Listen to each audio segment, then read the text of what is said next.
Ms. Knowles, I'll remind you you're still under oath. Thank you. Thank you. All right, Ms. Giannotti.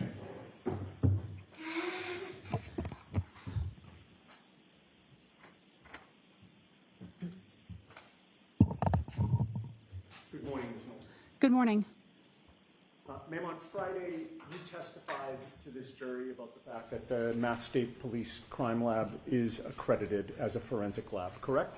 Yes, I did. And you discussed the fact that as a forensic chemist 4, you help to ensure compliance with the lab's administrative policies, quality assurance, and control requirements, and making sure that you're complying with accreditation standards, correct? Yes, that's one of my job duties and responsibilities. You also acknowledge that in contrast to the accreditation standards of your forensic lab, the standards of a hospital lab may be different, correct? I have no direct knowledge of what the standards at a hospital are, and so I can't say whether they're the same or if they're different. I'm just unfamiliar with them. Okay. And you're unfamiliar with the standards at Good Samaritan Hospital, correct? Correct. I have no direct knowledge of their accreditation status or requirements or body. And you know that they were the ones to do the blood draw in this case, correct?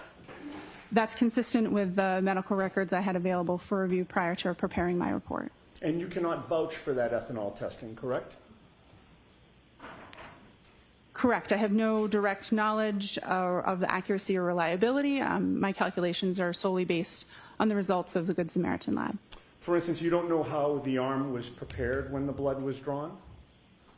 Correct. I was not present, and I have no knowledge of the policies and procedures of blood draw at Good Samaritan Hospital, or this case specifically. I'm sorry, I didn't mean to cut you off. Excuse me. You can't vouch for the tubes and vials that Good Samaritan uses? Correct. I cannot. Are you aware that there was a recall on certain tubes and vials because there was a contamination determined by the manufacturer? Sustained. You can't vouch for how Good Samaritan stores, preserves, and assures the integrity of its equipment, correct? Correct. I have no direct knowledge of those topics. Now, excuse me, at your lab, you do both a screening test and a confirmatory test, correct? Yes, that's accurate. The confirmatory test is a second and separate test. You rerun the same sample again, correct? Depending on the type of samples that are submitted and the facts of the case, we will either use the same sample that screened positive or that sample as well as another to run duplicate analysis and compare them. It depends on the materials available and the nature of the case. Understood. So you do that to ensure that there's no error in the testing, correct? It's part of many of the steps involved to ensure accuracy and reliability of the results that are reported. And you realize that when you're doing this testing, because you're a forensic lab, you may ultimately be testifying in court, and you want to make sure you get it right, correct? Yes. And the confirmatory test acts as a fail-safe against false positives, for example.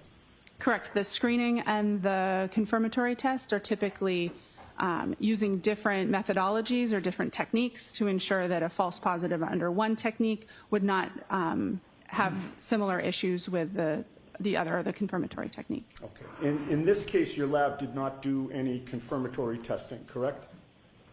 My lab did not have samples submitted for this individual to perform testing on. You know of no confirmatory testing that was done by Good Samaritan, correct? I don't know what their policies and procedures are and if the results on the report were the results of confirmatory testing or otherwise. You just had to assume the accuracy of the testing that they did do, correct? I used the results that were reported on the medical records provided to perform calculations. And you cannot testify that the testing done at Good Samaritan meets your accreditation standards, correct? Correct. Now, your lab does whole blood testing, does it not? If whole blood is submitted for a case, then we will test whole blood. If serum or plasma is the only available sample appropriate for testing, then we will proceed with testing on serum or plasma. Whole blood testing leads to more accurate readings of the percentage of alcohol in somebody's blood, correct? Correct. If you would like to know the percentage of alcohol in someone's blood, the best sample to test would be their blood. And you've learned through your training and experience that Many hospitals, including Good Samaritan, use a different method of testing than whole blood testing, correct? Yes. Good Samaritan uses serum or plasma testing as opposed to whole blood testing. I'm not familiar with their specific technique or methodology. I haven't undergone training for their methods, but it is my understanding that the type of sample used for their method is serum or plasma. Now, whole blood includes plasma, but it also includes white blood cells, platelets, and red blood cells, correct? Correct. Typically, we describe serum or plasma as the liquid portion of blood, and the other cellular components that you described typically are removed or separated before testing. Plasma has a higher water content than red blood cells, white blood cells, or platelets, right? Yes, it is. Alcohol is highly soluble in water, is it not? Yes. So alcohol has a better affinity with water. Is that fair to say? Yes. That means that alcohol prefers to distribute into the more watery components of blood, correct? Yes, that's accurate. And that also means that alcohol is found in higher concentrations in serum and plasma testing than in whole blood testing, correct? That's correct. That difference in water content is the basis of the serum conversion that I described on Friday. Okay. So a lab like Good Samaritans, that in this case did serum or plasma testing, will therefore provide results of blood alcohol concentration that are higher than what the true blood alcohol concentrations are, correct? The serum alcohol or plasma alcohol concentrations that they report on their medical records would be higher than the corresponding blood alcohol concentration. That's correct. So to translate the Good Samaritan results into a more accurate reading of blood alcohol content, you need to convert the serum and plasma results to what those results would be in whole blood testing, correct? I'll allow it. Can you answer it as stated? Yes. The accuracy of the value isn't changed by the reading. It's a different value. It's a serum or plasma alcohol concentration versus an estimated blood alcohol concentration. So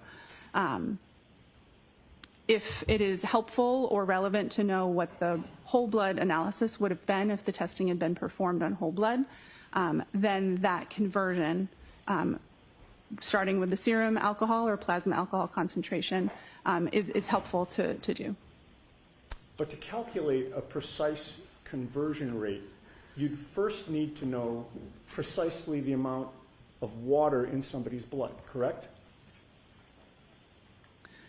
The range of serum factors or serum conversion factors that are used in the preparation of my report and the calculations that I performed accounts for total body water variation from individual to individual.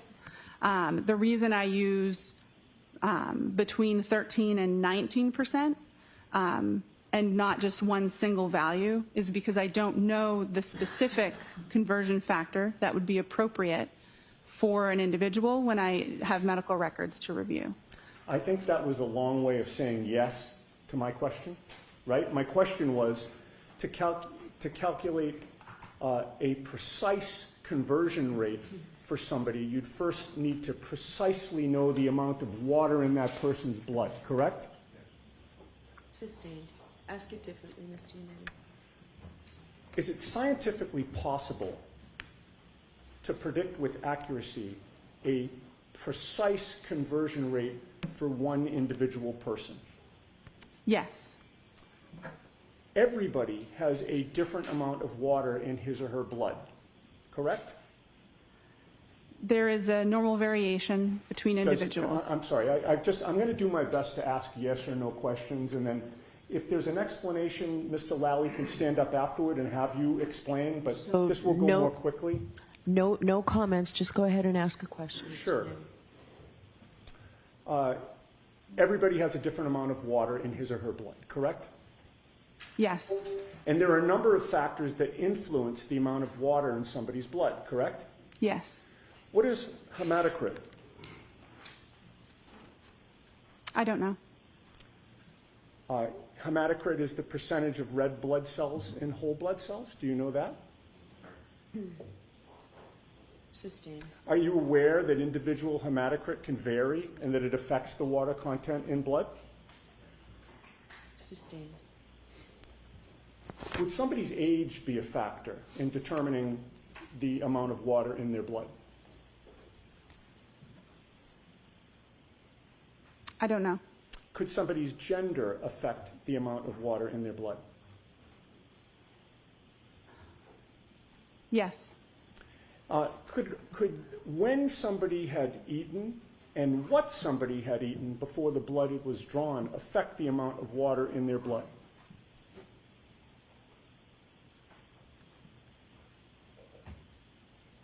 It's possible, but I'm not aware of those factors being considered when performing total body water calculations. Would how frequently a person uses the restroom affect the amount of water in their blood? As it would relate to their state of hydration, it's possible, but again, I'm not familiar with performing precise calculations on individuals. It's not a routine part of my job, and it's not in the scope of my expertise. Would some medications, potentially affect the amount of water in somebody's blood? It's possible, yes. And conversion factors vary significantly between individuals, but they can also vary within the same individual over time, can they not? I believe so, yes.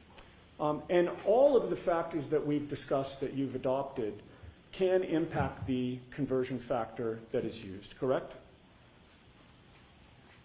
Yes. And there is no one universally agreed upon conversion factor, correct? Correct. There is a range that Right. is agreed upon, but not a singular conversion factor. Right, and the range that you used was 1.13 to 1.19, correct? Yes. You recognize, however, that with all the factors affecting the amount of water in somebody's blood from person to person, and even within one person over time, some people can fall outside the range that you used, correct? Yes. And you recognize that some studies have shown a conversion rate from serum to whole blood can be higher than 1.19, correct? Yes. Are you aware of a study by Rainey, R-A-I-N-E-Y, reporting conversion rates as high as 1.59? Yes. And if the conversion rate is higher, that would mean that the actual blood alcohol concentration would be lower, correct? Yes. So if you're using a range of conversion factors that does not capture what the conversion factor should be for the individual that you're testing, you can't have confidence in the result, correct? Correct. The range that is utilized is looking at studies of large groups of people to try to capture as accurately as possible most individuals in the population, but it would not cover 100% of scenarios with all the factors that you've described. Okay, and you'd agree that your conversion of serum to whole blood here is imprecise, correct? The conversion was performed within the policies and procedures of the laboratory and the best practice recommendations for my field. But it is imprecise.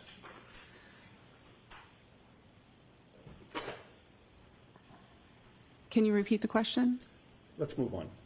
The conversion from serum to whole blood did not end the calculations that you needed to do in order to testify here today, correct? Correct.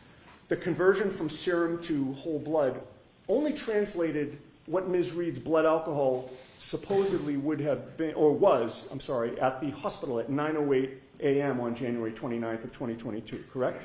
Yes. You were asked to try to find out what her blood alcohol level would have been 7 or 8 hours earlier, closer to midnight or sometime between midnight and 1 a.m., correct? The time utilized for my calculations was 12:45 a.m. So you started with the results that you obtained from your serum to whole blood conversion, right? Yes. Which was an imprecise calculation? Which was intending to cover the majority of population. But was it and imprecise? It followed the policies and procedures of my laboratory. What was the precise number then? Was there a precise number or was it imprecise? The range, I'm not talking about a range. I know that you'd like to say that. Was there a precise number, ma'am? The results of my report was not a single number. It is a range of numbers. Let's move on, Mr. Yannetti. Yes. Once you get that range, you have to do an extrapolation on top of that to figure out what the blood alcohol concentration would have been at 12:45, 7 or 8 hours earlier, correct? Yes. But in order, in order to do that extrapolation, you need to make assumptions about things that you do not know, correct? Yes. In terms of processing alcohol, there is an absorption phase, a plateau, and an elimination phase, correct? Yes, that's accurate and consistent with my understanding. And during the absorption phase, blood alcohol concentration can be rising, correct? Yes. And to determine whether somebody is in the absorption phase or the elimination phase, you need to know when their last drink was, correct?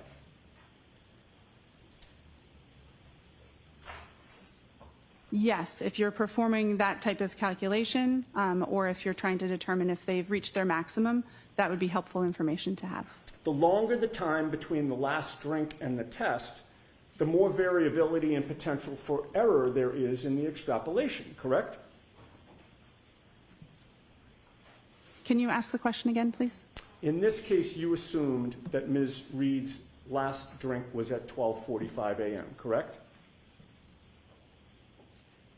No. The calculation assumed for the maximum calculation that no alcohol had been consumed between 1.5 and 2 hours prior to that time interval start at 12:45 a.m. Okay. And the test wasn't until 9:08 a.m.? Yes. The range that you came up with was 0.14 to 0.28%, correct? Yes, 0.14 to 0.28 grams percent. And that was a very wide range, was it not? It certainly is. 0.28 is double 0.14? Yep. And that range is so wide because there are a lot of unknowns about the way each person individually processes alcohol, correct? There's a lot of interpersonal differences. That's correct. There are a lot of different factors that would impact somebody's blood alcohol content, correct? Yes. What somebody had to eat can impact their blood alcohol concentration, correct? The contents of their stomach or what they had eaten recently does not impact the rates of elimination that I use for my calculation, but it can factor into the absorption part of the curve and can impact that maximum amount that's reached. Okay. Their body weight can impact their blood alcohol concentration, correct? Correct. Again, it would not necessarily, or it could be included in the rate of elimination range that I use for my calculations. The person's body weight has more to do with, again, the absorption, the maximum concentration, the first parts of the curve, and not the elimination portion that we're discussing when we're doing retrograde extrapolation. And the first word of your answer was correct, right? Yes. A person's metabolic rate can impact their blood alcohol concentration because different people metabolize alcohol at different rates, correct? Yes. In addition, regarding the timing of the last drink, you were not with Ms. Reed on the late evening of January 28th or the early morning of January 29th of 2022, correct? Correct. I was not. You have no personal knowledge of when Ms. Reed had her last drink, correct? Correct. Were you informed that Ms. Reed was upset after 12:45 a.m. when you were doing these calculations? I don't believe so. Did you know, were you informed that she went to John O'Keefe's house in Canton and was the only adult in the house at that time after 12:45? Assisting. Are you aware of what type of alcohol John O'Keefe had available in his house at that time? Assisting. Were you aware that she was waiting for John O'Keefe to come home, but he never did? Assisting. Do you have any personal knowledge of whether Ms. Reed poured herself a drink during the hours of 12:45 a.m. and 6 a.m. on January 29th of 2022? No, I do not. And do you know whether she had more than one drink during those hours?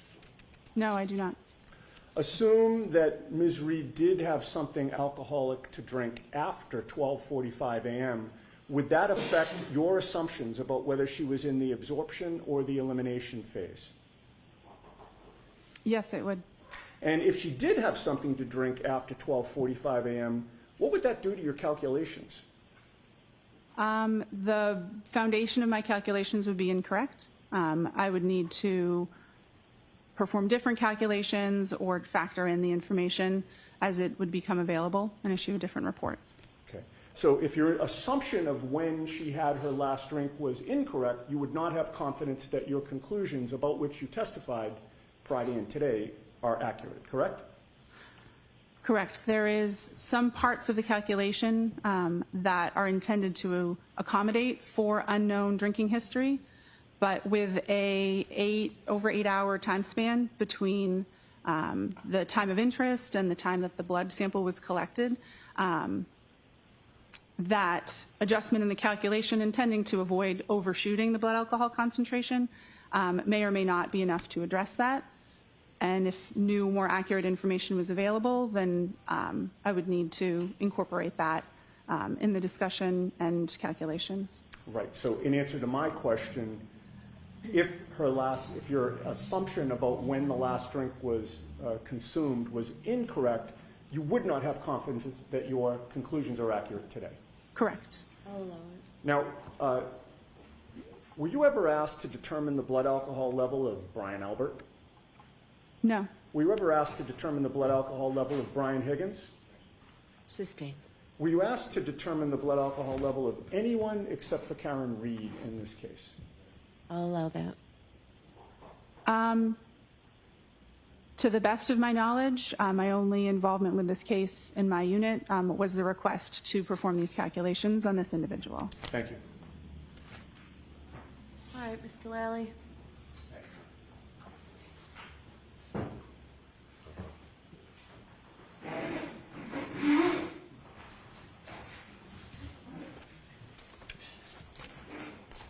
Morning, Ms. Knowles. Good morning. Now, again, how many serum conversions have you performed over your years at the lab? It's hard to know an exact number, but at least over 100. And the ethanol reading or the alcohol reading within Ms. Reed's medical records that you testified to previously last week, what was that reading again? 93 milligrams per deciliter. And that reading in milligrams per deciliter, is that typical for how you would see alcohol recorded in hospital records? Yes, it is. And specifically hospital records that you would then be asked to perform a serum conversion on? Yes. Now, with respect to your calculations in this case, did you perform these calculations consistent with how you have done in each and every prior instance within your work at the lab? Yes, the serum conversion factors have been adjusted since I first started doing these, but the same type of math was performed, and I'd used the approved conversion factors that are published in our protocols with each one that I did. Now, what is the difference between whole blood and serum? Whole blood is blood as we think of it, with both the liquid and the cellular components as it exists in our bodies. Serum is the liquid portion of blood after those cellular components have been removed. And how does the difference between them impact your testing or your calculations? Because of the different water content in whole blood versus serum, that means that if we would like to compare a serum alcohol concentration and a whole blood alcohol concentration, that we have to apply a conversion factor to be able to compare those two. The serum alcohol concentration is always higher than the whole blood alcohol concentration.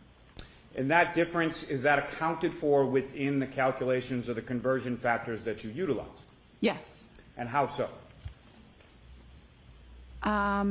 The conversion factors, by dividing by 1.13 and 1.19, can adjust for the difference between the water content and therefore the serum and whole blood ratio that's observed in studies. And that change in conversion factors, does that benefit the defendant in this case? Objection. I'll allow it, or ask it differently, Mr. Sure. The change in conversion factors recently implemented in your lab and your protocols, who does that benefit?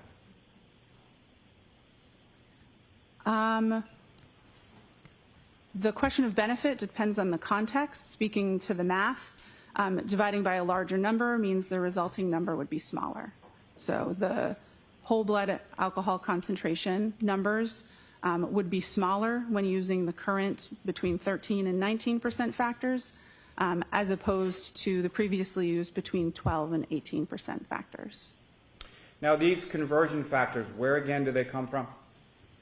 The conversion factors come from published studies involving individuals that consumed alcohol, had samples collected from them, and their whole blood and their serum alcohol concentrations were compared.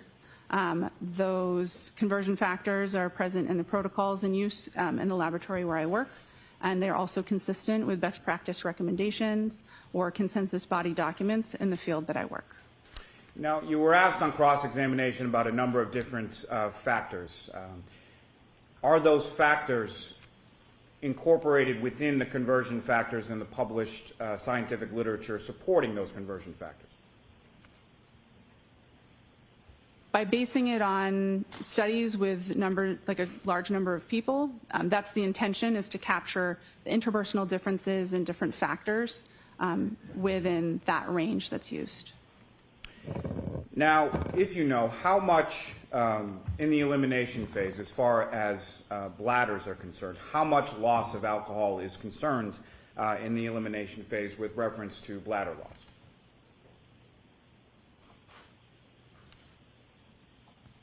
I'm sorry, can you repeat the question? I don't think I understood the Poor question. Let me phrase. rephrase. So you were asked some questions on cross-examination about how frequently someone uses the restroom in the elimination phase, correct?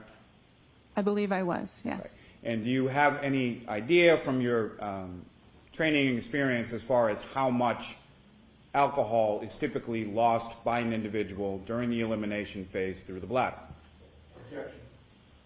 Do you know that? I do. Okay, you can answer it. Less than 5%. The vast majority of alcohol is eliminated from the body by an enzyme that breaks it down from alcohol into carbon dioxide and water.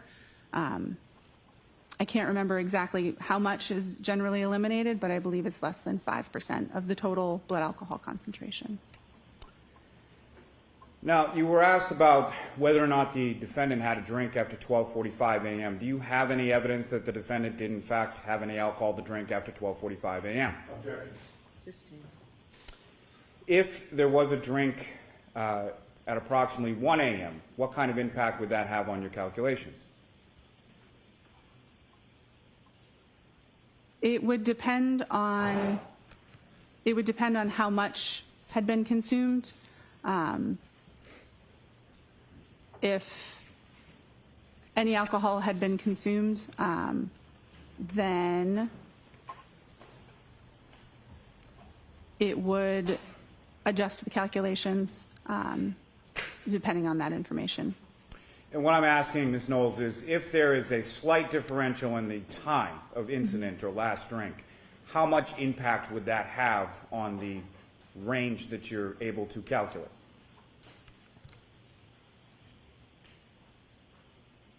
I'm not sure. Now, you testified as far as the range being on the retrograde analysis being between a 0.14 and a 0.28, correct? Yes, I did. Are you aware of what the legal limit is in Massachusetts? Objection. Well, I'm going to sustain that, actually. Why is there such a varying range? Because there's such variation between individuals with their rates of elimination, the calculation used both a sort of extreme low and extreme high rate of elimination, and because we don't know the individual's rate of elimination, that range is intentionally wide to ensure that the actual blood alcohol concentration lies somewhere between it. It's intending to account for a lot of the factors that we've been discussing. It's intentionally a wide range because there are so many unknown factors, and it was so much time that had elapsed between the time of interest and the time of collection. And based on your calculations, as far as the 93 milligrams per deciliter, what does that convert to as far as the blood alcohol concentration for the defendant at 9:08 a.m. on January 29th? 93 milligrams per deciliter in serum alcohol concentration would convert to between 0.078 and 0.082 grams percent. And from your calculations in your retrograde analysis, what was the range that you were able to calculate for the defendant's blood alcohol concentration at 12:45 a.m. on January 29th? Between 0.14 and 0.28 grams percent. And 0.14, 0.28, and every number in between is higher than 0.08. Is that correct? Yes, it is. Nothing further. No further questions. All right, Ms. Knowles, you are all set. Thank you very much. Good morning, sir. Good morning. Could you please introduce yourself to the jury? My name is Ryan Nagel. How old are you? I'm 32 years old. What area of the city or the state do you live in? I live in Canton, Massachusetts. How long have you lived in Canton for? 32 years, my whole life. You still live in Canton? Yes, I do. Do you work in the area? I work in the city. What do you do generally? I do HVAC. Do you have any sisters? I do. I have one. What's her name? Juliana. Is she older or younger than you? She is younger. I want you to take us back to January 29th, 2022. That evening on the 28th leading into the 29th, do you remember where you were? Yes, I do. Where were you? I was in a vehicle. Okay. Before you were in the vehicle, were you out earlier that night on the 28th? Yes, sir. I was at C.F. McCarthy's. What's C.F. McCarthy's? It is a local restaurant / pub in the Who- center of Canton. Who were you at C.F. McCarthy's with? My sister at the time, and then my friend Ricky and my ex-girlfriend Heather. What were you doing at C.F. McCarthy's? Just enjoying a night, having a few drinks. When you said have a few drinks, did you have a few drinks? I did, yes. Do you remember how many drinks you had? Not off the top of my head. Do you remember whether the drinks you had, the alcoholic drinks that you had, it affected your ability at all? Were you impaired in any way? I wouldn't say impaired, but I only drank beer. Okay. Do you feel like you had any type of effect from the alcohol? I may have. Were you driving? No, I was not, sir. Do you remember the times that you were at McCarthy? Probably 8, 9 o'clock. What time did you leave? Probably right before midnight. When you left McCarthy's right before midnight, did you have a plan that you were going to do something? No, I did not. Tell us, after you leave McCarthy's, where do you go? I was going to go home, but my sister Julie texted me to be picked up. When you were going to go home, tell us, when you leave McCarthy's, what kind of vehicle were you in? I was in my friend Ricky's Ford pickup truck. Who was driving? Ricky. Was anybody else with you too? My ex-girlfriend Heather. Heather. You know Heather's last name? Maxim. Was she in the front or the back of the truck? She was in the back seat. So you three were in the truck and Ricky was driving? Correct, sir. You mentioned you were going to go home. Did you start to head towards your home? Mr. Brennan, slow down a little bit for the court Oh. reporter, please. Pardon me. You mentioned you were going to go home. Did you start heading towards your house? Yes. Do you remember what time you got the text from your sister? Around midnight. I can't remember that far back. You don't have a firm memory of it? No, I do not, sir. After you received the text from your sister, did your plan change? Yes. And what was the plan after you received the text from your sister? To go pick her up. Did you know where she was? Yes, I did. Where was she? She was at her friend Brian's house. Did you know the address? Not off the top of my head, but I knew the street. Did you know the house? Yes. Did you know her friend Brian? Yes, I did. What is his last name? Albert. Is he a senior or a junior? He's a junior. About how old is he? I think 27, 28 years old. Were you friends with Brian Albert Jr.? Just through my sister. Had you ever been to that house before inside the house? No, I have not, sir. Do you have any other purpose of going to that address other than to pick up your sister? No, sir. How long did it take you after you left to redirect and get to that address? Probably roughly 5 to 7 minutes. Do you know what time specifically you arrived at that address? Probably a little before 12:30. Is that a general guess? Yes.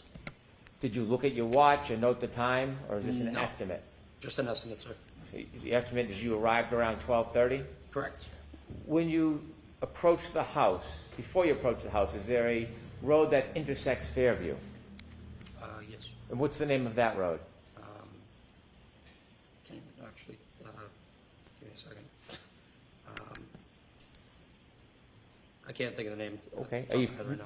Are you familiar with any roads in that area? Yes, sir. Are you familiar with the road Cedar Crest? Yes, sir. Had you driven on Cedar Crest before? Yes, I have. If you're driving on Cedar Crest, can you loop around like a circle on that road? Yes. At some point, do the two parts of that circle intersect with another road? I believe so. Is Fairview, from your knowledge, attached to Cedar Crest Road? Yes. As you were traveling, did you travel on Cedar Crest before you got to Fairview? Yes. Okay, I want to ask you some questions about right before you turn on, or Ricky turns on to Fairview. As you're driving down Cedar Crest before you turn on to Fairview, did you see anything?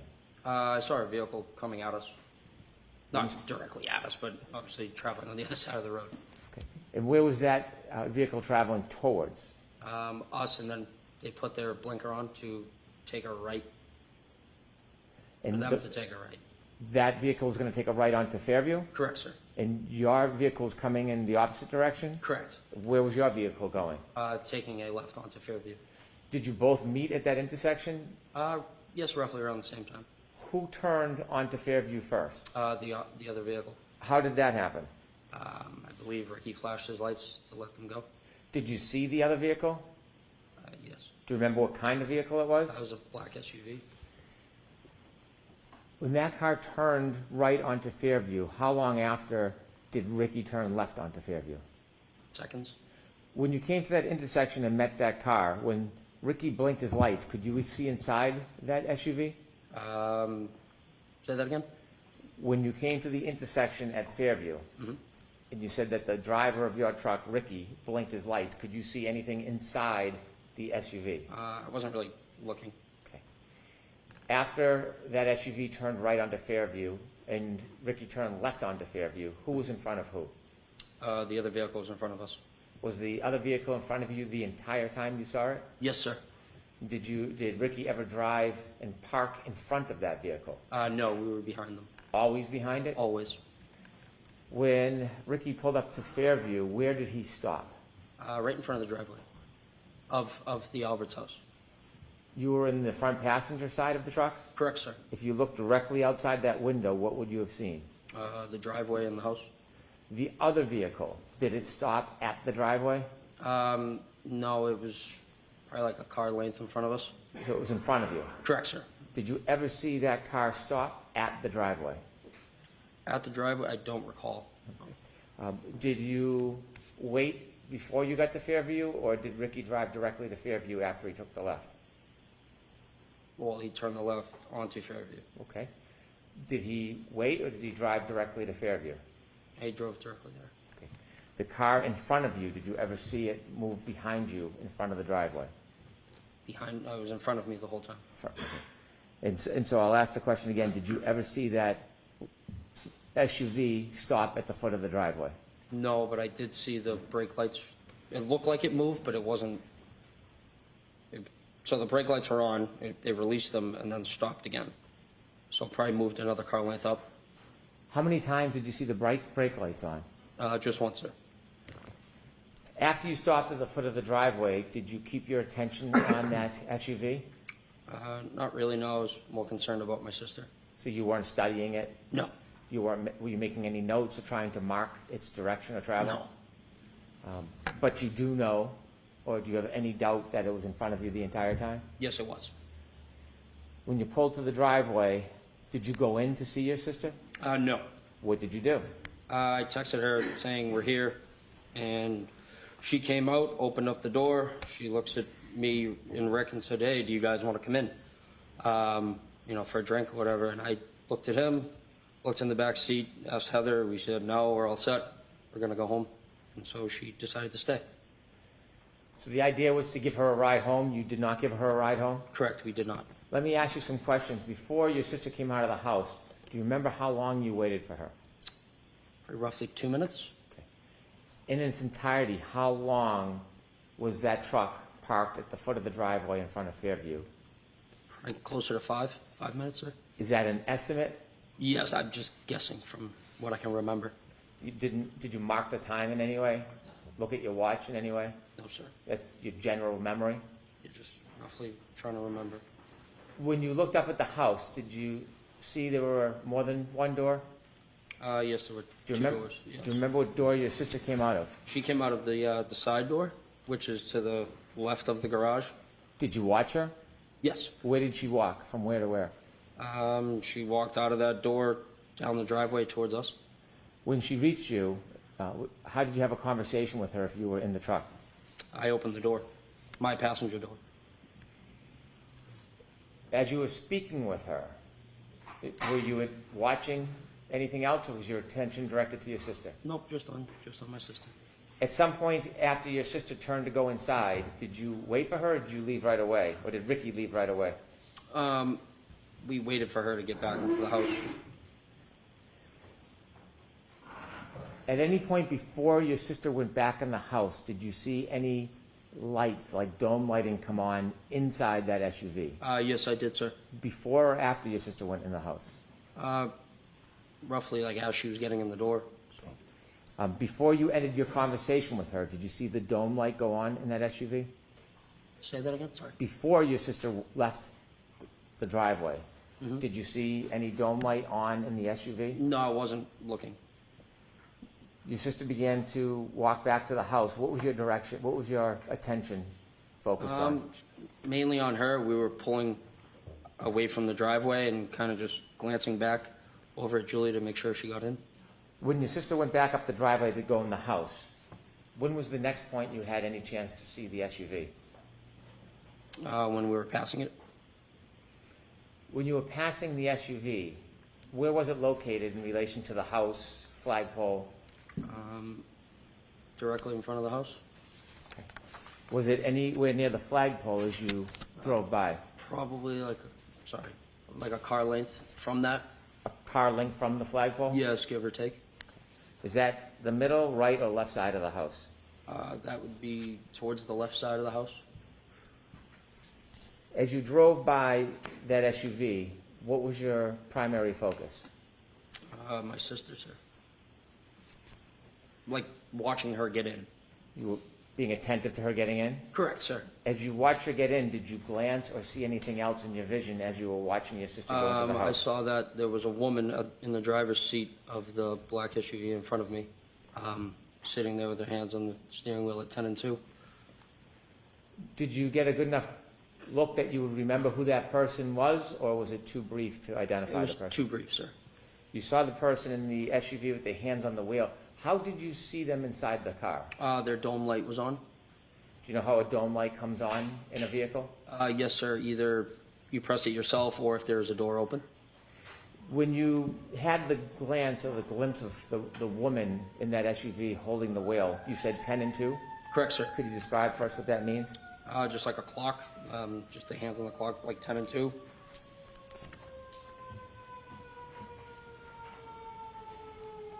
If I may. I was just waiting for the siren, Your Honor. If I could show Exhibit 3 to Mr. Nagel.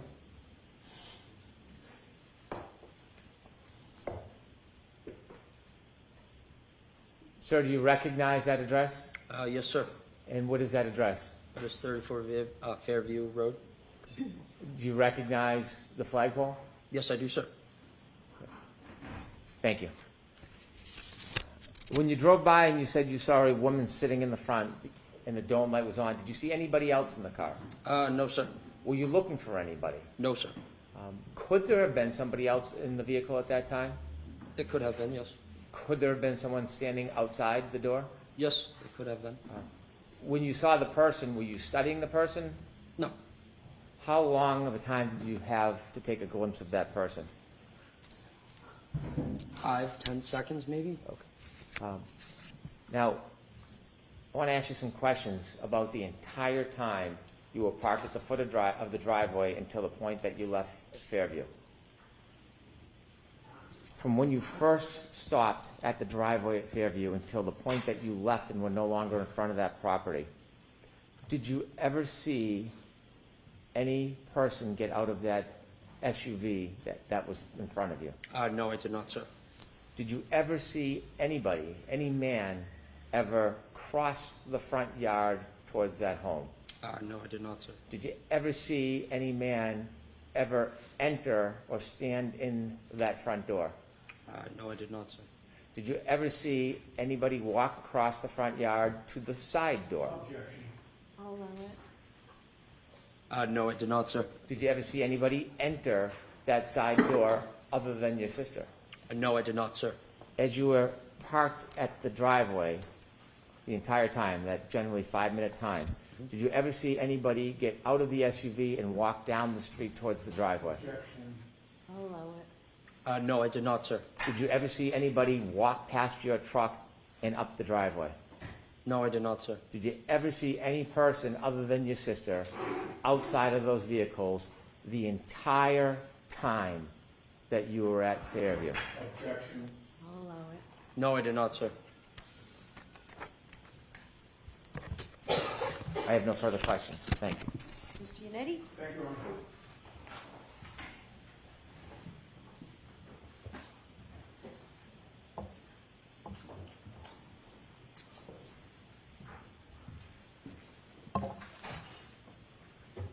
Good morning, sir. Good morning. You testified about having seen a black SUV before the vehicle that you were in entered Fairview Road at around midnight on January 29th of 2022, correct? Correct, sir. Objection, that's not facts and evidence. That's okay. The witness's answer is what matters. Is that right? Yes. Okay.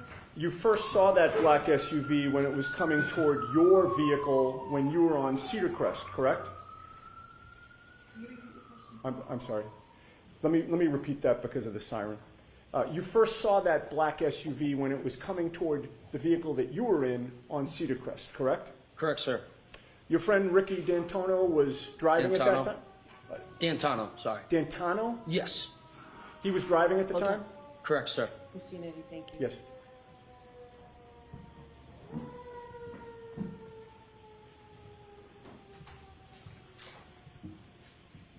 All right, go ahead. Thank you. Ricky doesn't drink, correct? He does. He wasn't drinking that night. He may have had one or two. Okay. But he appeared to be driving safely. Yes, sir. And you also had a chance to observe the black SUV at that time as it was facing you, correct? Yes. When you saw it on Cedar Crest, you didn't know who was driving it at that time, correct? No, I couldn't see. But your observations of the black SUV at that time were that whoever was driving it, that person appeared to be driving safely as well, correct? Yeah, I would assume so, yes. One of the first things you noticed about the black SUV was that it was in front of you on Cedar Crest, and both Ricky's F-150 and the black SUV were basically converging on Fairview at about the same time. Yes, sir. The black SUV appeared to be going at a safe speed. Yes. It appeared to be properly staying within its lane. Yes, I would say, yeah. And when it was time for Ricky to take a left onto Fairview, he actually put on his left blinker, or not left blinker, but both his blinker, flashed his lights to signal that it was okay for the black SUV to cut in front of it, correct? Yes, sir. And he actually did have his left blinker on at that time, correct? Prior Yes, to sir. doing that? And the black SUV had its right directional on, correct? Yes, sir. And when both cars have their directionals on, indicating they're going down the same street, the black SUV did not suddenly cut in front of Ricky's vehicle until the flashing of the lights, correct? Correct, sir. Both cars appeared to be operating safely, correct? Correct, sir. And once the lights were flashed, there was nothing about the operation of that black SUV that told you that the driver appeared to be confused about what the flashing meant, correct? Correct, sir. The black SUV didn't hesitate at that time. It just proceeded onto Fairview in front of you, correct? Correct, sir. And it did so in a safe manner. Correct, sir. And the black SUV, in that sense, got ahead of Ricky's vehicle, correct? Correct, sir. And once you got to the Albert home, you noticed that the black SUV was parked outside the Albert home, correct? Correct, sir. And at that time, the snow had not yet started sticking to the pavement, correct? Correct, sir. You could see the pavement in both the driveway and the street. Correct, sir. You could also see the grass on the lawn. Yeah, for the most part, yes. The snow was only just starting to accumulate on the grass, correct? Correct, sir. And with that little snow on the ground, you saw no tire marks behind the SUV, correct? No, sir. In fact, you saw no tire marks in the street at all. Correct, sir. May I have the map displayed, please? Is it in evidence already, Mr. Yannetti? May we approach? Okay.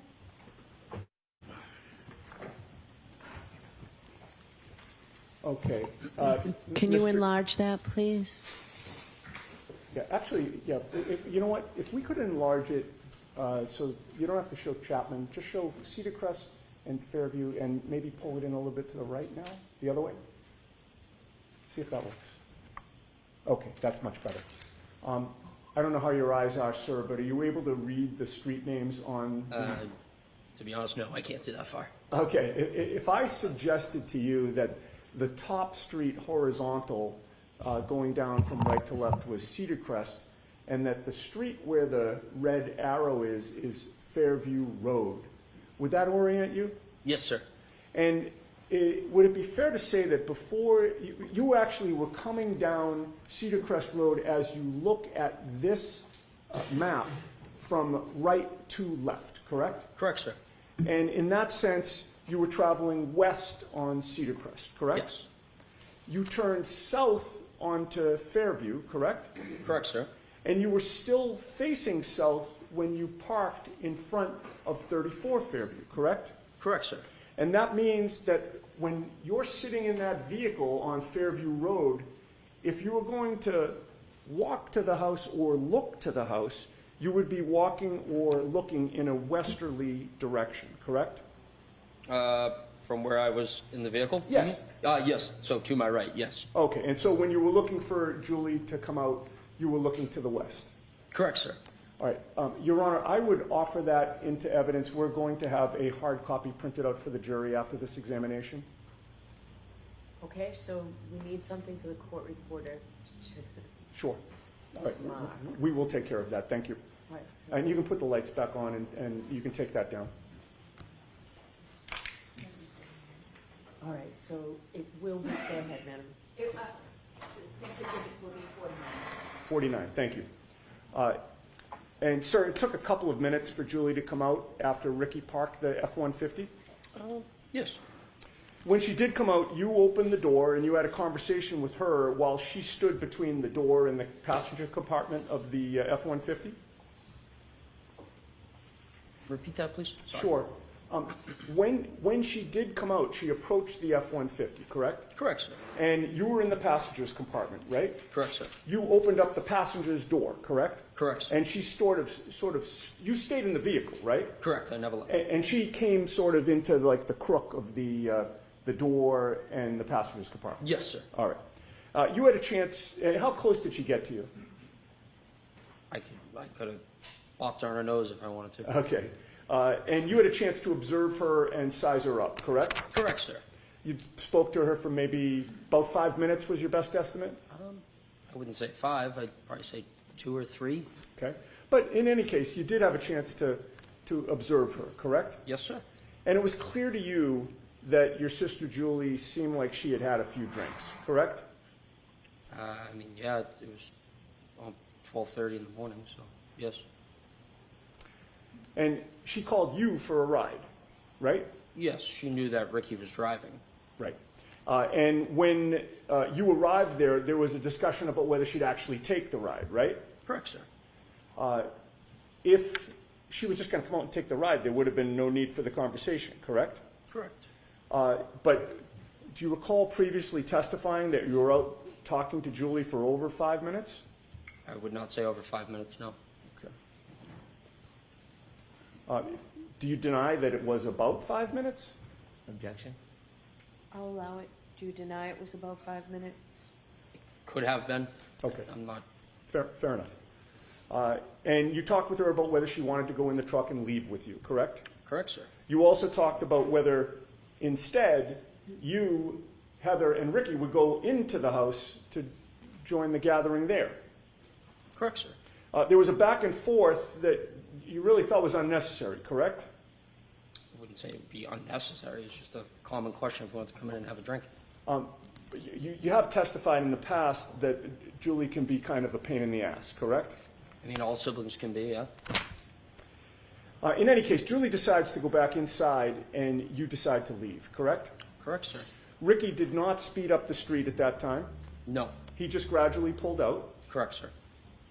His direction of travel took him right past the black SUV that was now in front of you, correct? Correct, sir. He passed the black SUV on the left, correct? Correct, sir. And you were in the front passenger seat at that time still, correct? Correct, sir. So you were closest to the black SUV of the people that were in your vehicle as you passed it, correct? Correct, sir, yes. And you were closest to the driver's side of the black SUV, correct? Correct, sir. You noticed that the interior dome light was on, correct? That is correct, sir. That lit up the whole front compartment of the SUV, did it not? Yes. It lit up the driver's seat and the passenger's seat, correct? All I could see was the driver at the time, sir. Understood. But the light wasn't just shining just on the driver. It wasn't pointed at the driver. I would say they were both lights that go down at both seats, correct? They were on. Yes. Okay. Yes. So you could see both seats in the front driver's I compartment. couldn't correct? see past the woman. Well, you only saw one. I only person. saw a woman. Sorry to interrupt you. Yes. No problem. It allowed you to see into that front compartment. Yes. All right. And you saw one person inside the car at that time. Correct, sir. It was a woman with long hair in the driver's seat, correct? Correct, sir. And she looked like she was alone. Yes. You didn't see anybody else in the SUV. No, I did not, sir. You certainly didn't see a 6'1" man in the SUV in the passenger seat, correct? Correct, sir. In fact, you saw that the passenger seat was empty. Correct.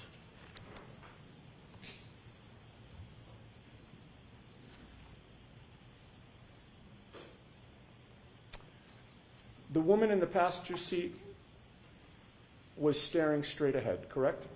Not in the passenger seat. She I'm was sorry, in the driver's seat. thank you for catching that. The woman in the driver's seat was staring straight ahead. That is correct, sir. You didn't see her lips moving as if she were talking, correct? I wasn't looking for that. But Just you happened did- to see a woman figure with her hands like this. Okay. Facing straight. Correct, sir. You had no music on in Ricky's truck at that time, correct? No, sir. Ricky had turned the music down when Julie came out so that you could actually speak to her, correct? That is correct, sir. And when you got close to that SUV while you were passing it, you didn't hear any arguing there, correct? Correct. You didn't hear any yelling, correct? No, I did not. You didn't hear any screaming?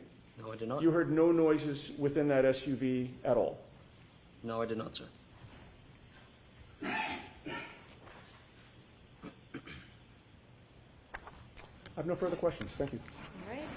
Mr. Brennan?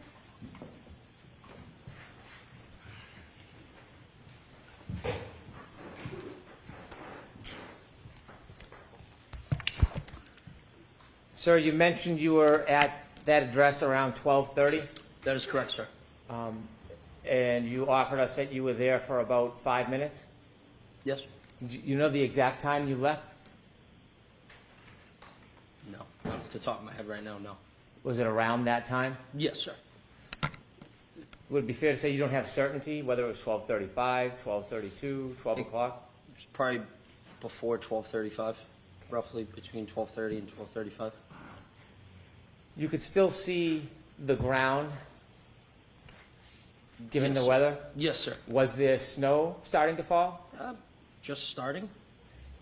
Had you been outside earlier that night? Yes, sir. In the ground that you could see, do you know how hard it was? Say that again? The ground. The ground, yes. Do you know if it was soft or hard? Like the road? The ground, the grass, the lawn? Oh, I don't know. I mean, it was a cold night, so I mean, I assume it's hard. Around that time, around 12:30 when you left, was there inches of snow? No, there was On the not ground? inches of snow, no. I could still see the grass coming through the snow. I mean, it's just like a coating. You could still see the bare ground. Correct, sir. When you saw that SUV in front of you for the time that you were there, that 5 minutes, did you ever, and you said that you saw brake lights at times, did you ever see at that point missing parts of its taillights? No, sir, I wasn't observing the vehicle like that. When the taillights were on, when the brakes were on, what color was the glow? Red, sir. Did you ever see a missing piece where it was white instead of red? No, sir. Over near the flagpole where you saw this SUV, did you see any human being, any person lying on the ground near the flagpole? No, sir. When you drove by the SUV, you said you couldn't see past the woman. Could you see inside the SUV when you drove past? Repeat yourself. When you drove past the SUV, you saw a woman in the driver's seat. Yes, that is correct. You didn't see anybody else. No. Do you know if anybody else was in that SUV? Could have been. I'll allow it. It could have been. From when you were driving by the SUV and you could see inside the driver's seat and saw the woman, could you see on the other side of the SUV if there was anybody standing on the other side of the SUV? No, sir. Was there anything obstructing your view as you drove by and saw the woman to prevent you from seeing on the other side of the SUV? The woman and the vehicle itself. You mentioned that there was a dome light on in the SUV. Yes, sir. Was the driver's side door open No, when you sir. drove by? No, sir, it was closed. Could I have Exhibit 16, please?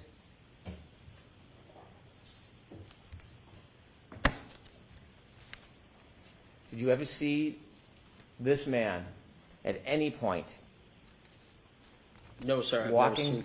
Oh, sorry. walking across the yard, going to a door, or entering the house the entire time you were there? Objection. Sustain. No, sir, I've never seen That that. means you don't. Oh, I'm sorry. Sorry about that. That's okay. Sorry. Could you That's take that down, please? And after you left, you never went back that night, did you? No, sir. Thank you. Just briefly, on those issues, sir, you just testified on cross-examination before Mr. Brennan stood up again that you saw that the passenger's seat was empty. Do you remember that? Yes. All right. You're not changing that testimony? No, correct? I'm not changing that. No. Thank you. Thank you. All right, you are all set, Mr. Nagel. Thank you very much. Good morning, ma'am. Good morning. Could you please introduce yourself to the jury? Hi, I'm Heather Maxon, M-A-X-O-N. How old are you? I'm 31. Do you live in the area? I do. How long have you lived in the area for? My whole life. Do you know a person by the name of Ryan Nagel? Yes. And how did or how do you know him? I dated him a few years back. I want to have you take us back a few years to Sure. January 28th, January 29th, 2022. Do you remember that evening? Yep. Where were you earlier that evening on January 28th, 2022? We were at Ryan's parents' house. Just hanging out. Whose parents? Ryan's. Right. Were you with anybody else besides Ryan and his parents? Eventually we met up with friends Where? at local restaurants. Did you end up at one restaurant or bar in particular at the end of the night? We were first at CF McCarthy's, and then we went over to the hillside. Were you drinking? Yes. Do you remember about how many drinks you had? No. Did the alcohol affect your perception or your memory at all? Most likely, yes. Do you feel like you were impaired in any way? I believe so, yes. After you left the establishments, after they closed, did you go somewhere? We went to pick Ryan's sister up, Julie, from a friend's house. She needed a ride. Before you went to pick Ryan's sister up, did you have other plans before that? Sorry, could you repeat the question? Yes. Before the decision was made to go pick up Ryan's sister, was there other plans that you were... No. Okay, that was just the plan to Yeah. go get her? Yeah, Do you get her. remember generally or specifically what time that was? Late, midnight? Okay. Do you remember the time exactly? No. Is there any marker in your mind that would help you remember exactly what time it was? Not necessarily, no. So is that a generalization or a guess? Yes. Okay. When you went to pick up Ryan's sister, do you know where you were going? No, Were you driving? I was not. Who was driving? Our friend Ricky, Where were you sitting? in the back seat. And what kind of vehicle was it? It was a truck. Are you familiar with the area? Not necessarily, no. Do you remember at some point taking a turn onto the road? Yes. That had the house where you were going to arrive? Yes. How do you remember that? Just a visual bystander, and I'm aware of my surroundings, I'd say. Did anything happen that made you remember the turn before you got onto that road? There was another vehicle also on the road coming from the opposite direction, and we had let that other vehicle turn onto the road before us. Describe in a little detail what happened at that intersection. So I don't recall the name of the street that we were on before we took the left onto the street that the house was located, but the car coming from the opposite direction was taking a right onto the same street, so we had somewhat yielded to the car coming from the opposite direction to have let them take a turn onto the street before us. Did you see if the driver of either vehicle gave any indication to the other vehicle who should go first? I don't necessarily recall, but I'm assuming maybe I don't want you to assume. That's okay if you don't recall. Sure. Who turned first onto the road, Ricky or the other car? The other vehicle. The other vehicle, do you know what type of vehicle it was? It was a big, like a SUV, a bigger car. The SUV turned before you? Yes. Before or when the SUV turned, did you get to see inside the vehicle? I did see inside the vehicle, Could yes. you describe for the jury what you remember seeing? I saw a male and a female inside the car. Where was the female? Female was driving and the male was in the passenger seat. Was the male in the front passenger seat? Yes.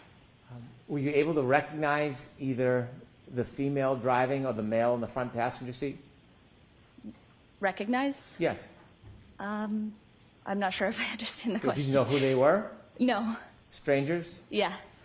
When they turned and then Ricky turned after them, how far ahead of Ricky were they?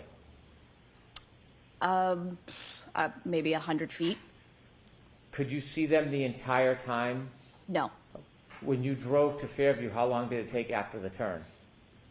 A couple minutes. It took a couple minutes to get from Cedar Crest to Fairview? Oh, That's maybe. okay. Yeah, I'm not sure. Okay. When you arrived at Fairview, where did Ricky stop? Outside the house on the street. Do you remember where on the street in relation to the driveway? No. The other vehicle, the SUV, was it in front of you or behind you when you stopped? It was in front of us. When it was in front of you, did you notice anything about the vehicle? No.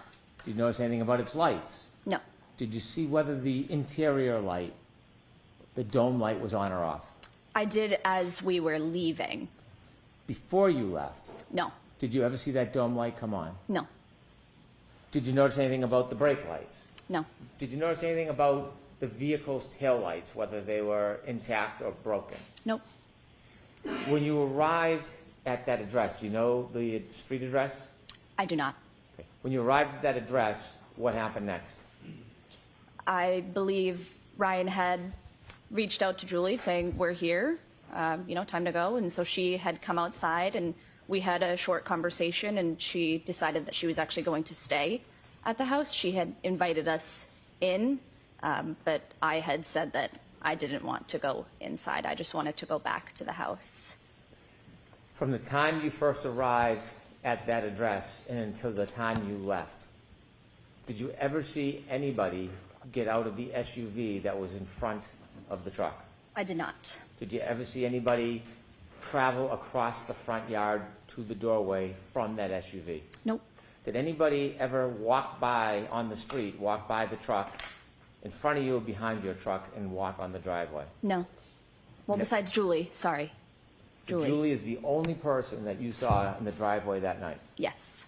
And then you left? Yes, When you left, did you drive by the SUV? we did. When you drove by, what were you looking at? My surroundings. Okay. What did you see? I saw the female that I saw beforehand, also still in the car, Where did you see her? in the driver's side. Was there, at that point, any lights on inside the car? There was, yes. Which The light? dome lights. Was the driver's side door open? Not to my knowledge.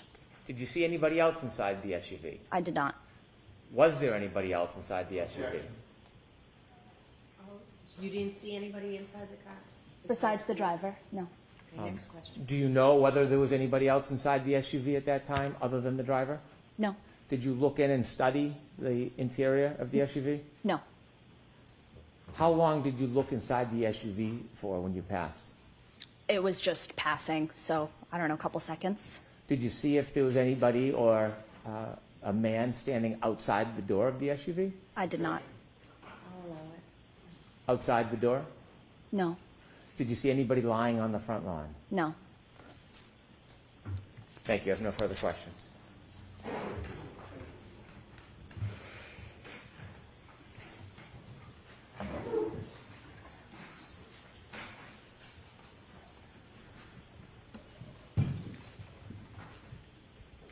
Good morning, ma'am. Good morning. Before Ricky turned onto Fairview Road, you saw the SUV in front of Ricky's truck, facing it, taking a right-hand turn in front of you, correct? Correct. And at that point, you had an unobstructed, good look at the driver and the front passenger, correct? Correct. And you could see that there was a female driving and a male in the front passenger seat at that time. At that time, yes. Now, ultimately, Ricky's car took a left after the other SUV took a right, correct? Correct. And eventually, when you reached the house where Julie was, you saw that that SUV was in front of that house, parked now further down ahead of you, correct? Correct. And it took Julie a couple of minutes to come out of the house? I'd say so, yeah. Do you recall whether there was any conversation at that time between you, Ricky, and Ryan? Possibly. I don't recall or remember what, but most likely, yes. And you don't remember whether you were participating in a conversation or what was discussed? Not necessarily, no. You had your cell phone with you that night? I did. Like many of us, is your cell phone something that you tend to check when you're bored or there's a break in a conversation or you're not actively engaged in a discussion? For sure. And while you were waiting for Julie to come out of the house, do you recall whether you were checking out any web page or Instagram or text message or app on your cell phone? I don't recall.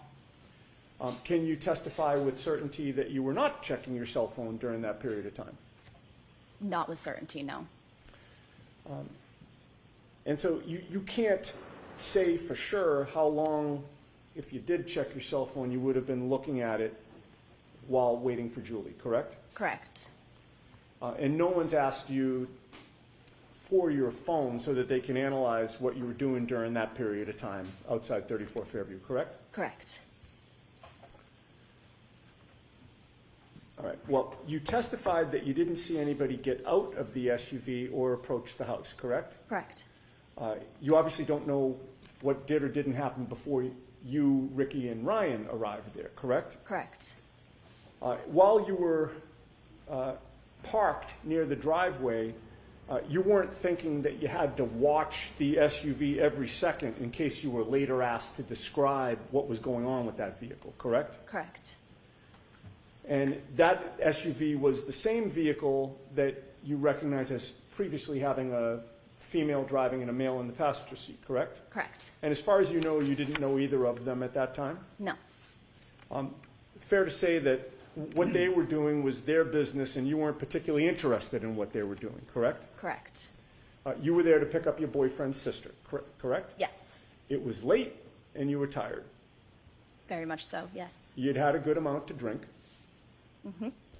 You did not want to continue to drink and socialize, correct? Correct. Fair to say you were looking forward to ending the night at that point? Yes.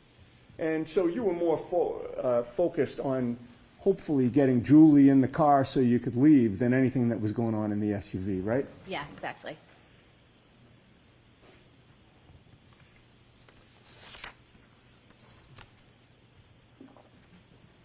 Then Julie came out, and it wasn't as simple as her just jumping in the vehicle and leaving, correct? Correct. There had to be a discussion, Right. right? And she came out to speak to the three of you for about 5 minutes or so, I'd say. like a back and forth about who's going where. Yeah. And when Ricky was pulling away, you looked over to the SUV and you saw that the interior light was lighting up the front compartment, correct? Correct. And it was then that you looked over and you saw a female in the driver's seat, correct? Yes. You did not see any person in the passenger seat, correct? Correct. And you certainly did not see a 6-foot-tall off-duty police officer in the SUV at any point on Fairview Road. Correct. I have nothing further. Thank you. Anything, Mr. Brennan?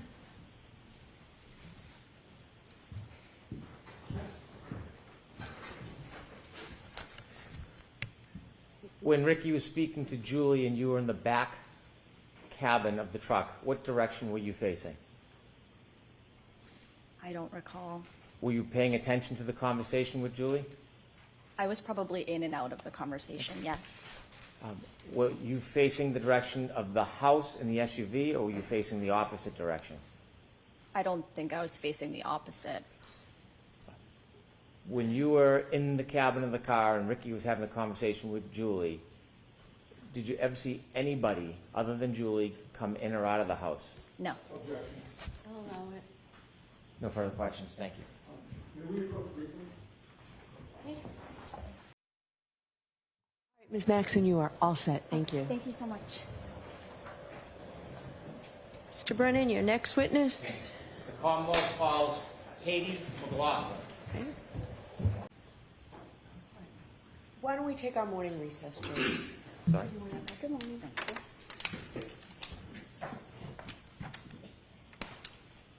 All right, Mr. Brennan, whenever you're ready.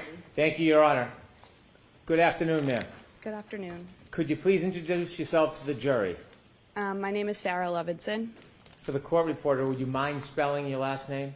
So it's Sarah with an H and then Levinson. Ms. Levinson, do you mind if I ask how old you are? I'm 26. I'll be 27 next month. Do you work? Yes, What do you do? I'm a nurse. How long have you been a nurse for? About 4 years. Before you became a nurse, did you go to school? Yes. Tell us a little bit about your educational background, please. I got my bachelor's at Regis College. Do you know a person by the name of Ryan Nagel? Yes. How do you know him? He's one of my good friend Julie's older brothers. You mentioned Julie. What's Julie's name? Juliana Nagel. Are you friends with Julie Nagel Yes. to this day? Yes. Were you with Miss Nagel back on January 28, 2022? Yes. I want you to take us back to that day, the earlier evening hours of January 28, 2022, maybe around 5 or 6 p.m. Did you have a plan that day? Yes, we as in myself and Julie, were going to Brian Albert Jr.'s house to celebrate his birthday, which was the next day. Who was Brian Albert Jr. to you at that time? One of my good friends. How long had you known Brian Albert Jr. for? At that point, probably 8 or 9 years, I would say. Did you attend school with him? Yes, high school. Is that when you met Brian Albert Jr. in high school? Yes. Who was going to Brian Albert Jr.'s house with you? Just myself and Julie. Did you have a general plan for that evening other than to visit your friend and celebrate his birthday? It was kind of up in the air if we were going to stay there or go somewhere, but we were definitely going and celebrating with him. Do you know the address where Brian Albert Jr. lived? Yes, And could you share that with us? 34 Fairview Road, I believe, road? Had you been to 34 Fairview Road before? Yes, Did you know Brian Albert Jr.'s family? yes, Had you met them in the past?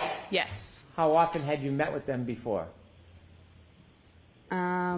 Well, I was friends with him for, like I said, about 8 years, so I knew his older sister, Caitlin, pretty well. We went to high school together, but the younger siblings, I don't believe we overlapped in school. And then his mother I had met, I mean, a good amount of times, and then his father, too, I would say.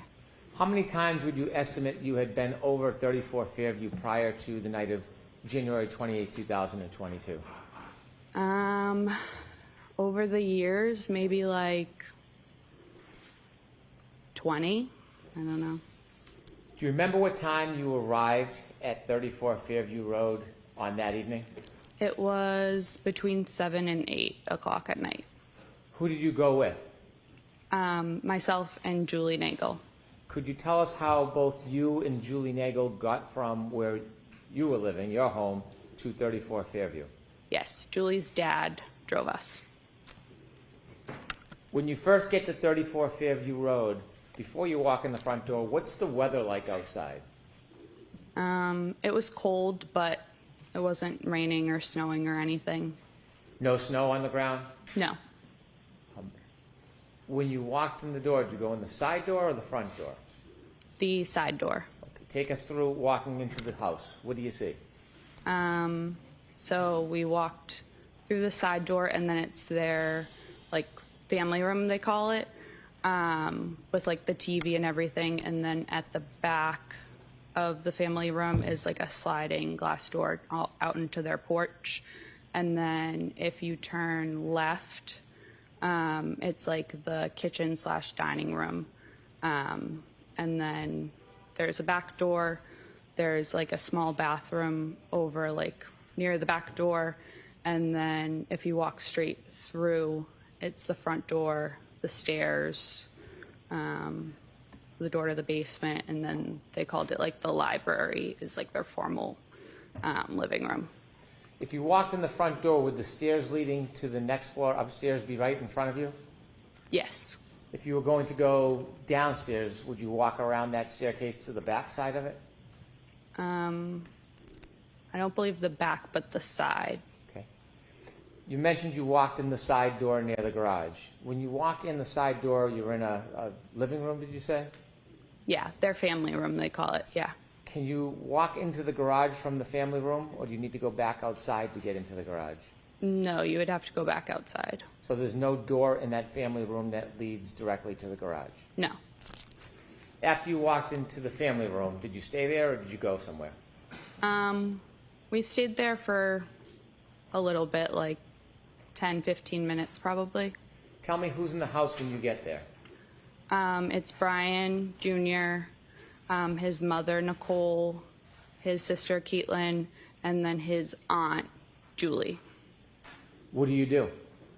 I think we were just sitting on the couch, hanging out, waiting to see what the plan was, to see, like, when other people were going to show up. Did other people arrive or did people leave before other people arrived?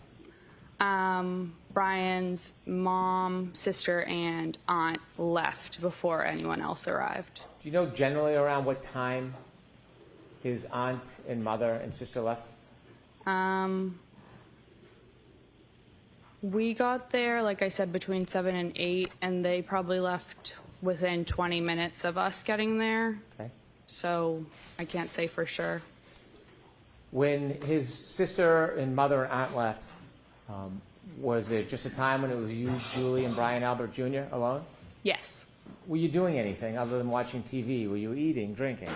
I don't think we were eating yet because we ordered later on Okay. food, but we might have been drinking. Tell us what happens over the course of the next couple hours. So at some point, probably between like 8 and 9, 4 other girls showed up. So Courtney Alba came by herself, and then Catherine Duty, Emily Fabiano, and Mary Kent all came together. Are those friends of Brian Jr.'s? Yes. Did you know who all of them were? Yes. Were you friendly with them? Some of them, yes. We were all friendly, but not friends. That makes sense. So what's the atmosphere like when the visitors come? Celebratory, light, joyful. It was fine. Were people drinking alcohol? Yes. Okay. And at some point, did you order food? Yes. And did anybody else come at that point? Any other friends or family? No. Did one of Brian Jr.'s cousins come at some point? Yes. Is that later? Yes. So over the course of the next couple hours, eating and drinking, anything significant happen? No. Any arguments, any tension, any problems? No. Was it a positive night? Yes. At some point, did anybody else come to the house? Later on, yes. Okay, about what time? Around midnight. So before midnight, it's a group of young people having a party? Yes. Any trouble? No. Did the friends of Brian Albert Jr., the 4 women, did they leave before midnight? Yes. What time did they leave? Between, I would say, 11 and 11:30. Did they arrive and leave as a group, or did they arrive and leave separately? The 3 girls that I mentioned that came together, Catherine, Emily, and Mary, all left together. And then Courtney left, I believe, before them separately. I want you to tell us generally where were you spending most of your time that night, the eating and the drinking and the party? In the kitchen/dining room area. Is there a table in the kitchen? Yes. Were you sitting at a seat at that table? At that point, we were more around the island, but later on, yes, I had a seat at the kitchen table. If you're in the kitchen seated at the table, can you see outside? Not really. If I looked through the windows above the sink of the kitchen, I guess I could if it was light out. And then the windows to the front of the house had a little half curtain, I don't know what it's called, thing on it. So I could see above that, but not.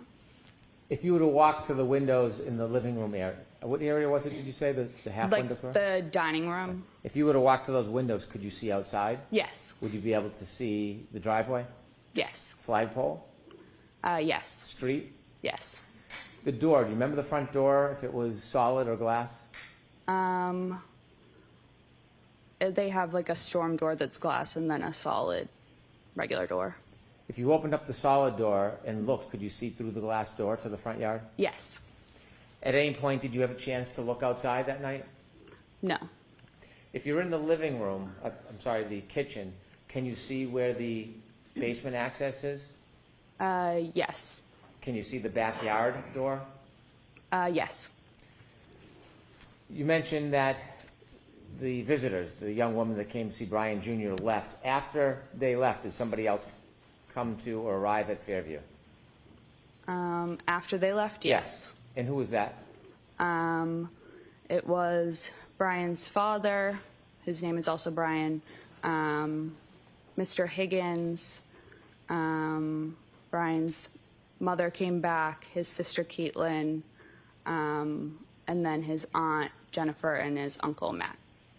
If I can just step back just a little time before the adult group showed up. Yes. Did any other of Brian Jr.'s cousins come to Fairview? Yes. And who was that? Colin, but he showed up before the girls left. He showed up before the group of young women left. Yes. How long did you see him stay for? Probably half an hour, 45 minutes. Did you get a chance to speak to him? Yes. Did the mood change at all in the house? No. When the adults came to the house, do you know about what time that was? Around midnight. You mentioned that you saw Brian Albert. Is that Brian Albert Jr.'s father? Correct. And his mother's name? Nicole. You also mentioned a person by the name of Brian Higgins. Did you know him from before that night? No. Did you meet him that night? Yes. Are you now familiar with who he is and what he looks like from that night? Yes. There was somebody else you said, Brian Jr.'s aunt and uncle? Yes, and then his sister, His aunt and uncle, what are their names? Jennifer and Matt McCabe. Did you know Mrs. McCabe from before that night? Somewhat. Had you ever socialized with her? I don't believe so. I knew who she was. I don't know if she knew my name, but I think she knew I was Brian's friend. Had you seen her before? Yes. Was that in relation to spending time with Brian Jr.? Yes, I believe so. Had you ever seen her or spent time with her outside of Brian Jr.'s presence? No. How about her husband, Matt McCabe? Did you know No. who he was? I knew who he was, but I don't believe I had ever met him in person before, no. Anybody else, any other adults come with that group? No. Do you remember who came into Fairview first as far as the adult group? Yes. Who? Mr. Albert, Brian's dad, and Mr. Higgins. And who came next? Next, I think they all kind of walked in together, Caitlin, Nicole, Jennifer, and Matt. Other than you, Julie, and Brian Albert Jr., had the young group left at that point? Yes. After that group arrived, what happens? Tell us what's happening inside the house. So it then was Brian Jr.'s actual birthday. So again, we were celebrating. Caitlin, his sister, was playing music on one of the speakers. And we were all pretty much sitting or standing around the kitchen table, talking, socializing. Do you remember what was being played for music? Like 70s, 80s type of music. I don't want to overstate It's okay. it, but Were you drinking? I don't believe I was anymore at that point, no. Did you feel impaired at all? No. As the night grew on, was there any problems in the house? No. Any argument? No. Any fighting? No. Anything exciting or controversy in any way? No. Did you have a plan that you were going to leave with Julie? Yes. What was the plan? She said that her oldest brother, Ryan, would pick us up and drive us home when he was done wherever he was. Did you see at any point before you ultimately left Fairview, did you see your sister leave the did you see Julie Nagel leave the house? Yes. Did you actually see her go and leave? Yes. About how long did she leave for? 5 minutes or less. Did you see her come back? Yes. After she went out of the house and came back in, did the plan change about a ride home with her brother? Yes. What was the new plan? So a little bit before she went out to talk to Ryan, we were talking, myself, her, and then Jen, were talking about how we were leaving and Julie's older brother was going to come pick us up, and we were the only ones that weren't like related to the Alberts there. So like Brian's friends left. So Jen was like, oh, like, don't leave just yet, because like we were celebrating Brian's birthday. If you want, myself and Matt can drive you home a little bit later. So we agreed to that. And then Jen said, feel free to invite Ryan inside, because he was already on his way. So Julie went out to tell Ryan, like, hey, we're not coming with you. But You weren't outside for the conversation, so you just heard this no, secondhand yeah, from Julie. yeah. So from what you saw, Julie went in and out Yes. for about 5 minutes? Yes. Why did you decide to stay? Did you want to stay? Yeah, I didn't mind. Did the night continue after Julie came back in and spoke to her brother? Yes. Was the mood any different than it had been the entire night? No. Anything extraordinary or remarkable happen inside that house? No. After Julie went out and spoke to her brother and came back in the house, did anybody else come inside the house other than everybody who was already there celebrating Brian Jr.'s birthday? No. Did you ever see another man or woman you didn't know come into that house? No. At some point, there was a decision that you would leave, I suppose? Yes. What time do you think you left generally? Between 1:30 and 2 in the morning. Do you have a specific time? Did you look at your watch? Did you know a certain time you left? No, I believe it was closer to 1:30 because I believe I was home by 2, but I can't say for sure. When you left, tell us what the weather was like when you went outside. Was it the same as when you came in? No, it was snowing. What was the conditions like? Had they changed, the wind or temperature? Yes. Yeah, it was colder. How much snow was on the ground at that point when you left? Like, I don't know, a dusting, or I could still see like some little pieces of grass like sticking out of it. But it was pretty much like the walkway and everything was white. Did you leave by the front door or the side door? The front. You remember that? Yes. Was there any type of hazard or difficulty with you walking? Julie and I walked out together down like the front stoop stairs. And I remember we were arm in arm. I was wearing shoes that didn't really have traction, so I was looking at my feet, so I didn't slip. And other than that, no real hazard, I wouldn't say. Whose car or vehicle did you walk to? Jennifer and Matt's. Did you get in? Yes. Which seat did you get in? The back seat behind the passenger. And where did Julie Nagel sit? The back seat behind the driver. Did the McCabe's get into the car? Yes. Who was driving? Matt. And then Jen was in the passenger seat. Front passenger? Yes. As you were leaving, was there any conversation or joking going on? Yes. So Matt actually forgot his jacket inside, so he went back in. And then I believe myself and or Julie turned around just kind of looking, and we saw a lone loaf of bread in the third row. So one of us said something to Jen about the loaf of bread, which she had gotten because of the storm.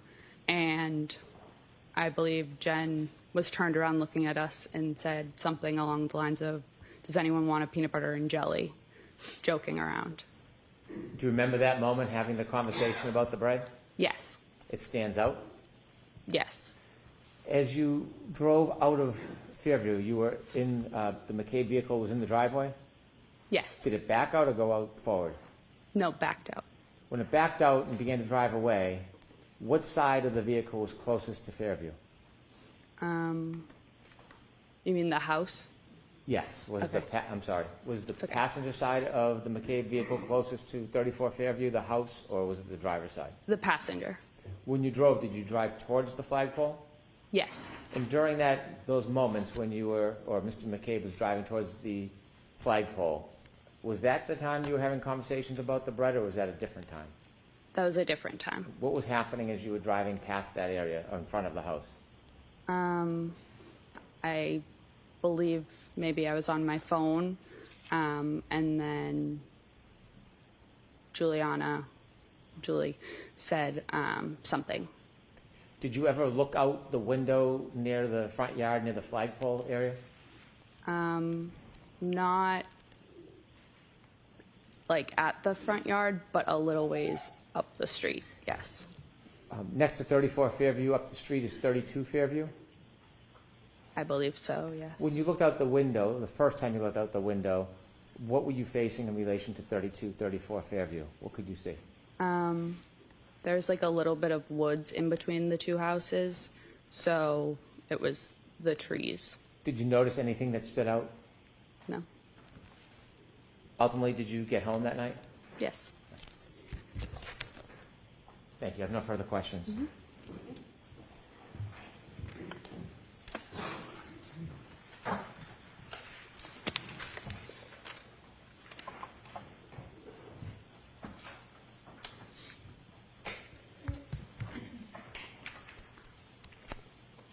Good morning, Ms. Levinson. Good morning.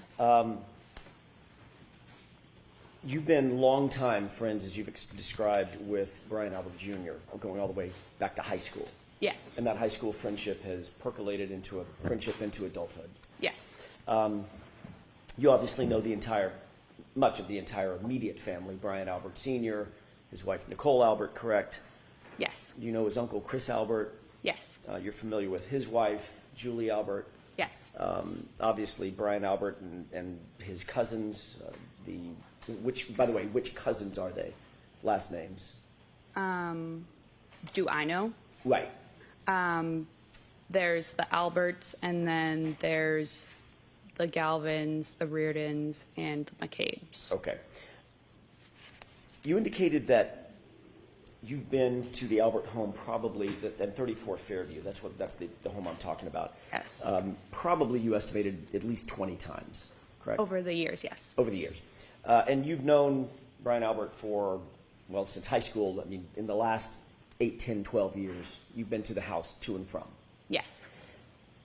You've never met, or you had never met, going into January 29th, 2022. You had never met their dog, had you? Their dog? Their dog. I'm not completely sure. Didn't you testify about a year ago in another proceeding that although you had been to the Albert home many times, you had never actually met the dog? If that's what it says I said, then yes. Is that because the dog was not really good with strangers? Objection? Sustained. Do you know why you hadn't met Chloe? By the way, did you know the dog's name was Chloe? Yes. Okay. Do you know why you hadn't met Chloe in all those trips to 34 Fairview? No. Just wasn't out and about among the folks that were in the house when you were there. Yes.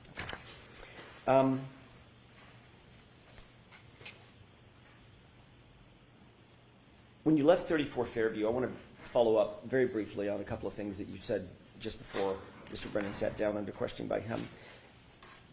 When you left 34 Fairview to join Jen McCabe at her invitation to take you home, you left through the front door, correct? Yes. As opposed to the side door. It's a little confusing. The front door has the brick stoop and the stairs, correct? Yes. Okay.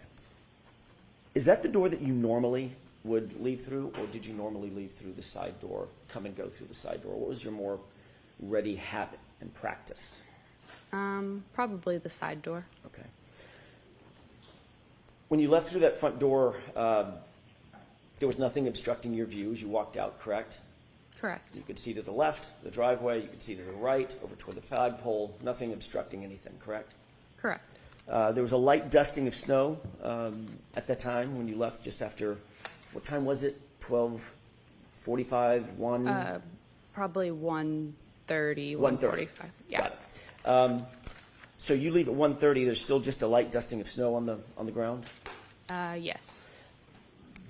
The yard is flat. Yes. You could see all the way out to the flagpole. Yes. You didn't notice anything unusual at that time when you looked out toward the flagpole walking out of that front door? I didn't notice anything. I wasn't looking out at the flagpole, but yes. You were looking in that direction. When you walk out of the door, obviously you're standing, walking out of the door toward the front yard, correct? Correct. But as I stated, I was looking down at my shoes in front of me. Okay. Obviously, then you have to, at some point, you have to look up to see where you're going. You have to turn left to go to the driveway. Is that right? Yes. Okay. Then you walk over and walk parallel to the yard again to walk over to the car. Correct? Yes. And as soon as you walked out of the stoop, you had to figure out where the stairs were, so make sure you don't fall down the stairs, right? Yes. But you're still looking up, like normal, correct? At some point. Most likely. My question is, you didn't see anything unusual in the yard, did you? No.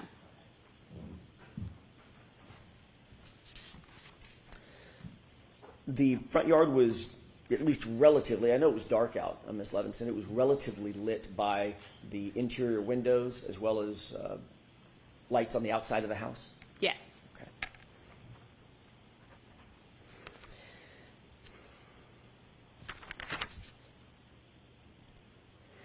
You indicated that you did, in fact, get the ride home with Jen McCabe and Matt McCabe. Who brought up giving you a ride home? Was it Jen? Yes. Okay. And she also mentioned it, did she mention it in your presence to Julie as well? About the ride home? About the ride home? Yes, in my presence. Okay. You said that Matt McCabe was driving, but before he got in the car, he realized he had forgotten his jacket and went back in, correct?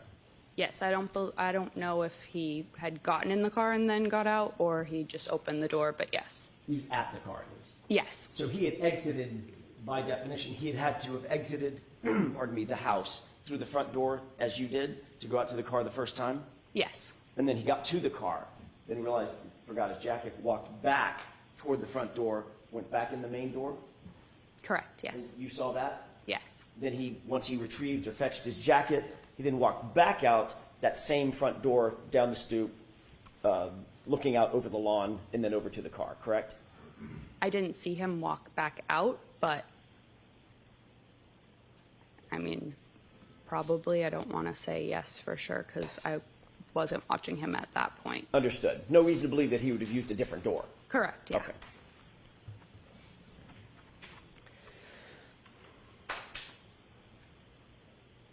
Your Honor, may I have just a moment? Okay. You were contacted ultimately by law enforcement to provide an interview, correct? Yes. That was not until October of 2022. Is that right? Yes. A couple of quick questions about that.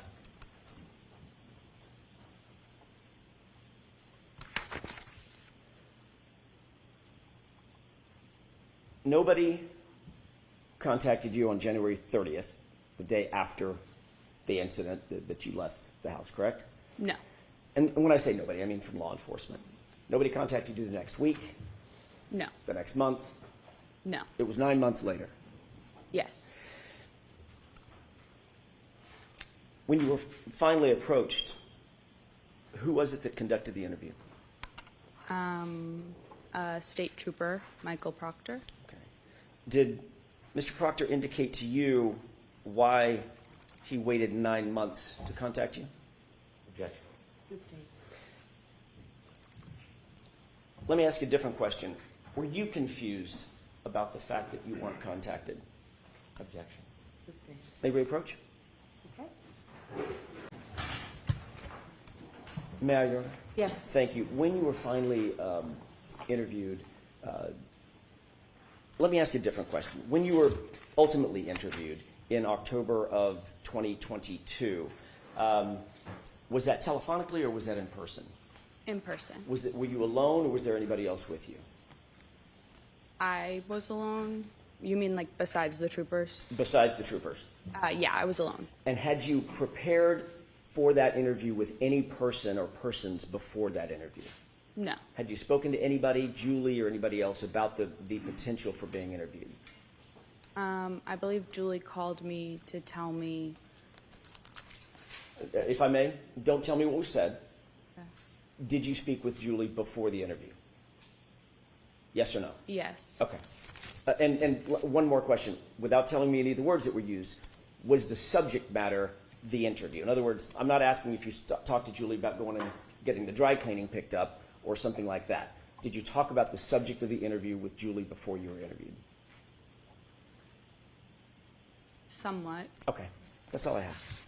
Thank you. Anything, Mr. Brennan? Briefly, Your Honor. Can I have Exhibit 3, please?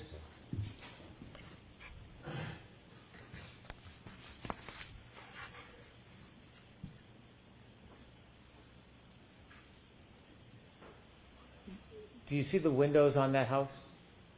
Yes. Do you recognize that house as 34 Fairview?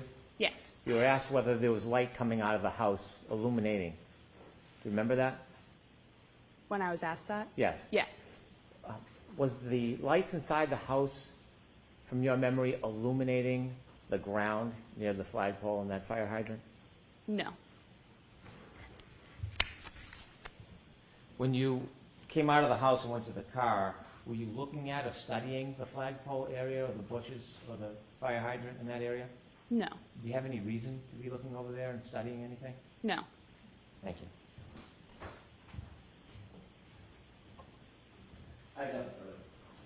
All right, Ms. Levinson, you are all set. Thank you. Good morning. Oh, I'm sorry. Whenever you're ready, Mr. Brennan. Thank you. Ma'am, could you please introduce yourself to the jury? My name is Katie McLaughlin. I'm 29 years old. I work for the town of Canton as a firefighter paramedic. Did you study to become a paramedic firefighter? Why Yes. did you become interested in becoming a paramedic firefighter? I enjoy helping people. I have some family members who work in the healthcare field, and I just always thought it was interesting, and I wanted to do something meaningful with my life. Did you have to have any special training or education to become a firefighter and paramedic? Yes, you do about 2 years of schooling. It's divided in between a didactic portion and then a clinical portion in the hospital and ambulance, so it takes about 2 years to finish. You completed that? Yes. Did you become a firefighter at the same time you became a paramedic, or were those separate educations? They're separate. I became a paramedic first before I became a firefighter. Did you work as a paramedic before you became a firefighter actively in the field? Yes, for a few years. Do you remember about when you first started working as a paramedic? 2016 or 17. And when did you first become a firefighter? 2017. Do you remember when you first began working for the Canton Fire Department? I believe it was May of 2017. Are you still employed by the Canton Fire Department? Yes. In your paramedic training, did you learn how to provide care for people who are in need? Yes. Had you, before 2022, responded to different events or people's homes or public locations to help people? Yes. About how many calls? Could you estimate how many different calls you had been on as a paramedic or firefighter leading into the beginning of 2022? Probably hundreds. I want to ask you some background as a paramedic firefighter, your role as you see it. As a paramedic firefighter, are you part of law enforcement? No. Do you investigate crimes? No. Do you write police reports? No. When you're going to a scene and using your skills to help somebody, are you interested in whether or not somebody was involved or responsible for an event? No. What is your focus when you go to a scene to help somebody? What's your priority? To help the patient, to save someone's life. Do you have a chance, or do you try to assess the patient, speak to them if they can speak to you? If we can, yep. Are there times when the person can't speak? Yes. If a person can't speak to you, is there a role that you take to try to get information to help assist the person?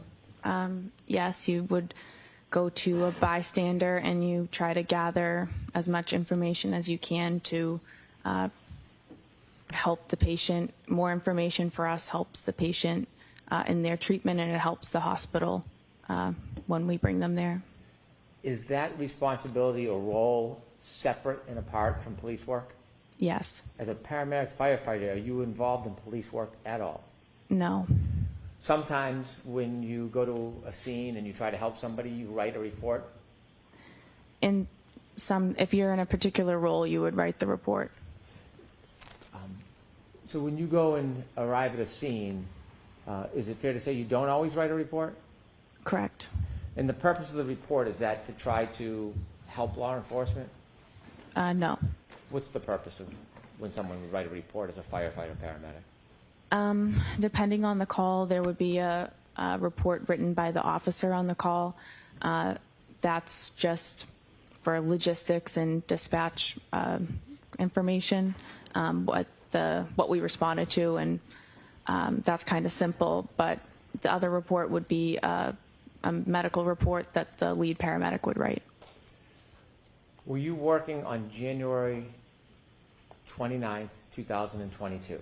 Yes. Was that an assigned shift for you?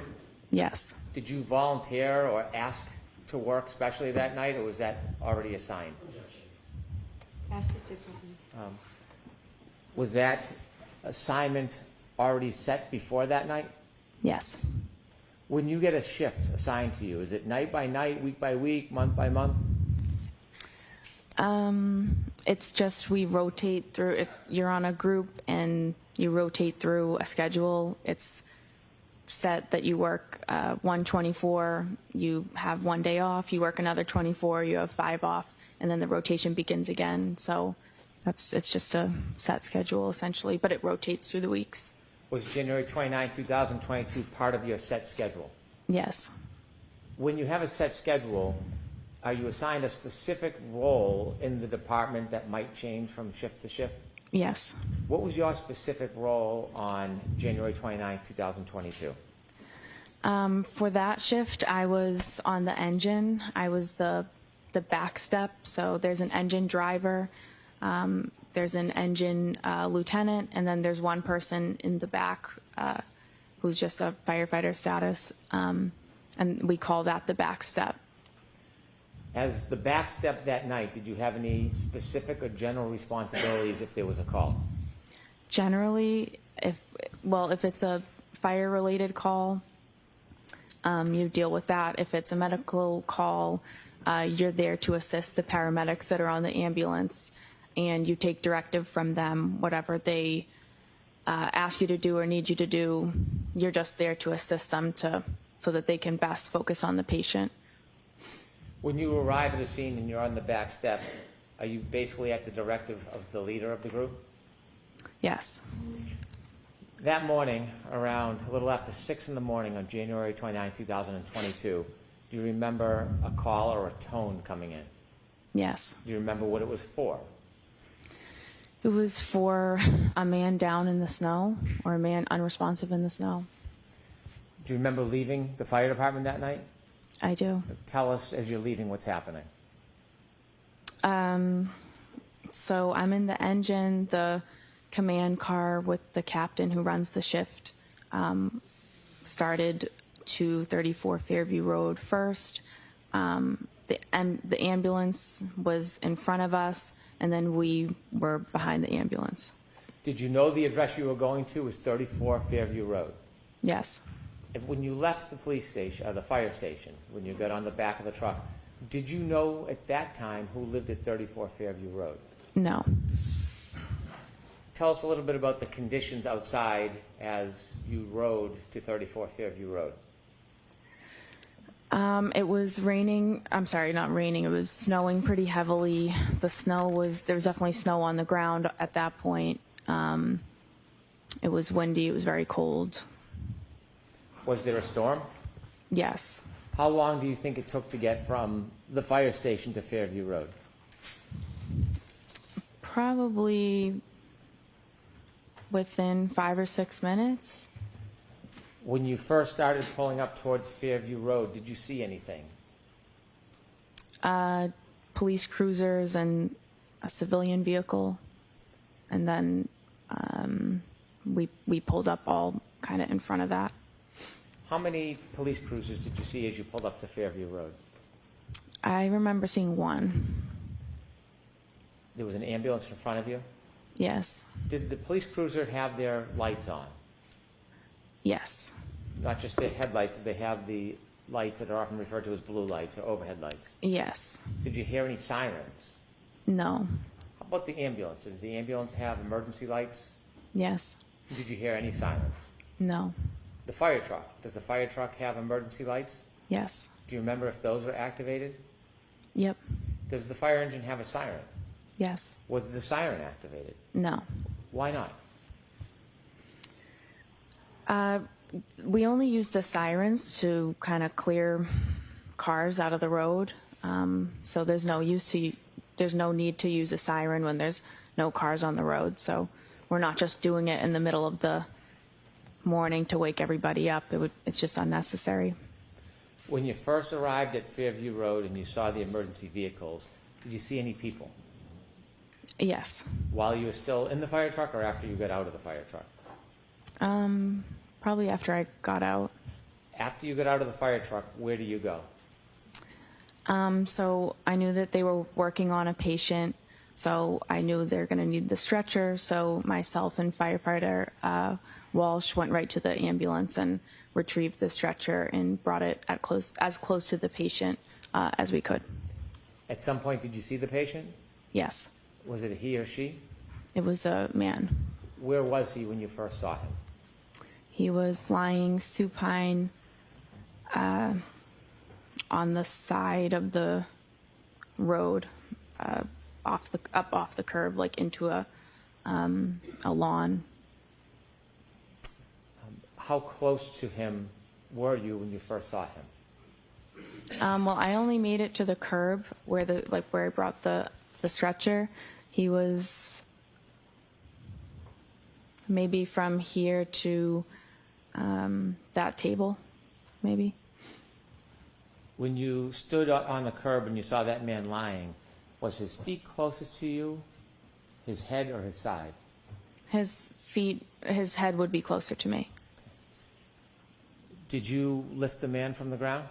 No. Did some of your colleagues? Yes. After you brought the stretcher or the bed to the side of the road, did you remain there on the side of the road? They lifted him on the backboard, they put him on the stretcher, and then they pretty much immediately started moving to bring him in the back of the ambulance. Around the area where you first saw this man lying supine on the ground, was there anything other than ground? Were there any objects in that I'm area? sorry? Was there any objects near him? I remember seeing a fire hydrant, and that's all I can really remember. When you mentioned that he was lying about as close to that table as you, would 8 to 10 feet be a fair estimate? I don't know that I could say. Okay. At some point, did you receive further directions from anybody on the team asking you to do something? Yes. Firefighter Flamati I was at the head of the stretcher with firefighter Flamati, and he asked me to try to gather more information and kind of see what happened and what's going on. Did you have someone that you wanted to gather information from? Yes. There was a woman who seemed to be really concerned and involved with the patient's status, and so I just kind of assumed that this would be the person that I could try to get more information from. Did you take a guess? Yeah, The person that you try to get more information from, do you see that person in the courtroom today? I do. Could you point that person out and describe an article of clothing Black they suit. wear? Black suit. And do you see where that person's sitting in between? I do. Her attorneys. Did you approach that person? I did. Now, you mentioned you're not a police officer or a criminal investigator. What type of information are you hoping to get generally in these circumstances? Some basic demographic info. You can answer a lot of questions by just asking a few very simple ones. So obviously you're trying to get his name and his date of birth. And then you ask questions if the patient has a medical history, if the patient takes daily medications, if the patient has any allergies. And that's all things that can help to sort of maybe explain why this person is in the position that he's in. For example, if someone says reported that he had a heart condition or a seizure disorder or he was a diabetic, that would help us sort of, that's relevant information for us for his treatment and to pass on to the hospital. Did you have a chance to speak with the person that you had pointed out? I did. When you spoke to that person, did you get a chance to ask any of those questions you would typically ask? I did. When you spoke to the person, what did they tell you? She gave me his name, his date of birth. She denied him having any medical history or daily medications or allergies. I was kind of moving around. She was moving around the scene. So I was kind of moving around, trying to gather the information with her. Did she say anything to you in addition to the typical background information that you would try to obtain from somebody? Yes. What did she say? Well, I asked another question. Once we had come to a stop, I asked if there had been any significant trauma that happened that preceded this. And she answered with a series of statements that she repeated. I hit him. I hit him. There was a woman next to us who told her to calm down, stop talking, calm down, you're hysterical. So she repeated, I hit him. And a police officer asked her, said, you what? And she repeated it again, I hit him. And the officer then signaled for his sergeant to come down to the scene or down to where he was. When she first told you that she had hit him, you said there was another woman next to her. Did you know who that woman was? Not at the time. Do you now know who that woman was? I do. And who was that? Miss Jen McCabe. Did you know Miss McCabe at that time? No. Do you know her personally now? No. Are you friendly or friends with her in any way? No. You mentioned that when the defendant said, I hit him, Ms. McCabe was trying to intervene? Yes, it appeared that way. What did it appear she was trying to do? Trying to get her to calm down, to stop talking. It appeared that she was... Sustained. Disregard that comment. Did Ms. McCabe interject verbally? Yes. After Ms. McCabe interjected and the defendant made those statements about hitting him, did you persist in getting more information, asking to clarify what she meant by I hit him? No, I did not. Why not? A few reasons. I felt at that point, given the situation and how disturbing, and it was a very emotional situation, the woman was very upset. I didn't feel comfortable pushing and asking for more. I just didn't think that it was the right time for that, and it was also really not my place at that point, and I feel like that was something that the police that's more their role. Asking follow-up questions about what she meant by I hit him, would that have helped your diagnosis and treatment of the man in any way? It could have. But you made the decision to stop asking her questions? I did. Or Mr. Brown. Did you ask her any more questions after she said I hit him? I decided not to.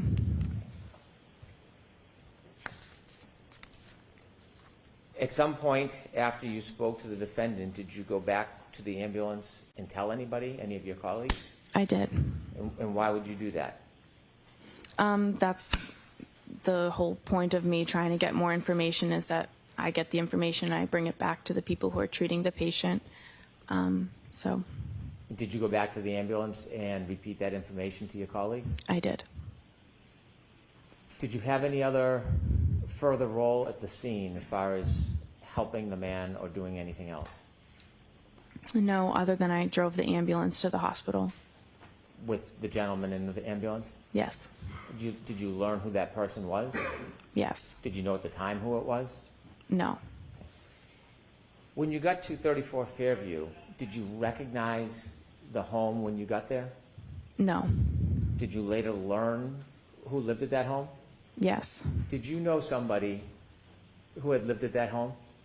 Yes. Did you know that person lived there prior to that night? I learned that she lived there.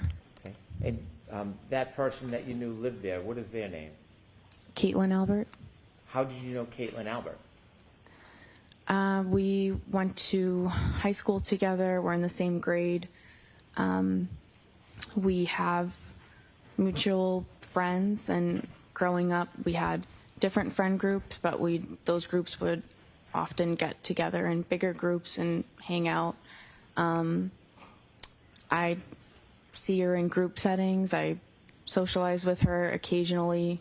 I don't have a personal relationship with her. I wouldn't consider her to be a friend of mine, but I do see her occasionally because of social events. I don't have a one-on-one. I don't have a close personal relationship with her.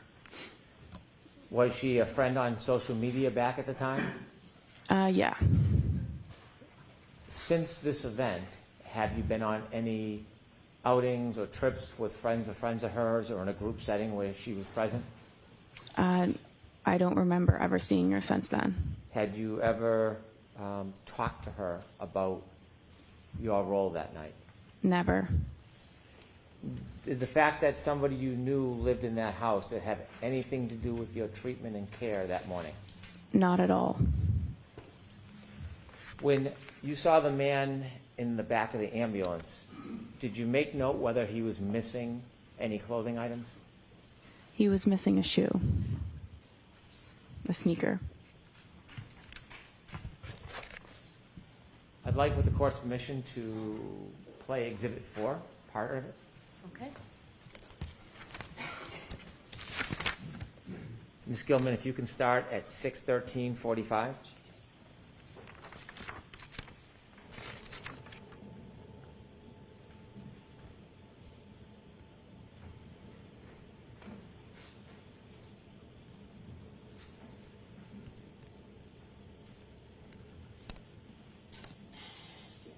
Stop, please. Do you recognize whether or not you're in that video, ma'am? Yes. What color jacket are you wearing? I'm in the red and yellow jacket. Okay, continue, please.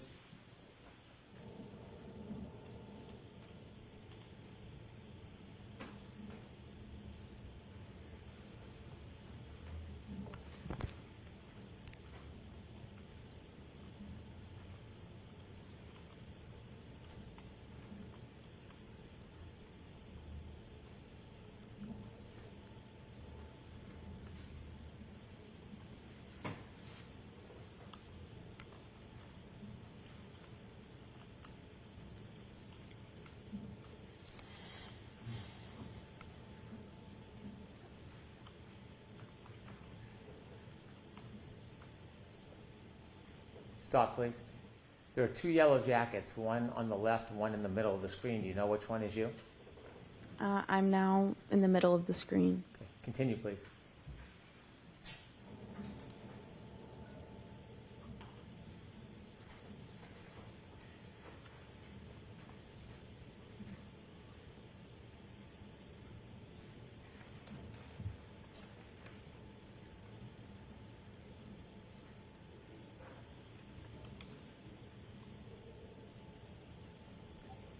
Stop, please. Do you know who that is on the left of the screen near the flagpole?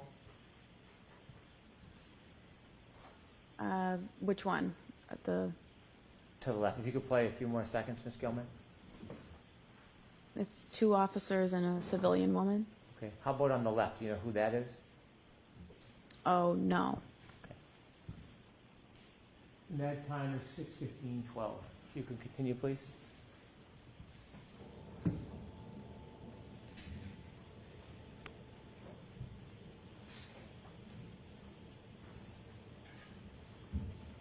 Stop, please. Is that you, ma'am, in the yellow?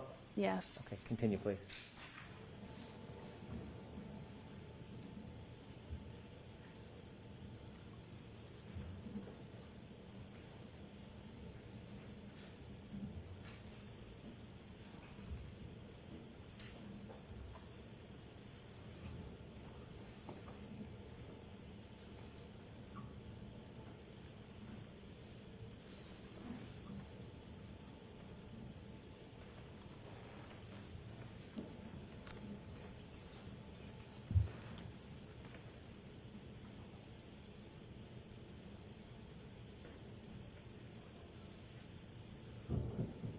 Stop, please. Do you see yourself on that screen? Yes, What color jacket? the red and yellow. And who's to your left? Miss Reed. Across from you, with the blue or black jacket with the hood. Do you know who that is at this time? Miss McCabe. And you didn't know her at the time? No. You see the officer that's turned away from you? Yes. Do you know who he's speaking to? No. Do you know the exact moment that the defendant told you, I hit him, I hit him, I hit him? I think it was just prior to that. Okay, continue.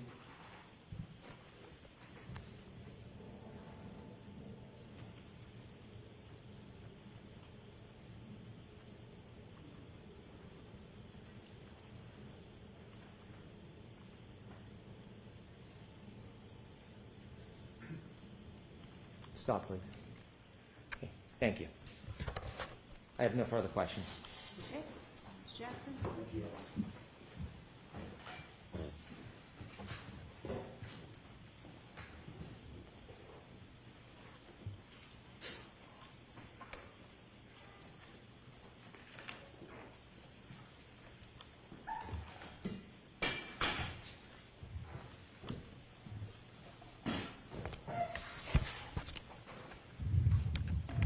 Good morning, Ms. McLaughlin.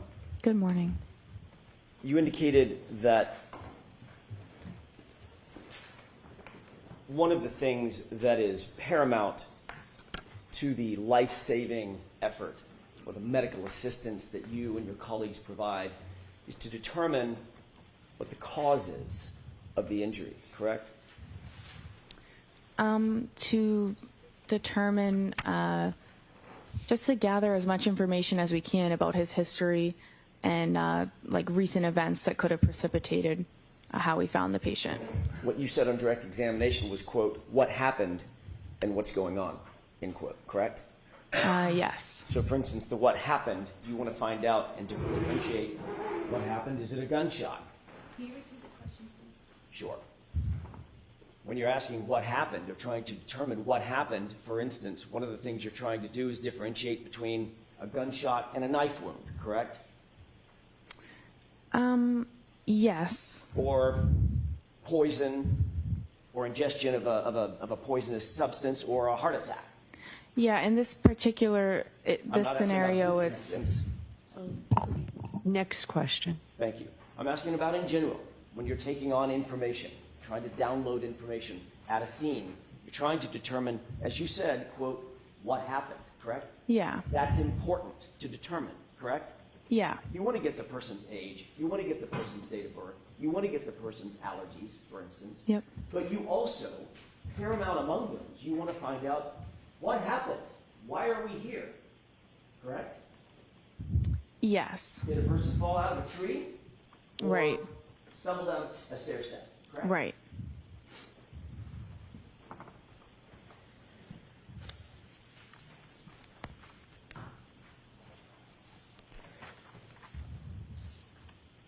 In doing so, it's important to relay that information to others as well.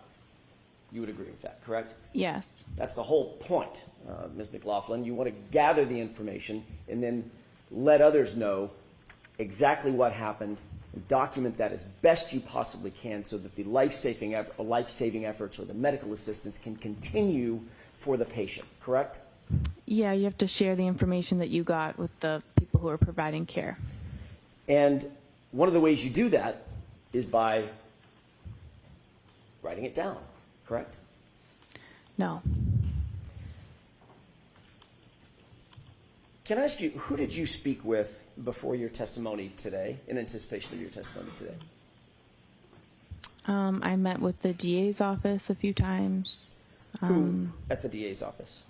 Mr. Brennan, a witness advocate, and there were different troopers there at different meetings.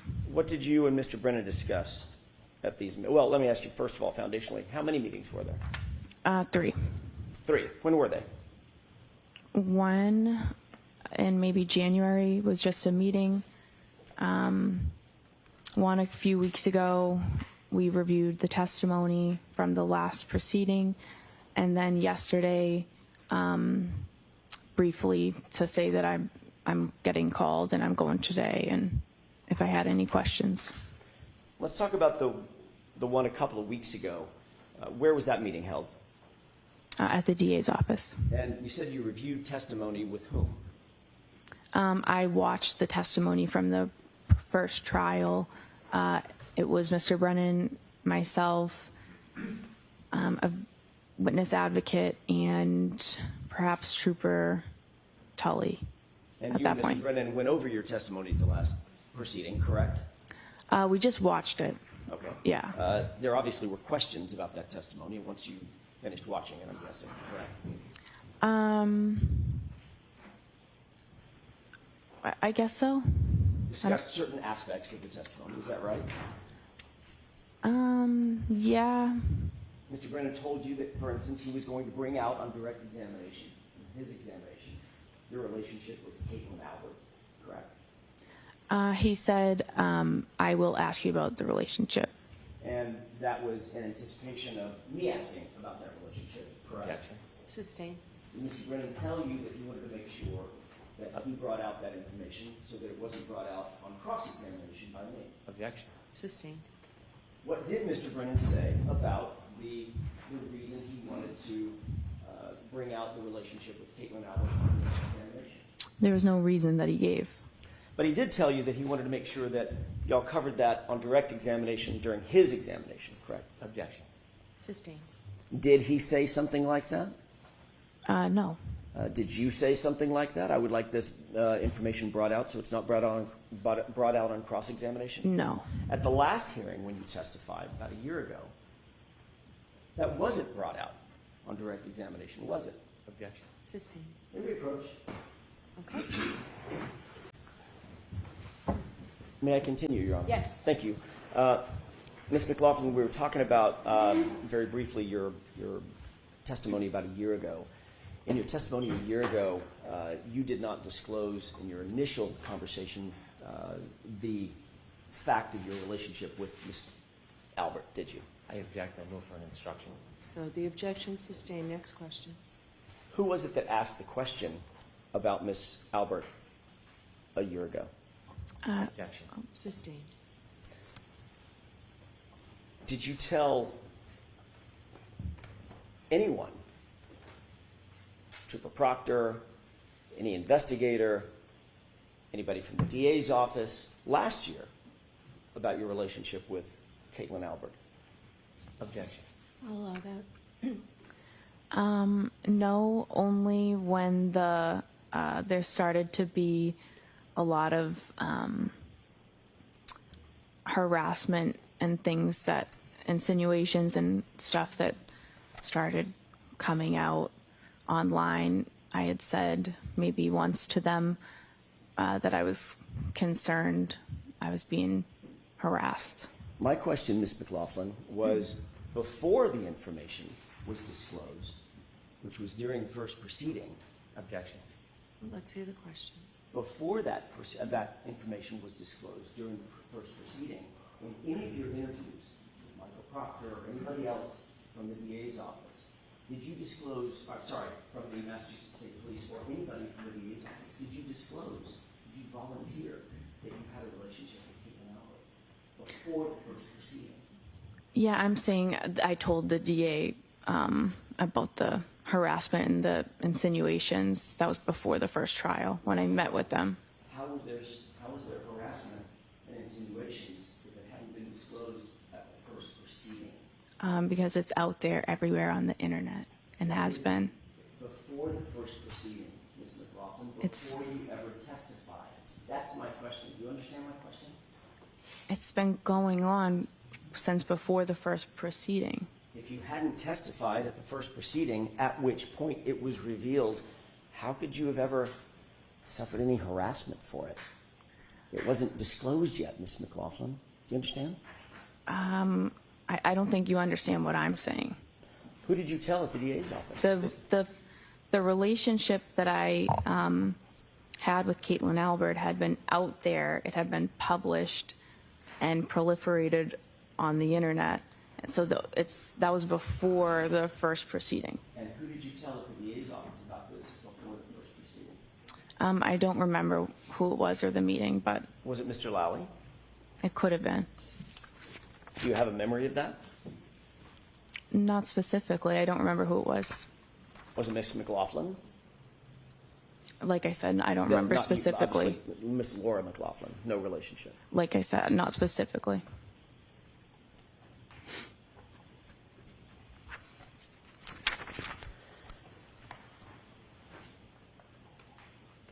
Let's talk about that initial call to 34 Fairview.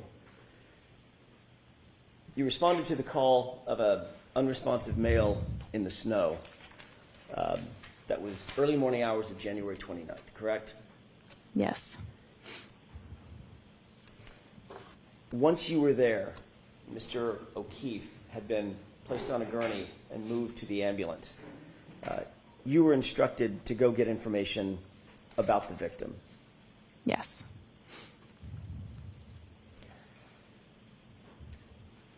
You've described in a video the basic scene where you claim that this statement was made by my client, correct? Yes. That was a situation in which you're standing there, Ms. Reed is standing there, Ms. McCabe is standing across from you, and there's... Correct?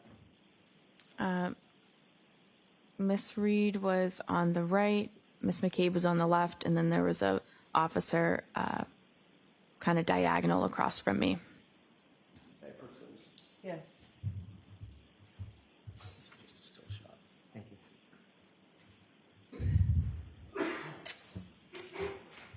Ms. McLaughlin, can you tell me if you recognize the still shot depicted in that photograph?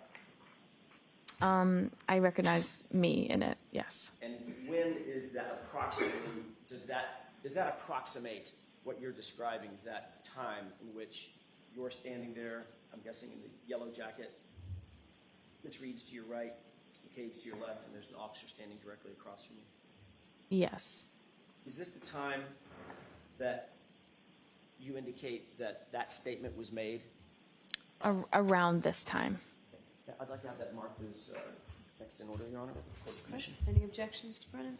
None, thank you. May I retrieve? Yeah. 50?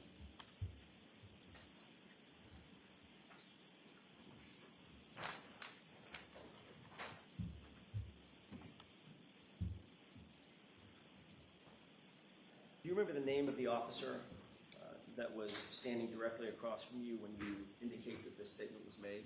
I didn't know, but I am aware now. But, and by the way, that officer's name is what? Officer Sarif.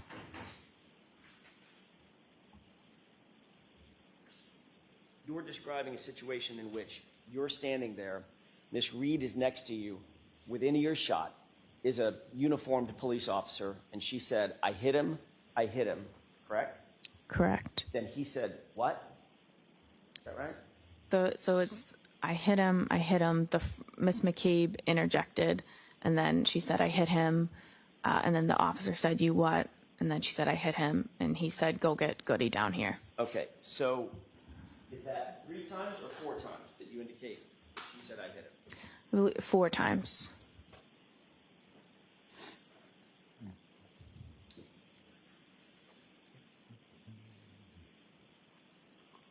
And you, according to you, you indicate that at the time that Ms. Reed made these statements, she was hysterical and somewhat out of control. Is that right?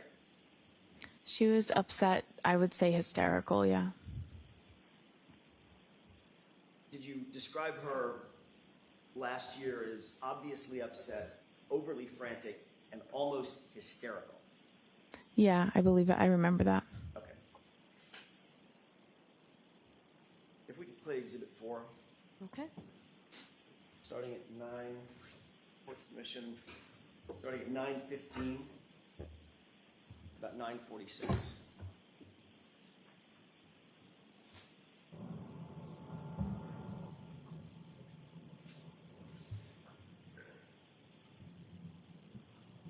Can you stop it? Did you see the 2 people enter from screen right Yes, Who is that?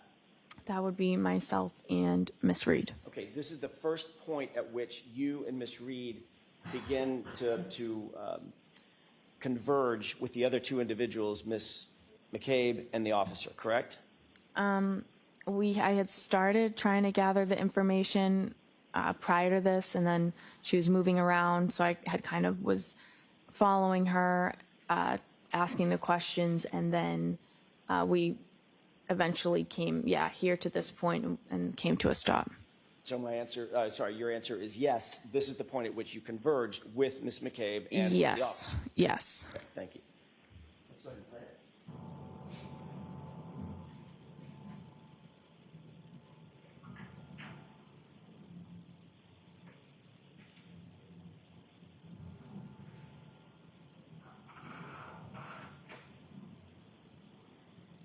Pause it.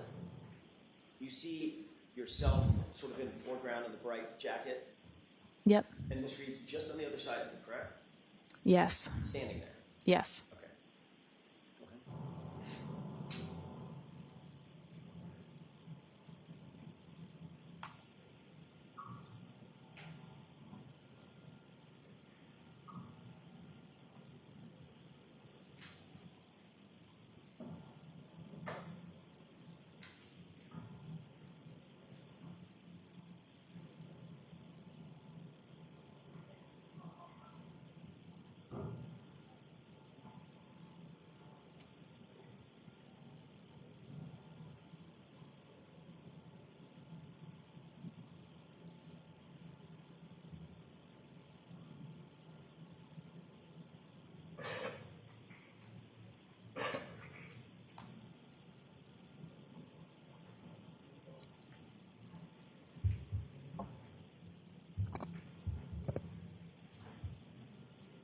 Okay.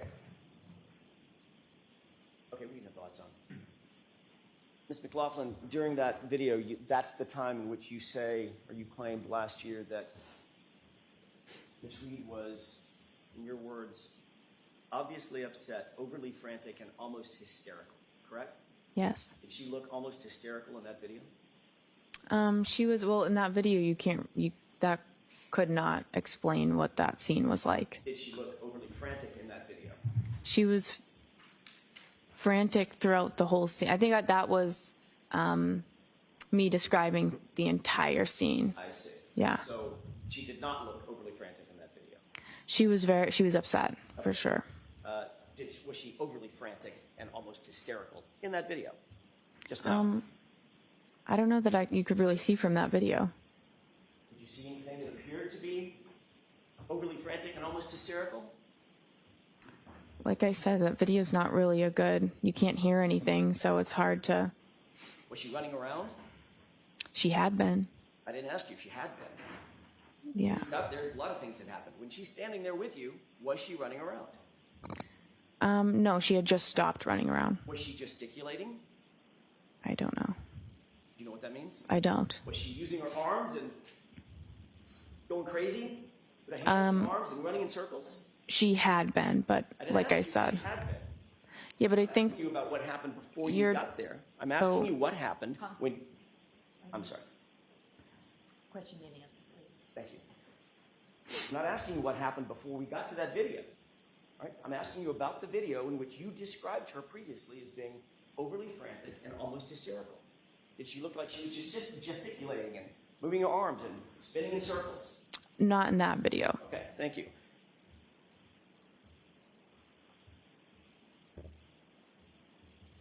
And according to you, that's the point at which Ms. McCabe said, I think you need to calm down, correct? Yes.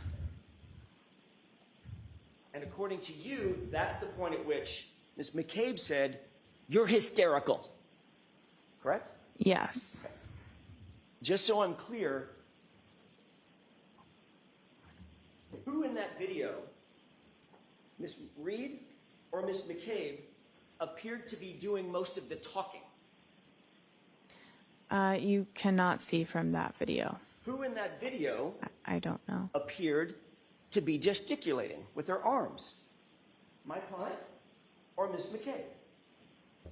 I think Miss McCabe was doing that, saying, "You need to calm down. You're hysterical." Oh, the whole time she's gesticulating, she's saying, "Calm down, Karen. You're being hysterical. Calm down. You're hysterical." And just repeating that? She was trying to get her to stop and to calm down because of the statement she was making, I see. and she was trying to get her to stop, calm down. I see. Okay. So during that entire video, that was probably 40, 50 seconds or so, maybe it's a minute. That's when you're saying now that Ms. McCabe was gesticulating and saying, "Calm down, Karen. You need to stop making statements. Calm down." Right? That's what she was doing. Yes. Okay. Well, you'll agree that Ms. Reed was standing relatively quietly to your right, not saying much of anything. No, what she had just said, she had seemed upset when she said that, and what she said was obviously Miss McCabe was trying to convince her that that was not, you need to calm down, stop saying that. Right in front of a police officer who never said he heard her say it. Objection. Correct. Sustained.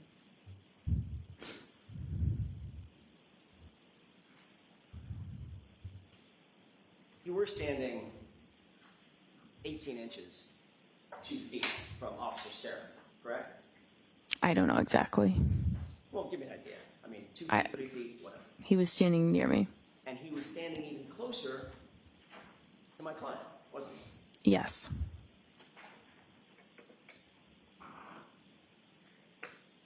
At this moment, when you claim to have heard the "I hit him" repeated 4 times, where was Officer Flamati? I'm sorry, where's Firefighter Flamati and Firefighter Nuttall? In the ambulance. With the doors closed. Yes. And the ambulance, this is my ignorance, I'm assuming the engine was running. Yep. I'm assuming that there's some sort of a heating system inside that ambulance to keep it nice and warm for patients. Yes. So that was running as well. Mm-hmm. Is that yes? Yep. So with that door closed, those doors closed, how many feet away, by the way, from where we're looking? How many feet away? How many yards away? I don't know. We were fairly close to the ambulance. Further than you and I are from each other right now, or closer? I think closer. Okay. How about now? I'm not sure. The ambulance was behind us. I'm not sure how close we were. Right. At least a few yards. Sure. Okay. And those doors are pretty thick, secure metal doors that lock. Is that right? Yes.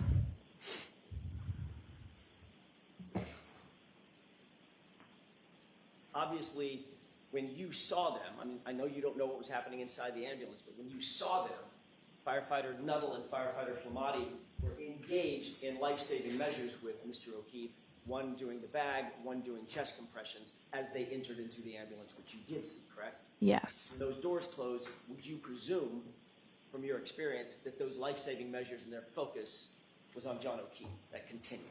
Yes. You testified that you went back to the ambulance at some point and you told Firefighter Flamati and Firefighter Nuttall what you claimed to have heard. You've told this jury, correct? I went back to the ambulance after that, and I told them what was said and gave them the demographic information that I got. Okay.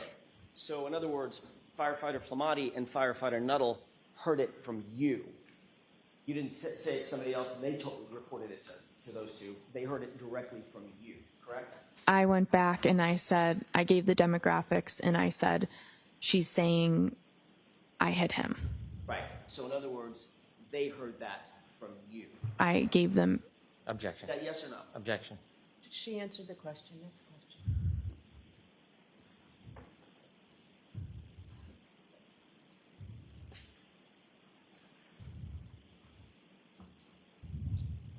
I want to ask you a couple of questions about your relationship with Caitlin Albert. You were asked at a hearing about a year ago, back in May last year, May 3rd, as a matter of fact, 2024, about that relationship. Do you remember what your answer was? No, not specifically. You remember saying, in response to the question, who's Caitlin Albert, asked by me? I don't remember specifically what I said. Did you say, I went to high school with someone named Caitlin Albert? Can I have the page number and line, please? May 3rd transcript, 10-24, lines 2 and 3.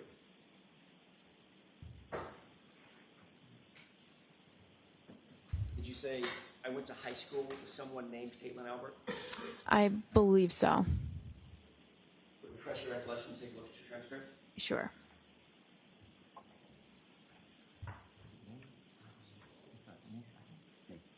No, May 4th. Wait a second. Let me look.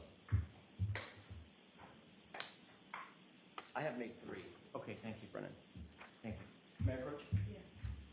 Let me wait for you to No, get no.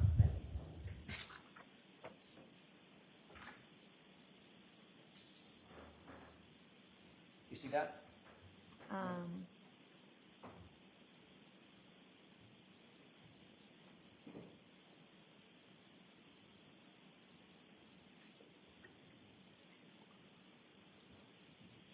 Yeah.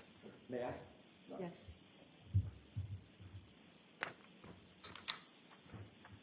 Did that refresh your recollection as to what your answer was to the question, who's Caitlin Albert?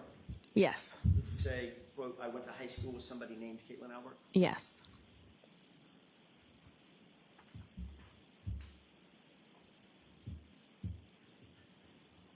Ms. McLaughlin, that was not a full and accurate statement of your relationship with Caitlin Albert, correct? I object.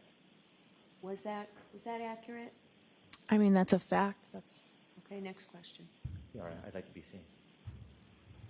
All right. Mr. Jackson, why don't you go? In answer to that question, the open-ended question, who's Caitlin Albert, you didn't offer up in that first initial response, you didn't offer up, you didn't say we're friends, did you? we're not. You didn't say that we are in the same friend group, did you? No. You didn't say we've been friends since high school. No. You said, I went to high school with someone named Caitlin Albert, correct? Yes. Almost as if you just saw her name in a yearbook. No, I don't agree with that.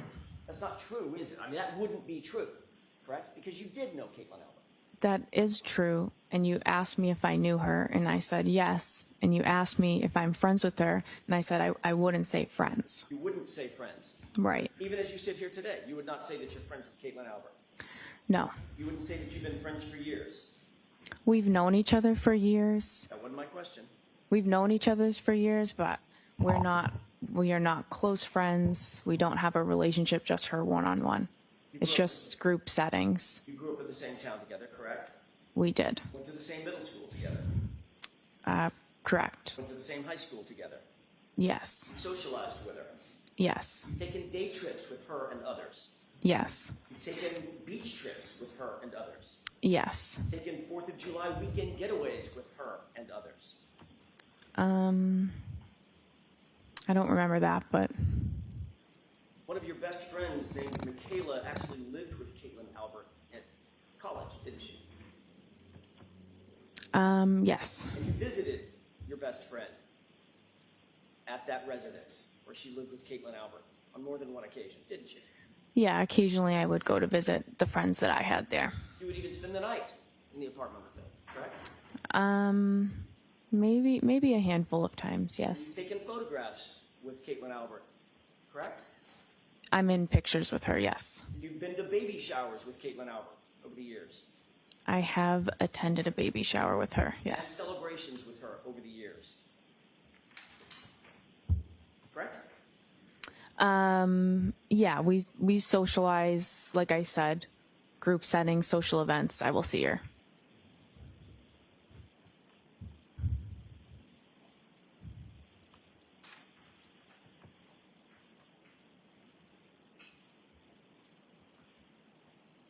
Your Honor, may I approach?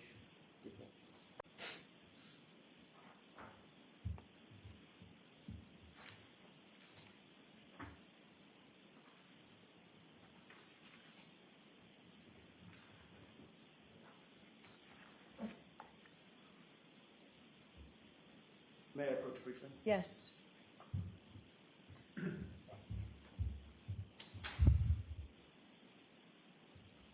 May I stay by the witness stand just so I can take the photographs back. Can you describe, first of all, take a quick glance through that series of pages and tell me if you recognize what's depicted in those pages.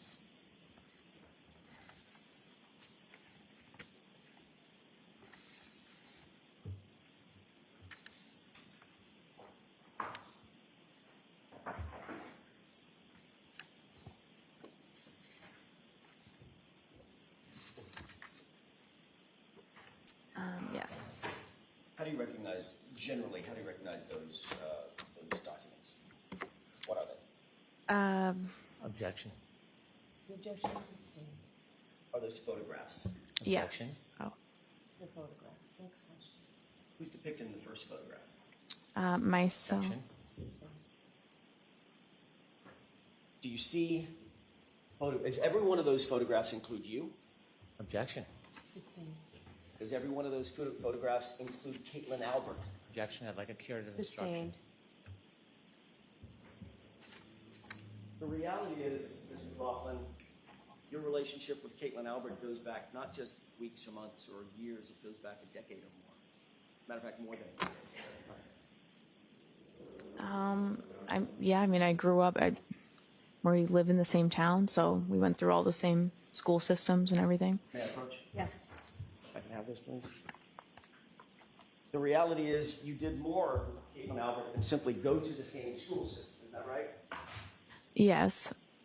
One of these photographs has you on vacation with Objection. Caitlin Albert drinking, correct? Sustained. You've been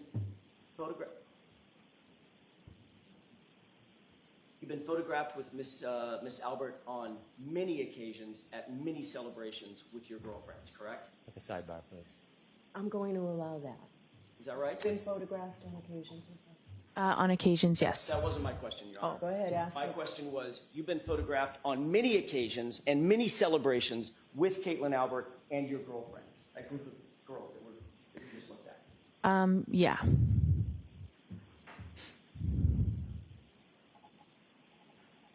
And those include, as we went over just a second ago, 4th of July vacations, correct?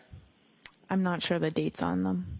I didn't ask you about the dates. I don't know the dates either. Well, I don't know that was a 4th of July celebration. I'm not sure. Do you see a beach photo with American flags in the background?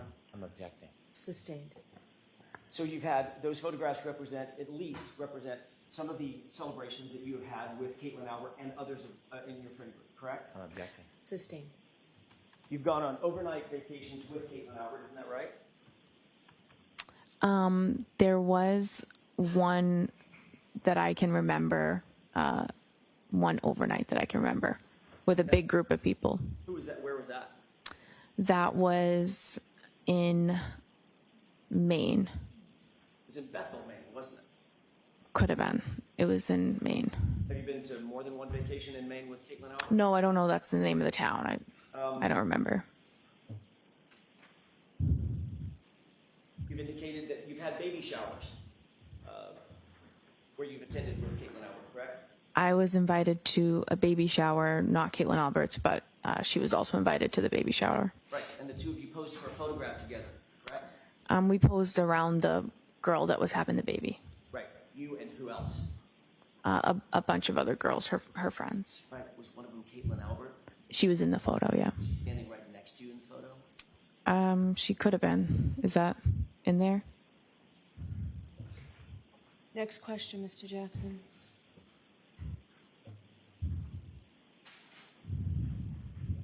May I approach? No. Next question. You just looked at a photograph of you. I just glanced through them. Objecting to this Sorry. whole line. The objection is sustained. The reality is, Ms. McLaughlin, your relationship with Caitlin Albert is far more than simply somebody that you went to high school with. Isn't that true? I described what it is. Do you stand by your testimony that Caitlin Albert is, quote, somebody I went to high school with somebody by that name?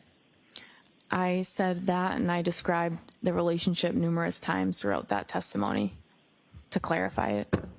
And you clarified it under questioning by me, correct? Yes. And Mr. Lally, he asked follow-ups. And in fact, you were shown some of these photographs last year, too. Objection. Sustained. The reason you clarified it is because you were confronted with photos of yourself last year, correct? Can you repeat the question? Sure. The reason you clarified it, as you just testified, the relationship, is because you were confronted with photographs of you and Caitlin Albert last year, correct? I just answered the questions that you had. Right, and you were shown photographs last year. I was, yes. There's also another member of the Albert family that you've spoken to about this case, isn't that right? No. January 30th, 2022, you were contacted by a member of the Canton Police Department to set up an interview, weren't you? No, I was not. You remember being contacted by anybody to set up an interview with Michael Proctor? The state police called me, and I met with two state troopers. I don't know which one of the troopers called me to set up the interview. Isn't it true that it was actually a Canton police officer who coordinated that interview with you? I have no knowledge of that at all. Isn't it true that the Canton police officer who set up the interview with Massachusetts State Police and coordinated that interview was a detective named Kevin? Do you remember that? I have no knowledge of that. Isn't it true that Brian Albert has a brother named Kevin Albert on Canton Police Department? I know that now. Isn't that who coordinated your interview with Michael Proctor? I've never spoken to Kevin Albert, ever. You can't remember who it was that set up the meeting. How can you say with such specificity? Because it was the state police called me. The state police called me. It was a state trooper. Can you wait till I'm finished Just with my hold on question? 1 second. Oh, wait. sorry. If you can't remember who it was that called you specifically, how can you say with such specificity that you've never spoken to Kevin Albert? Because I have only ever talked about this case with a state police trooper. So there were two of them there when I went for the interview. I don't remember which one called me, but I've never been contacted by anyone in the Canton Police about an interview or about the case. So I know it's not. I just don't know which state trooper it was that called me. Did you talk to Mr. Brennan about this issue when y'all met? No, I did not. This issue never came up? No, About Kevin Albert or the Massachusetts State Police or your first interview? no. You remember testifying about this last year? I remember you asking me about who coordinated the interview. And now as you sit here, you're saying it was absolutely 100% Massachusetts State Police that coordinated that interview. I only ever spoke to the state police about that interview. I wasn't contacted by anyone else to go in for that interview. Are you saying that you now have a specific memory of how that interview was set up? And that it was Massachusetts State Police?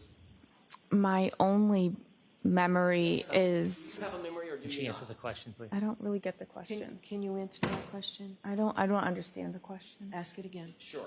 Are you saying as you sit here now that you have a memory of how that interview was set up? And it was by a Massachusetts State Police officer? I always had a memory that it was a state police officer. Okay. I don't know which one. That's why I said I don't know. Isn't it true that last year you were asked that very similar question? This is at 10-56, lines 10 through 15. Question, do you recall being contacted by a completely different officer to say, hey, Trooper Proctor wants to talk to you. Come on to Canton PD. He wants to have an interview. Answer, I don't remember exactly how the interview was set up. Remember that? Right. So as you sit here, you now have a specific memory that that interview was set up by Massachusetts police officers. That's the only memory I have of it. And when I said I don't know, you said somebody other than Proctor, and I didn't know if you were referring to the other state trooper that was there, because I didn't remember specifically who called me to come in for the interview. But I've never spoken to anybody in the Canton Police about that interview or the setup. In fact, Kevin Albert is Brian Albert's brother. I'm aware of that now. You're aware that Kevin Albert is Caitlin Albert's uncle. I guess so. How many conversations did you have with anybody before you actually sat down with Michael Proctor? Either in anticipation of setting up the interview or otherwise? None. I think once I got the call, I just called my chief that they're asking me to come in. And that was that. And you got the call from whom? I don't know which state trooper called me. But as you sit here now, you're very specific in your memory it was a state trooper.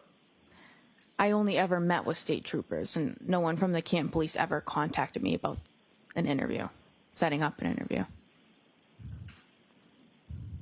During your interview with Michael Proctor, did you disclose to Trooper Proctor that you had a pre-existing relationship with any member of the Albert family?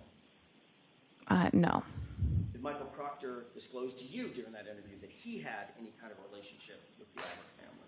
Objection. Sustained. I want to talk to you for a second about your role when you did, in fact, arrive at 34 Fairview, Ms. McLaughlin. How long had you been a firefighter paramedic at that time, January 29th, 2022? Probably about 5 years. You said that you had responded to hundreds, you believe it's possibly hundreds of calls, is that right? Possibly. How many were homicides or potential homicides? None that I know of. So this would be the first one on January 29th, 2022, is that right? Yes. And obviously, if you had never responded to a homicide before, you certainly had never responded to a homicide of a police officer before, correct? Correct. I think you indicated as much on direct examination that you are not and are not now a trained detective, is that right? Right. You never conducted any sort of a formal investigation, formal criminal investigation, had you? No. You hadn't been trained, you had no advanced training on how to preserve or interpret statements or memorialized statements for evidentiary purposes? No. Or for the use in trial, things of that nature? Nope. In fact, your role that morning was just to provide medical assistance and pretty much nothing else, is that right? Yes. And you'll agree that it was a somewhat chaotic scene, right? Yes. Lots of first responders on scene, right? Yes. Everybody working furiously, or at least people working furiously to provide life-saving measures to John O'Keefe, is that right? Yes. People were talking over each other. There was a cacophony of engine sounds and noises coming from people talking and trying to speak over the wind and the howling, the driving snow and wind that was coming down, snow that was coming down, is that right? Yes. You hear people in the background, in the foreground, people talking over each other. Yes. Emotions, your emotions, everybody else's emotions were on high alert, is that right? Yes. So you were trying to do your job under pretty intense pressure and in a very limited context, correct? Yes. You didn't have a tape recorder with you when you were asking my client any questions, did you? No, of course not. There's no audio recording of that conversation you claim took place between you and Miss Reed, is that right? Not that I know of. And you've already indicated that you didn't even follow up with a single question when she responded in the way that you've indicated she responded, correct? Yes. The words you claim you heard were, "I hit him," is that right? Correct. It's your experience that people under pressure, people under stress, because you go to high-stress situations all the time as a firefighter paramedic, correct? Correct. People in those kind of situations speak in broken sentences or rhetorical questions, correct? Not uncommon. People react differently at, different scenes. But you certainly wouldn't say that that's uncommon. Oh my God, what happened? What happened? Things of that nature. No. Did you hear my client ask the question of confusion, or a series of questions of confusion? Could I have hit him? Did I hit him? I did not hear that. You never heard her say anything close to, did I hit him or could I have hit him? I did not. Ms. McLaughlin, where are your notes regarding this statement? I don't have any. Where'd they go? It's not in the role that I was in, I'm not in a position to write a report on this type of call. It would be the lead paramedic or the officer on scene. So you didn't write anything down, you didn't have any opportunity to write anything down? I didn't. You're just going by your memory? Yes. I want to play Exhibit 4, starting at runtime 8:50. Okay.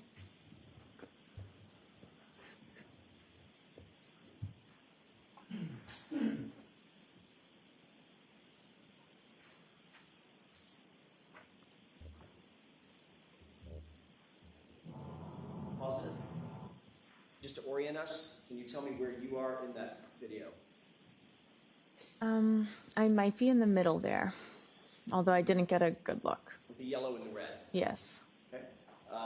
I'd like you to pay special attention, Mr. McLaughlin, to your right and your left hands as this video plays. Could we go ahead and play it?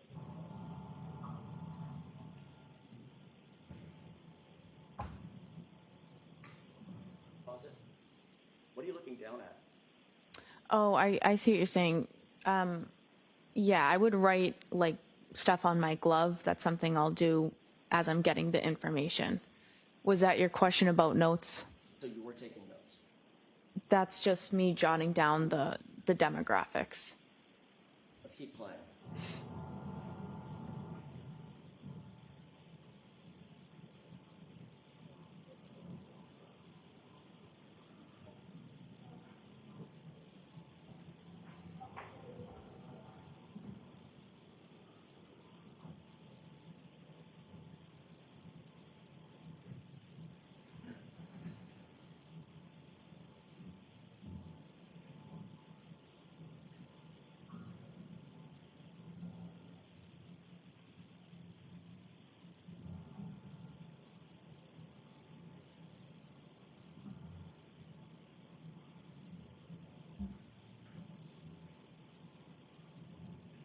Pause it. Is this still the part of the interaction where my client is overly frantic and almost hysterical? That's the point where your client started to make the statements. Was she overly frantic and almost hysterical? She was distraught. Okay. Overly frantic and almost hysterical. We're using different words. I'm asking you about your words.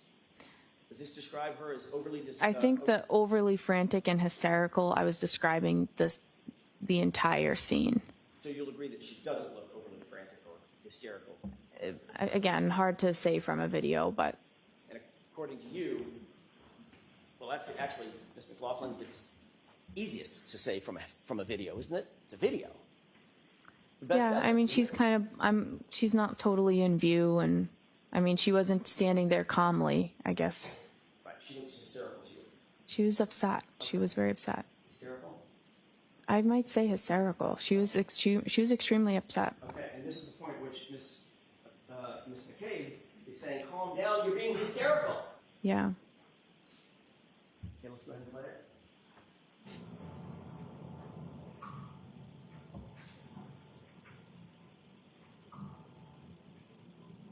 Pause it. So you indicated that this is the point at which, and we can leave the lights down for a second. I'm going to play it again. This is the point at which you said my client had just said, I hit him, basically confessing to having hit John O'Keefe, correct? Those are the statements she'd made. And Officer Seraph is standing right there, right? Yes. You see any reaction from him right there?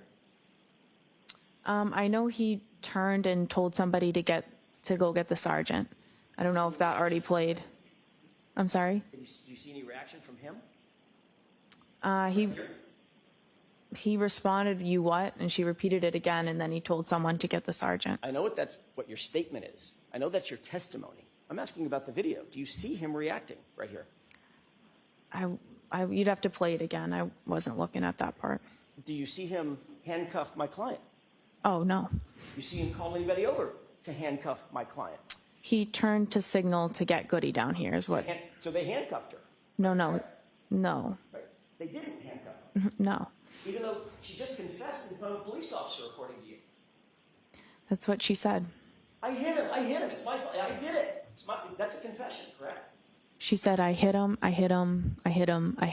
And Officer Seraph just stands there, and my client walks away, correct? You'd have to talk to Officer Seraph about that. Oh, we have. You should. Mr. McLaughlin, Objection to Okay, the so let's move on. Mr. Jackson, I'm not rushing you, but how much longer do you think you'll be? not long. Okay, so, I can wrap it in a couple of minutes. okay. Toward the end of this video, Your Honor. Are you playing it again, or should we put the lights on? If we can play it again. Okay. Continue.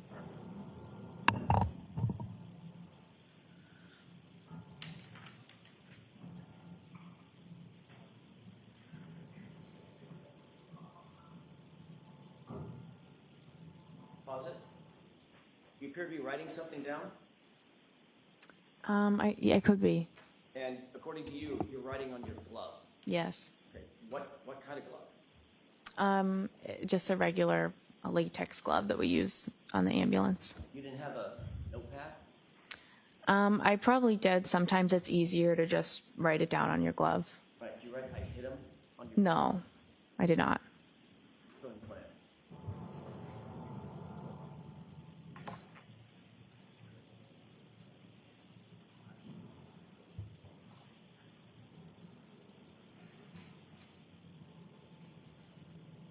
Still appear to be writing something down, looking down at your glove?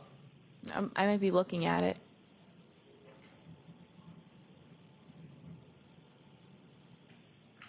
Can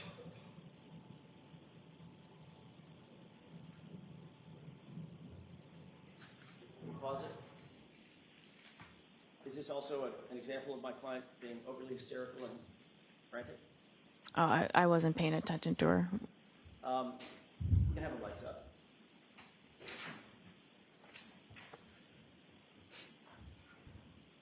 Whatever it was that you were talking to Miss Reed about, it was important enough that you had a pin out. You were writing things down, correct? Well, I was still finishing writing down some of the other. It was important enough. Yeah. To write things down. Yes, or no? Yes, I wrote down things that were some of the things that were said. Some of the things that were important, correct? Yes. For instance, you'd write down John O'Keefe. That's his name, right? Right. You might write down a circle with a slash through it. Allergies. No allergies, right? Right. You might write down 46 for his age. Right. You might write down how he was injured, hit by a car, correct? I did not know that was. Well, I didn't know what those statements meant.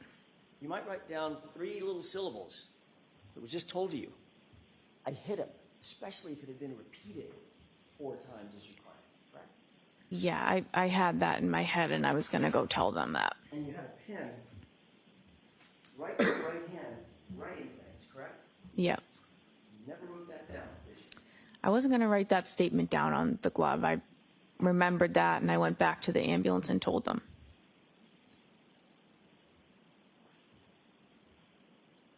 You didn't memorialize that statement on any note that we have, correct? No. You didn't memorialize that statement on any glove that you were wearing, correct? No.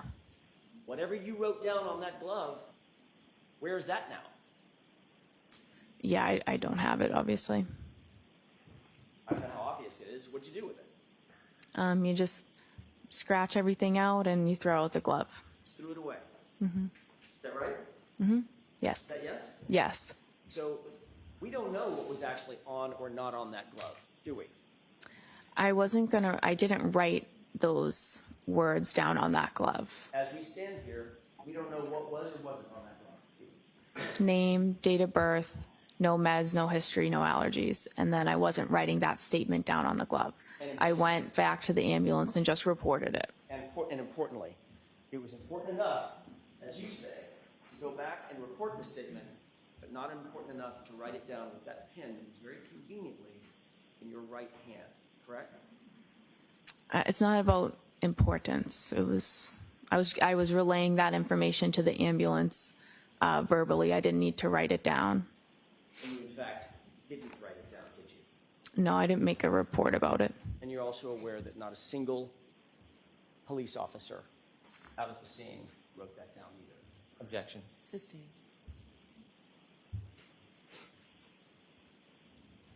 That's all I have. Mr. Brennan, can you do a redirect in 5 minutes? I can. Okay.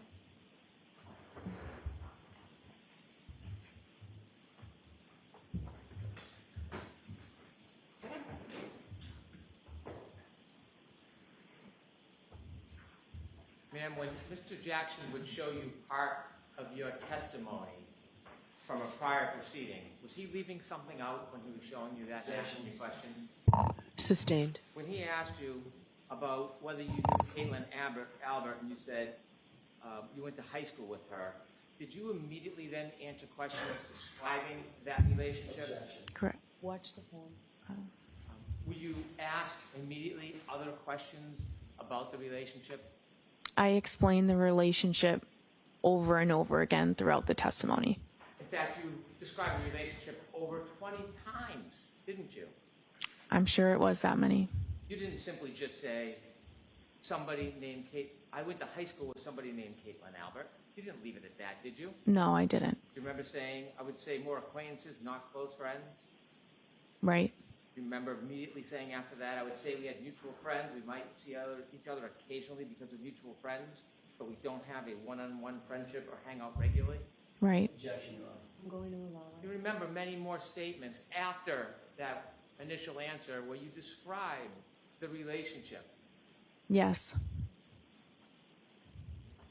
Similarly, you were asked about a meeting with the state troopers, Yes. and the attorney asked you a question about your memory or suggesting that Mr. Albert set up the meeting. Do you remember those questions? Yes. You were asked questions just like that before at the last hearing, weren't you? Yes. Remember being asked about who set up the meeting and you saying that you didn't recall? Yes.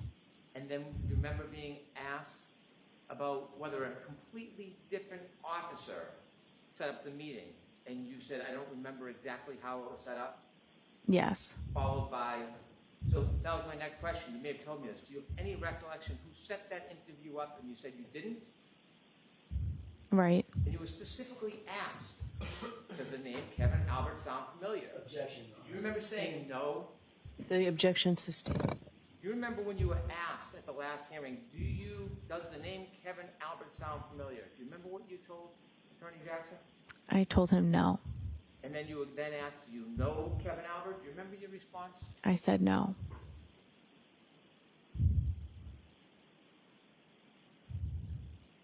When you were there trying to help the gentleman that was on the ground, did you know this would become a homicide investigation? No. Did anybody tell you this was a homicide? No. In fact, when you spoke, or the defendant spoke to you, you were simply trying to get background information to help Mr. O'Keefe. When she told you, I hit him, did she say that she hit him with something? No. Did you know whether it was with a fist or a foot No. or a Lexus? No. You mentioned this was not part of your role to investigate. Why didn't you persist? Why didn't you follow up and ask more questions about that statement? What about the situation and the dynamics caused you not to ask questions? Sustained as to that. Why didn't you persist in getting more information from the defendant when she said, I hit him?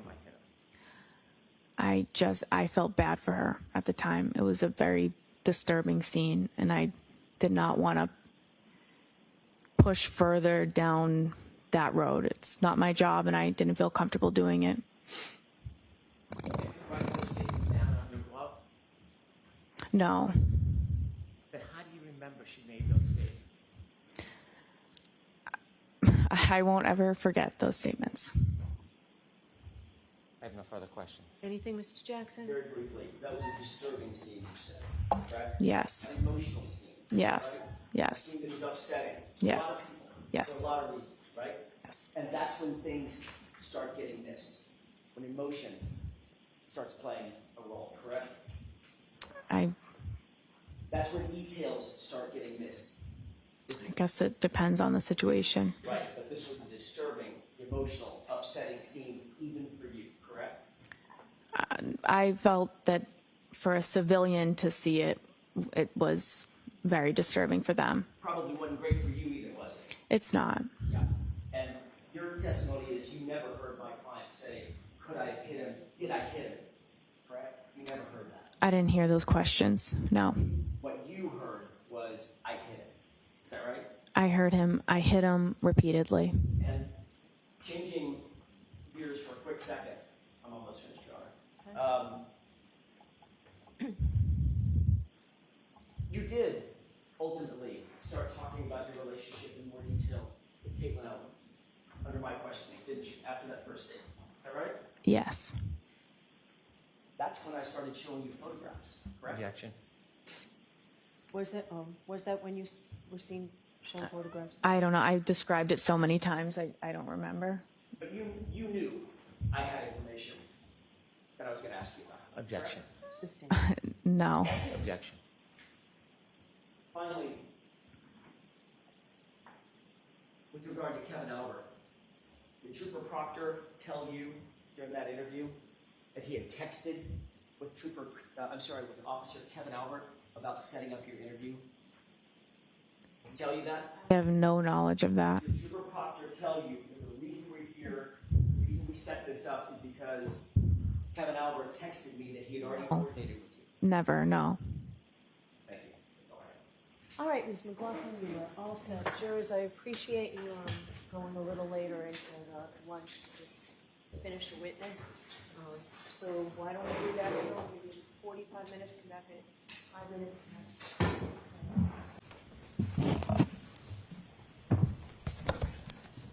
Oh, All right, Mr. Brennan, whenever you're ready. thank you. Sir, could you please introduce yourself to the jury? Yes, my name is Paul Gallagher, For the court reporter, would you mind spelling your last name? Gallagher. Mr. Gallagher, do you presently work? As a police officer, I'm retired. When did you retire? August 31st, 2024. When you retired, what department were you working for? Canton Police Department.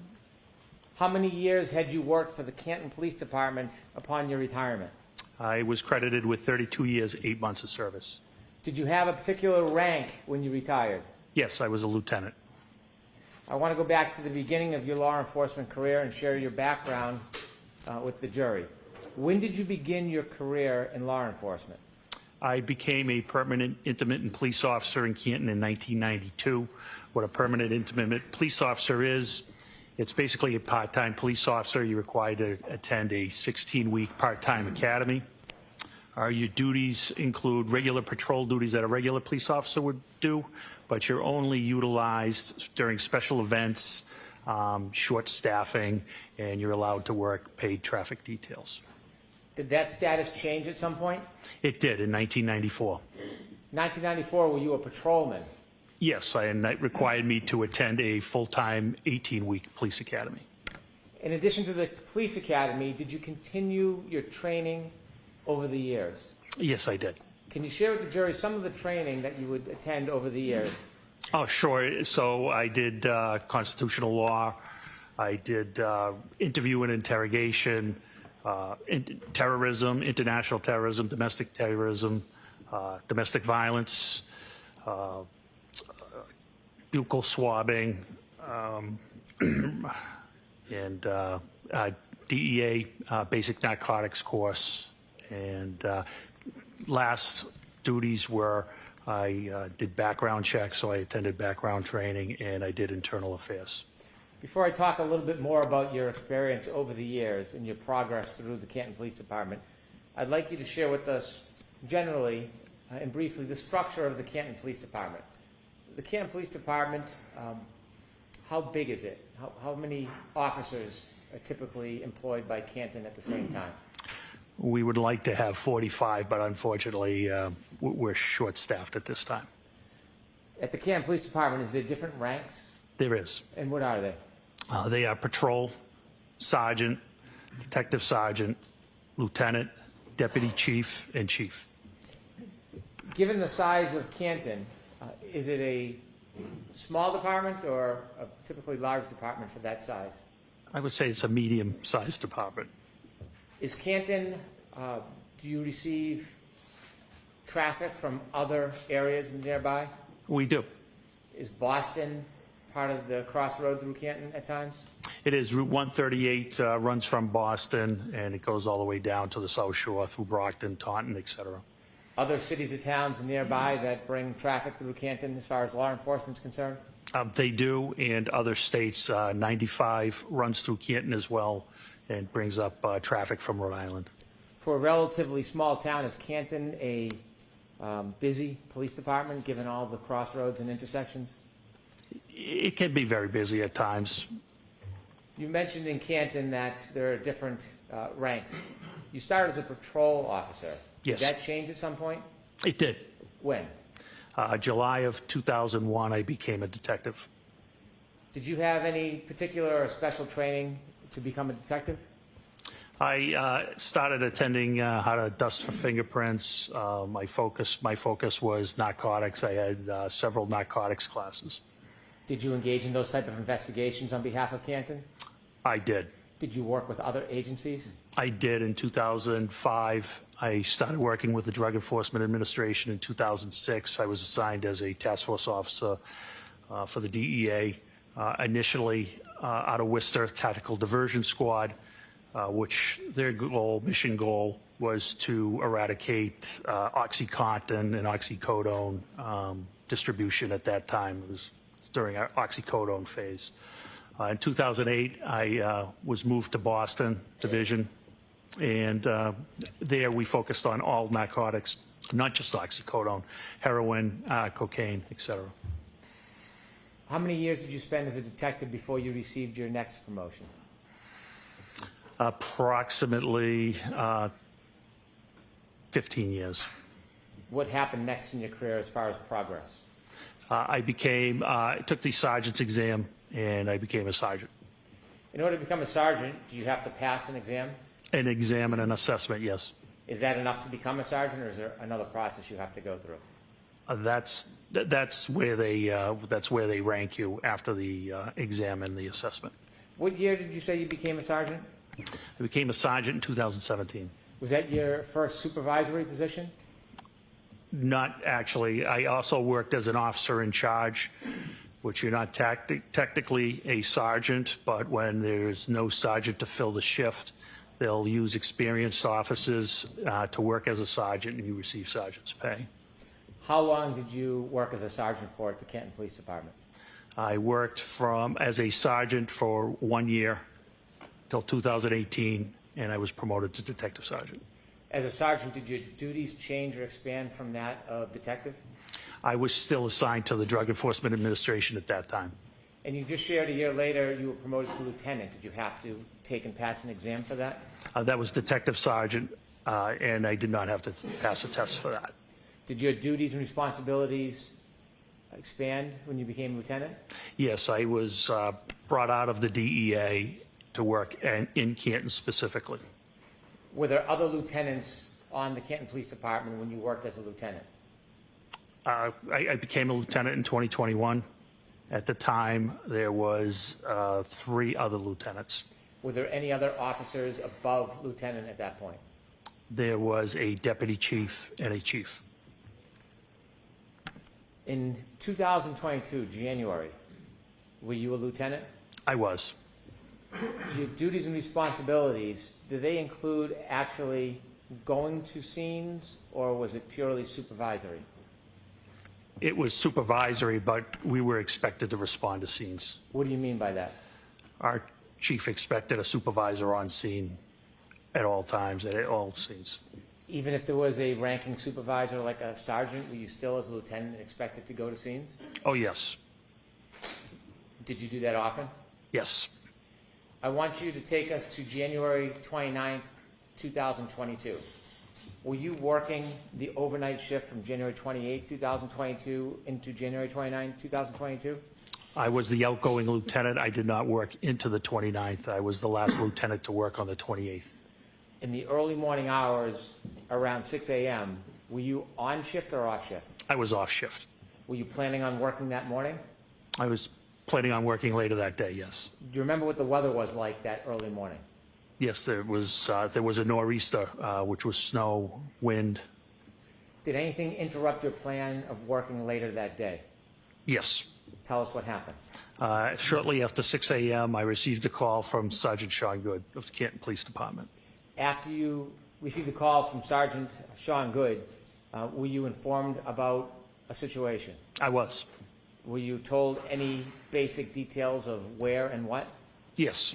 Without sharing the actual conversation, where was this situation taking place? I misunderstood the situation. I thought it was on Meadows Ave in Canton.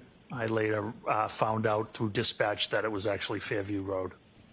When you heard that there was a situation in Canton, did you decide to change your plans about when you would come in? Yes, I responded. Why did you respond?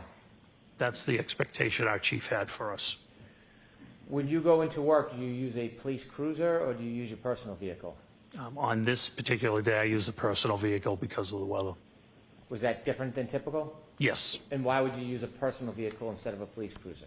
It was larger. It was four-wheel drive. It was the only way I probably would have got there to the scene. After you received the call about a situation, tell us what you did.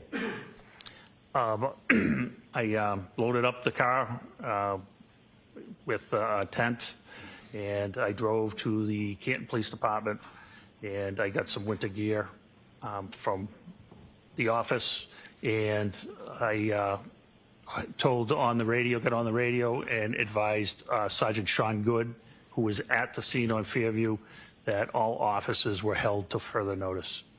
What does that mean? They weren't going to be going home at their end of the shift until they were relieved by another supervisor. Why did you take a tent with you? Because of the snow, the way the call was described to me was a person possibly not breathing. And if it was an unattended death, I wanted to be able to cover the person. Why? Respect. That tent was a tent from your home, a personal tent? It was. It was an 8x8 pop-up tent. You went to the Canton Police Department first before you went to the scene? I did. Why did you go to the Canton Police Department first? I had some winter gear there, including a reflective jacket that I thought would be helpful, given it was dark out. Visibility was very bad. When you got to the Canton Police Department, did you learn anything from any of your colleagues while at the police department? The only one colleague at the police department at that time was Officer Kelly Dever. Okay. After you got your gear at the Canton Police Department, did you head towards Fairview? I did. Other than the general description that you had heard, did you know anything about what was going on there? Just that a gentleman was found unconscious in the snow, possibly not breathing. You mentioned the term unintended death. What does that mean? An unattended death is a death where someone dies alone, and you don't know the reason. It doesn't mean there's foul play. In fact, 99% of the time, it's natural causes.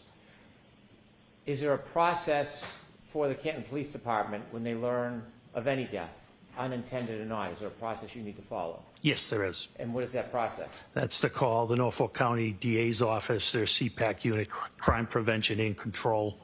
They have jurisdictions over deaths and unattended deaths. You mentioned a CPAC unit. What type of officers or law enforcement is the CPAC unit? It's manned by the Massachusetts State Police. Are you required by statute to contact CPAC or the Massachusetts State Police, even if it's an unintended death? Yes. Did you follow that process? Sergeant Lank followed that process. Is that one of the officers who worked under you? Yes, that is correct. Did you know if Sergeant Lank was at the scene when you were leaving Canton, or did you learn at some point when you got there whether Sergeant Lank was at Fairview? When I got there, I saw the black Toyota Tundra, which is operated by our detectives there, and then I saw him. When the Canton Police Department first contacted the Massachusetts State Police or the CPAC unit about the information, do you have an understanding whether or not the Massachusetts State Police were going to respond or not? They were not responding.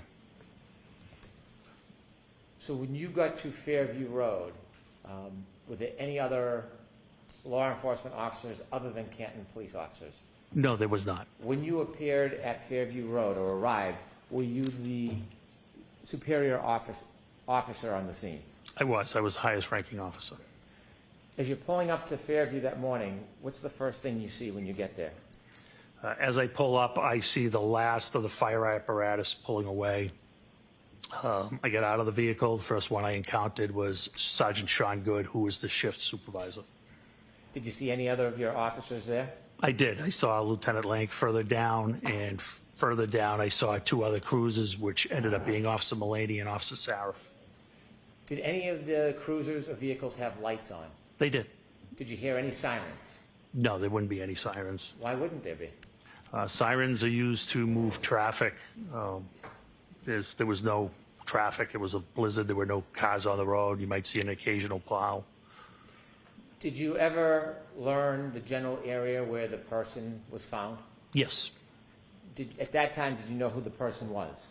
I did. I knew him by name, yes. Did someone inform you of who the person was? Sergeant Sean Good did, yes. Okay. And who was the person that you learned was on the ground? John O'Keefe. Had you known John O'Keefe? I knew of John O'Keefe. I had never met John O'Keefe. When you first arrived at Fairview, was Mr. O'Keefe still on the ground? He was not. Was he at the scene? He was not. So when you got to the scene at Fairview, Mr. O'Keefe was already gone? Yes, he had been transported to the hospital. So did you ever firsthand see exactly where Mr. O'Keefe was lying when he was found? I did not. Did anybody point out to you the general area? Yes. Did you have a chance at that point to, well, obviously you didn't have a chance to examine or look at Mr. O'Keefe. Did you have a chance to look in the general area where you were told he was found? I did. Tell us a little bit more about the weather now that you're standing outside Fairview Road. What's the visibility like? What's the temperature like? What are the conditions like? So it was terrible. It was blizzard-like. The wind would blow in your face. It would change directions. The snow was an icy snow.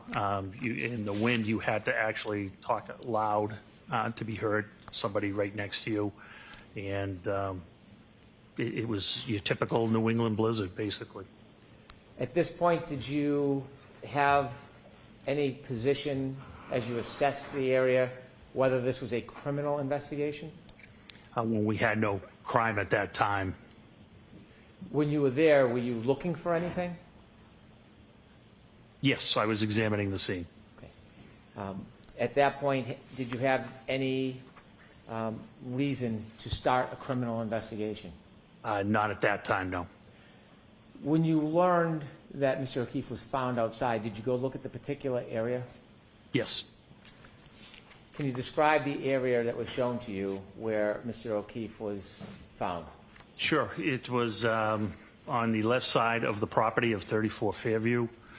You could see where first responders and witnesses and police officers had walked up to the area.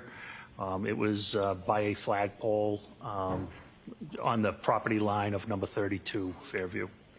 What was the lighting condition at that point in that area? It was dark.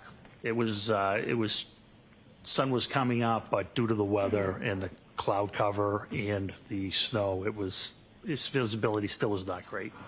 Were the law enforcement vehicles providing any light for the area? No. How about the house? Was there any bright lights coming out of the house illuminating that area? I didn't see any lights, window lights on. There may have been an exterior, the door light at one or two houses. In addition to the law enforcement officers that were there, did you see any civilians when you got there? No, there were no civilians there. While you were outside looking at the area, did any civilians ever come out? No, not at all. Any civilians ever come out of 34 Fairview? No. How about next door, 32 Fairview? Did you ever see any civilians come out of that address? Nobody ever came out of the house. Across the street, is there homes across the street from 34 Fairview? There is. Did you see anybody come out of either one of those houses? Did not see anybody come out of those houses. When you were outside and you were shown the area where you were told Mr. O'Keefe was found, did you try to do anything regarding that area to identify the area itself? I'm sorry, can you ask that again? Yes. The area where you were told Mr. O'Keefe was found, did you try to do anything around that area to identify the area? Well, it was marked out with crime scene tape at that time, and what I saw was pink blood, and it was in a circular pattern. Was the crime scene tape holding up at all? No, it was not. It was blowing wildly in the wind, and at one point, it was actually blowing in. It was triangular, and it was actually blowing into the crime scene. Was the tape helping at all? No, it was not. Was there any use putting a tent up at that point? No, there wasn't, not due to the high winds. Did you learn whether any of the officers had, at any point before you got there, gone into Fairview Road? Yes. Who did you learn went into Fairview Road? Both Sergeant Good and Detective Sergeant Lake went into Fairview Road. Did you know how long they were inside for? I'll allow it. Did you know that? I did not. At that point, did you go and speak to anybody in any of the nearby homes? I did not. When you were at this scene and you saw what was happening in the weather, did you make a decision to do anything? Yes. What did you decide you were going to do? Since the state police were not responding, I decided to process the area where Mr. O'Keefe was found and try to find out why he had the medical episode he was having. If you understood this to be a medical episode, and at that point you didn't have any information it was a crime scene, why were you taking the time and effort to process the scene under these conditions? Because that's what we do. Even the hospital, there could be a reason that there's obviously a reason he's there. I think we had a duty and obligation to check around where he was found and see if there was any explanation to what caused his medical condition. Did you focus on a particular area when you decided to look around? I did. What area were you going to look at? Where it was pointed out he was found and where the blood pattern was. Were you thinking about looking in any other areas around that? Not at that time. Why not? We didn't have any reason to. We only had the area where he was found. And at that point, did you have any idea what caused his injuries? We had none. At this point, when you were pointed or you're looking at the area where Mr. O'Keefe was found, was the area getting covered up at all? Yes, it was. With what? Snow. How quickly? Very quickly. I believe it was forecasted to come down to 1 to 2 inches an hour, if I recall. Did you have any idea how hard the ground was at that point? It was frozen. No, did you have any idea? It was frozen. I'll allow it. How deep was the snow covering that frozen ground? Approximately 4 inches at that time. When you wanted to look around the area, did you consider using a rake or a shovel? I did. And did you? I did not. Why didn't you use a shovel at that point? I was afraid I would miss something or possibly break something. What could you break with a shovel? Anything, glass or anything of that nature. What was your decision about how you would search that area? What did you want to see? I wanted to see anything that was possible, whether it was any type of weapon or any type of medical bottle or any reason that he could have come to where he was. Did you think of a way that you could look below the top of the snow without unresting the scene? Yes, I did. And what did you conclude? Because of the blood, the pink spots I thought might be blood, I thought a leaf blower would be the best method because I have seen it used and to remove light layers of snow, and it can be controlled. And after having seen that before and making that decision, what was the benefit of a leaf blower over a shovel? I wasn't going to miss anything with a leaf blower, much better control. And control, tell us what your intention, what was your hope with the leaf blower? To clear the area, controlled, slowly, so any potential evidence of what happened to Mr. O'Keefe wouldn't be lost. Did you have a leaf blower with you? Did not. So what did you do? Sergeant Good volunteered to go get a leaf blower. Did you remain at the scene? I did. And during this time, you still have no information that it's a crime scene? We had no information on a crime at that time. Did Sergeant Good come back with the leaf blower? He did. Did you try to get any other items to help you? Not that I recall. Okay. When Sergeant Good came back with the leaf blower, did you use it? I did. Was it successful? Very. Tell us what you did. I started with low speed and began whisking away the snow. And then I saw how it was uncovering those pink spots were becoming brighter red. So I verified it was frozen or coagulated blood at that time. And so out of the abundance of caution, I decided that that was something we may want to collect. Why did you want to collect that? Just out of abundance of caution, DNA, I expected it to be John's DNA. And, And I wasn't going to get a second chance at it. It was either collect it or never have it. were you making quick decisions under these circumstances? Yes, Did you ask somebody to get a container to put the coagulated blood in? I ended up getting the containers. Where did you get them from? I got them from Lieutenant Kelleher, who lived in the neighborhood. Did Lieutenant Kelleher ever come over to the scene? He did not. Did he work for the Canton Police Department? He did. Why didn't he come over to the scene with you? Because he originally thought the scene was at 32. Assisting. Did you ask him to come over to the scene to help you? No, Did you expect him to come over to help you? no, Did you prefer he not? correct. So when you get the containers, were they plastic cups? Yes, they were red Solo cups. And what was the purpose of using the red Solo cups? They were plastic. They weren't going to leak. They weren't going to get soggy. They were large. I needed a small sample. My thought was because it was frozen or coagulated, that we could collect it, transport it, and transfer it to the crime lab, who could extract the DNA however they saw best fit. Do sometimes the crime lab test evidence and sometimes not? Of course, yes. Is that your decision? No, You were telling us about the leaf blower. Does it serve to excavate the area? it did. Did you begin that process? I did. And when you did that, did you try to memorialize it? Yes, I did. How did you do that? I had Sergeant Good videotape it. Why did you have Sergeant Good memorialize your efforts to excavate the area? I thought someone may wonder why I decided to use a leaf blower, so I wanted to demonstrate its effectiveness. I'm going to move to introduce two videos that council has.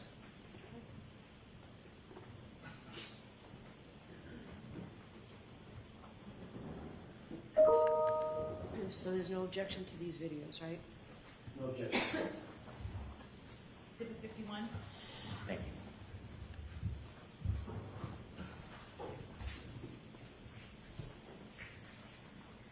With the court's permission, can I show the jury the videos? Yes. Ms. Gilman, can we show number one, please?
Could you, Ms. Gilman, stop at the end of the video so it's a still frame?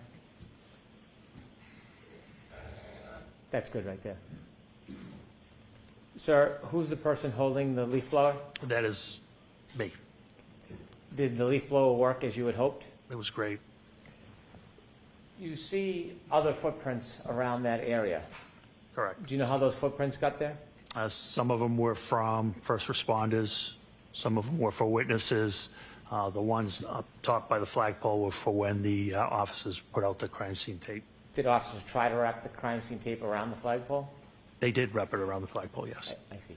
And from that vantage point, could you see the side and front yard? Yes. Did the side yard have any footprints or evidence that anything was dragged through the side yard? No, not at all. How about the front yard? Did the front yard have any evidence that anybody had walked across it or dragged anything across it? It had one set of prints from Sergeant Lank. Other than Sergeant Lang's footprints across the front yard, was there any other impediment? No, not that I saw. I'm going to ask if we could see the second video, please, Ms. Gilman.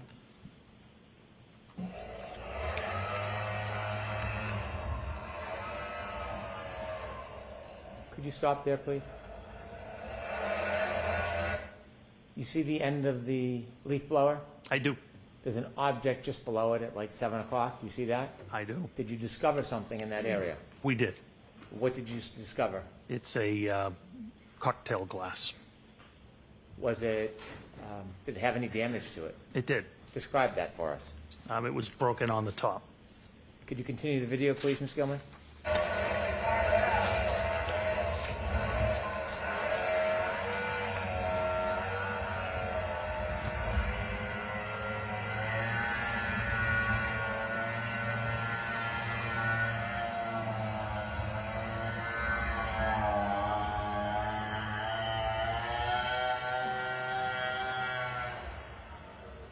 Stop, please.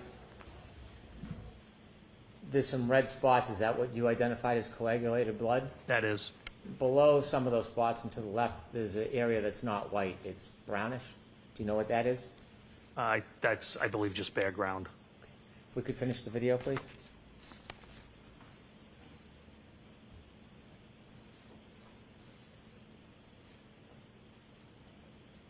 Okay. Thank you. Could you have the lights on, please? Did you or any officer at your direction obtain and preserve that broken cocktail glass? Yes. May I approach, Your Honor? Yes.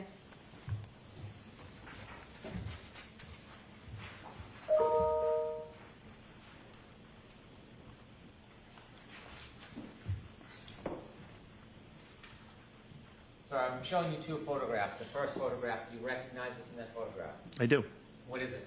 It's a after we exposed the broken, I exposed the broken glass. Is the broken glass depicted in that photograph? Yeah, it is. Is that similar or substantially the same way it appeared to you that morning? It's exactly how it appeared. Yes. Do you know if that photograph was taken as a still image of the video or not? I do not. Okay. Second photograph, can you take a look at that? That's a close-up of the cocktail glass. Of the same photo? It is. Yes. I'd move these two photographs into evidence, please.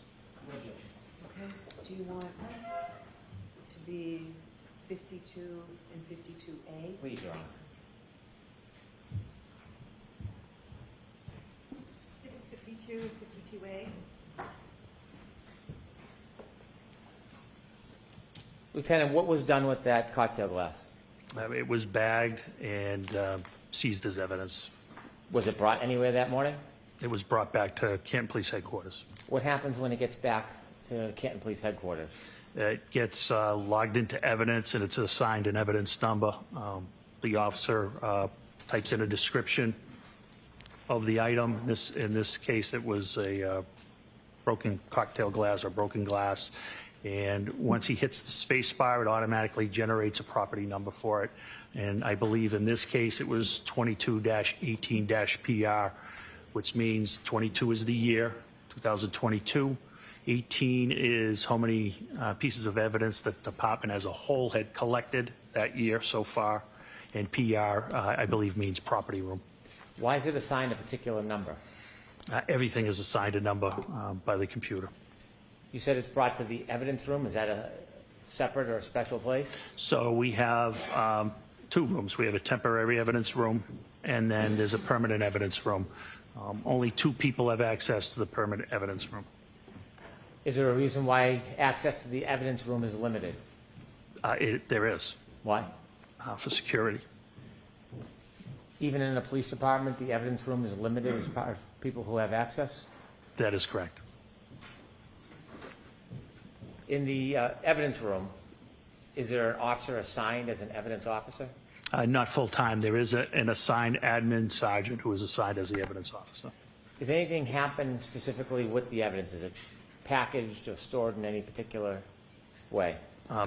The glass was put into a locker, I believe, and temporary evidence. And then it's the evidence sergeant's job to retrieve it. But in this case, we were going to transfer it to the state police. Was it transferred to the state police at some point? It was. I'll allow it. Were you part of the transition of that item to the state police? I was. And when was it transitioned and to who? It was on February 1st, 2022, and it was to a criminalist from the Massachusetts State Crime Lab. Do you know who the criminalist was? I don't know the name, no. Did the criminals come to your department, or did you bring the item to them? They came to our department. In addition to the glass, there was plastic cups with coagulated blood. That's correct. What did you do with those cups? Those were placed in temporary evidence and placed in a refrigerated unit. To carry them from Fairview to the police department, did you hold the actual cups, or did you put them in something? Nope, they were stacked in a bag. Objection, Objection, Your Honor. I'm gonna warn you. What type of bag? It was a craft paper bag. In this particular case, we utilized a Stop and Shop bag. Is that any different than a bag from the police department? This made of the same paper, craft paper, the same size and dimension, other than Stop and Shop and evidence and probably price. They're basically the same bag. Why did you use one of those rather than a bag that said evidence on it? I don't know where that bag came from. I was in a personal car. Sergeant Lank was in a Tundra. If that bag is upside down, you wouldn't know it didn't say evidence on it. So I'm not sure where that bag came from. And the plastic cups, do you know what happened to those? Yes, they were turned over to the criminalist as well. Where did you store them before they were turned over to the criminals? Temporary evidence in a refrigerated. I'm going along with. Temporary evidence in a refrigerator. Is the refrigerator part of the temporary evidence area? It is, yes. Did you bring that piece of evidence, the broken glass, with you today? Yes. With the court's permission, I'd like to approach the witness.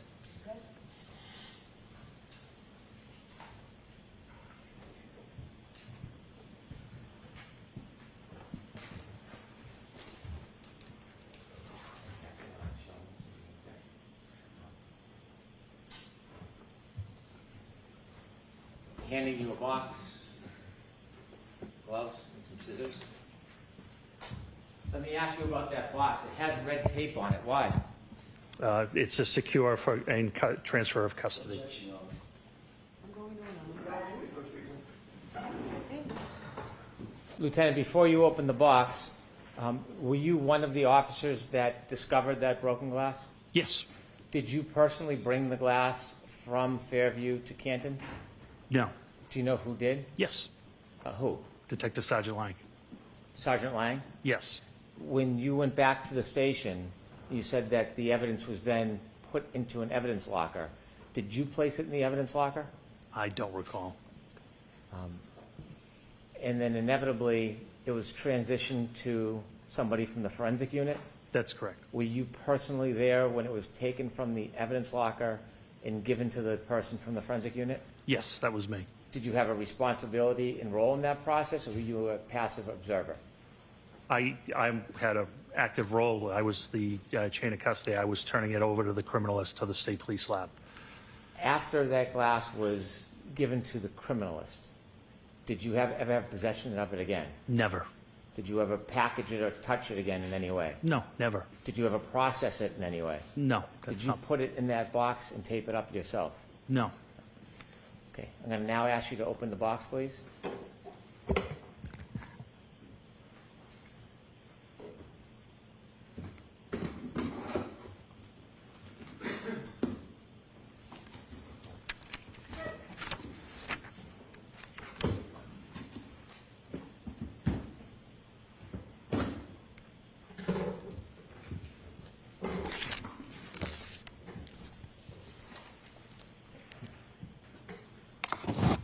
Is there an item in that bag? There is. Would you please open the bag and show us what's in that bag?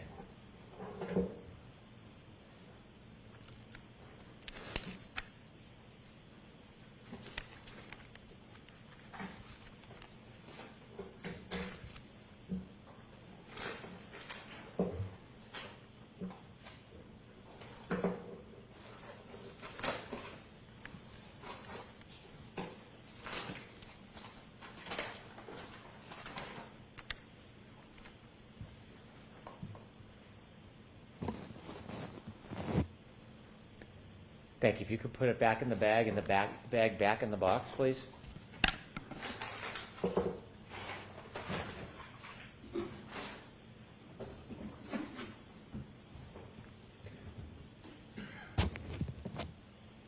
Lieutenant Gallagher, does that appear to be the same item that you found in the area where John O'Keefe was at Fairview that morning? Yes, it does. I'd like to have the box and the item marked for identification, please. Okay.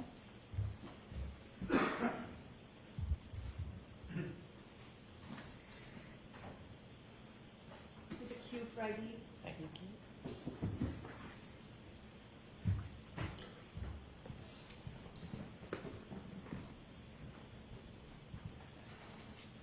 When you were looking around the area that was pointed out to you as where John O'Keefe was found, did you expand across the front lawn into the street during your search? No, we didn't, with the exception of uncovering the 6-foot asphalt berm. Did you say 6 foot or is it? Excuse me, 6-inch. What's a berm? It's it's basically a curbing, but it's made of asphalt. It's curved. You probably have seen it. It's asphalt. It's curved. It separates the street from property line. Why did you clear that piece? Wanted to see. We're trying to find out why John was having a medical issue, and we didn't know if he could have tripped over a curbing or what turned out to be an asphalt berm and possibly hit his head. After you made efforts to look in that area, did you return to the Canton Police Department? I did. About what time? It was shortly after 8 a.m. After you returned to the Canton Police Department, did you receive any information or have a reason to return back to Fairview? Yes, About what time? a little after 9 o'clock. Why did you go back to Fairview after 9 o'clock? Sergeant Lank got a phone call that Jen McCabe had more information And where did you understand Mrs. McCabe was? at 34 Fairview. Did you go back to 34 Fairview? I did. Did you go with anybody? I went with Sergeant Lank Did you travel together or separate? together. When you got back to 34 Fairview, outside, what did you do? We parked in the driveway. We walked up, and next to the garage, there's a side door. I don't know if we rang the bell or knocked, but Brian Albert, the homeowner, answered the door. As you walked up to the door, did you have a chance to look around at the doors in the area in front of that side door? Yes. Did you see anything out of place? No. You've been a police officer at that point for a long time. Yes. Do you receive any training in observing areas or people? Always. What type of training? What are you told to look for when you're speaking to people? I've been BOSAR trained, which is behavioral observation, suspicious activity training, and you look for clues when you're speaking to people. Whether they cross their legs, cross their arms, there's certain behavioral characteristics. At this point, did you have any understanding that this would later be a crime scene? I did, yes. What happened? Can How you- did you come to that conclusion? Oh, not at that time. Oh, not at that time? No, Okay. not at that time. When you went into the house, what part of the house did you go into? I went into the room. It's adjacent to the kitchen, and I stood there with Brian Albert. Can you describe what kind of room that would be?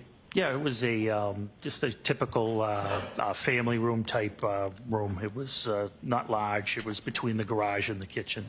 You met with Brian Albert? Brian Albert answered the door and let us into the house. Did you understand what his relationship was to that house? He was the homeowner. Did Sergeant Lank walk in with you? He did. Did he stay in that living area? No, he went to the kitchen area and sat down with Jen McCabe. Could you see the kitchen area from where you were? I could see a portion of the kitchen area. Did you see anybody else in the kitchen area with Mrs. McCabe and Sergeant Lank? There were people in the kitchen area. There was nobody with Sergeant Lank or Miss McCabe. Could you hear their conversation? No, Were you trying to listen? no, Were you speaking to Mr. Albert? I was. Did you take the time to make observations of him? Objection, Your Honor. I'll allow it. Did you take the time to make observations of him? Yes, Did you speak to him? yes, Did he speak to you?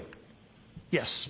Was there anything about his mannerisms or affect that caused you any concern? No, it was just a social conversation. There was nothing of concern at all. Was there anything about it that caused you to hone in or be concerned? No, I'll allow that. no. Did you get a chance to look around that living area at the Sure. items? I didn't look around, just with my eyes. Did you get to see that area? I did. Did you see anything broken or looked out of place? No, nothing. Anything that caused you any type of concern? Nothing. When you looked towards the kitchen, did you see anything that looked different or suspicious in any way? Nothing. Was the interaction, did it cause you any alarm or concerns? No. After Sergeant Lank had an opportunity to speak to Mrs. McCabe and you spoke to Brian Albert, what did you do next? We left. Where did you go? We went back to the police department and were informed that the state police were going to respond to the hospital and that we didn't need to respond to the hospital. When you heard that the state police was then going to get involved in the investigation, what does Canton do when the state police takes over an investigation?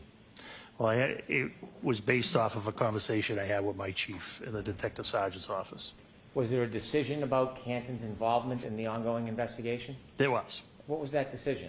That we should recuse ourselves from any further investigative interviews. And why was that? Because our best detective, his name was Kevin Albert, and he was the brother of the homeowner, and I didn't want any potential bias, whether unconscious or subjective, to be perceived by the O'Keefe's, by the O'Keefe family. So when the state police got involved and you had the conversation with the chief, was that the end of your efforts towards this? It was the end of our efforts until, I helped facilitate during the search warrant on February 1st. And so at some point, was the defendant's Lexus brought to the Canton Police Department? It was. Was it put in a particular area at the Canton Police Department? It was. What area? The Sally Port. What's a Sally Port? Sally Port is where, when we have an arrest, we bring our prisoners in. It's basically a extra large garage. It has 4 doors, they're numbered 1, 2, 3, and 4. We typically go in door 4 and pull towards door 3. Door 4 is lowered, and then prisoners are walked into the booking area, which is also secure. The exterior doors to the Sally Port can only be opened by the dispatch council. When crime scene services came to look at the car, was that the same day, the 29th, or later time? No, it was February 1st. Did the Lexus remain in the Sallyport area from the 29th until February 1st? Yes. When representatives from the crime lab from the Massachusetts State Police came on February 1st, who provided them access to the Lexus? I was one of the people there that was there. I don't know if I provided them direct access, but I certainly would have. And I assisted them if they needed things. That's when the chain of custody, the exchange of custody for the blood samples and the glass occurred as well. And during their processing of the Lexus, were you there for parts of it? I was in and out, yes, but I did not partake. Thank you very much.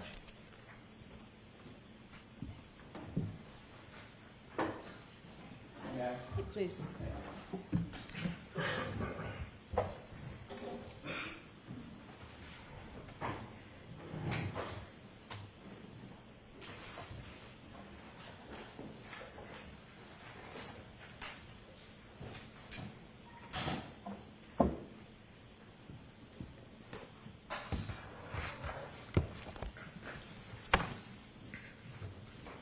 Mr. Jackson, is this video up there yours, or is it the Commonwealth's? Not mine.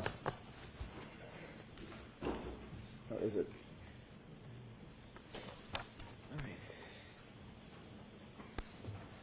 right. May I, Your Honor? Yes. Mr. Gallagher, you have already established that you were at the scene on January 29th, early morning, January 29th, 2022. We've seen the video of the leaf blower, correct? That is correct. So you were integral to at least an initial search of the scene, which recovered the drinking glass that you've shown us, as well as some of the blood byproduct that you've talked about. That's correct, yes. Okay. You were the ranking person on the scene. You've already described that. Yes, that is correct. There were also several other officers from Canton PD who were there with you. Yes, there was 4 other officers, yes. Can you just name those other officers? Yeah, Detective Sergeant Lank, L-A-N-K, Detective Sergeant Good, G-O-O-D-E, Officer Mullaney, M-U-L-L-A-N-E-Y, and Officer Saraf, S-A-R-A-F. Okay. When you initially, let me back up and ask a different question. Given the fact that you were the ranking officer, the way that it works in Police Department is everybody sort of reports up the chain of command, correct? That is correct, yes. So they would have all reported up to you in some particular. That's correct. And then, of course, you report to I think you're the deputy chief, and then the deputy chief reports on up to the chief, correct? That is correct. You were involved in not only the exposing of some of that blood byproduct, but also exposing the glass with the leaf blower, correct? That is correct. You were responsible for utilizing certain equipment. You chose a leaf blower at the time, correct? I did, yes. There was also, I'm guessing, there was also some use of your hands and or the gloved hands with some others to recover some of the items. Yeah, I didn't use my hands. How did you get the glass into a bag? That was Detective Sergeant Lank. Somebody had to pick it up, right? Correct. That's what I mean. The use of hands to manipulate some of the evidence, correct? Yeah, I apologize. I didn't understand that question. That's okay. I thought you were speaking about me. It's probably my fault, not yours. Nope, that's okay. There was also some plastic cups that we've talked about. We'll talk more about those in a second. Those were utilized as well, correct? You were, yes. And you were responsible for the use of those as well. Yes, it was So, my decision, yes. In terms of the search of the scene, the recovery of evidence, the recovery of biological material, the use of tools to recover those biological materials, all of that rested at least ultimately at the scene on your shoulders, correct? Yes, it did. Isn't it true that you weren't interviewed in this case with regard to anything having to do with this case until April 3rd, 2024, correct? Yes, we can call it an interview. It's when I met with the prosecutor, yes. And that was about 2.5 years, nearly 2.5 years after this incident, correct? Yes, that's correct. Michael Proctor, you know that name. I do. Who's Michael Proctor?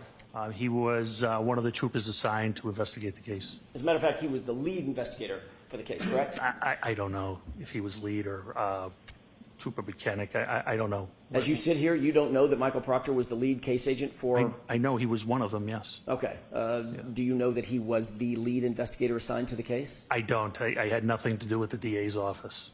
Right. I know you didn't have anything... I don't know how they assign their cases, counsel. I don't know what you want me to say. I can't say what I don't know. Mr. Gallagher, I'm not asking you to. I'm just asking if... I did not know he was lead. I knew he was one of the leads. Okay. I believe they do it in a tandem, but I'm not sure. Okay. He may have had a partner, correct? That is correct, yes. But it's not unusual to have a lead case agent, the person who's responsible for most of the search warrant writing and the memorialization of and documentation of evidence collection and the movement of evidence and booking into evidence, things like that. That is correct, but I don't know anything about who wrote their affidavits or who logged their evidence in. I wouldn't know that. You're also familiar with Yuri Buchanek, correct? I know who he is. You're also familiar with Lieutenant Tully? I know, yes. They're all Massachusetts State Police officers, correct? Yes, they all are. Did Michael Proctor interview you before April of 2024? He did not. Did Yuri Buchanek interview you before April of 2024? No, he did not. Did Lieutenant Tully interview you before April of 2024? No, he did not. Did anybody else from the Canton Police Department, your deputy chief or the chief, interview you formally about your conduct and responsibilities before April of 2024? I don't understand that question. Did anybody at Canton PD, separating out Massachusetts State Police, Correct. did you sit down at Canton PD and provide an interview with anybody at Canton PD about your conduct at the scene? What do you mean by conduct? Going to the scene, collecting evidence, securing evidence, transporting evidence, booking evidence, those kinds of things. Your conduct at the scene, sir. Yeah, I briefed my superiors, yes. Okay, other than briefing, was there a formal report written No. or a formal interview conducted of you? No, absolutely not. Okay. Tell us when you wrote your report about what happened at the scene, memorializing what you did at the scene. I didn't. You didn't write a report? About the scene that day at the scene? Correct, about this investigation. I only did the metadata report. I did not write a report at the scene. You never, in fact, the fact is you never wrote any report about what happened at the scene, correct? Correct. You didn't memorialize that in any formal way on Canton PD letterhead to describe what you did and how you did it at the scene? No.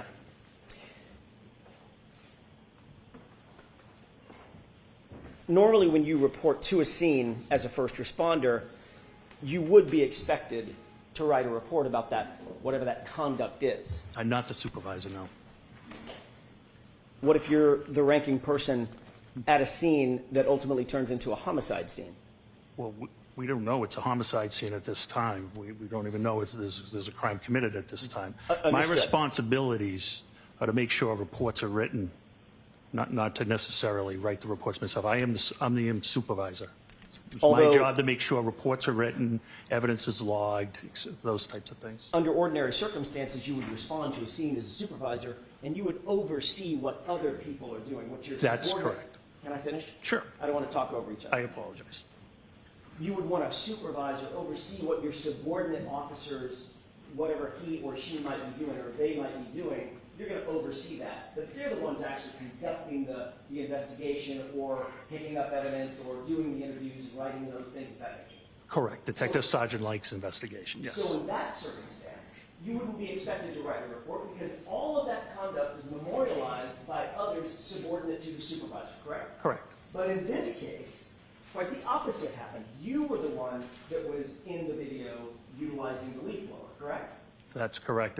You were the one that actually exposed the drinking glass, correct? Correct, yes. You noted the drinking glass and actually called somebody else over to take a look at it, correct? That's correct. You directed someone, Sergeant Lang, to pick up the drinking glass and recover it as a potential piece of evidence, correct? That is correct. You noted the blood or the coagulation of blood in and around that area, correct? That is correct.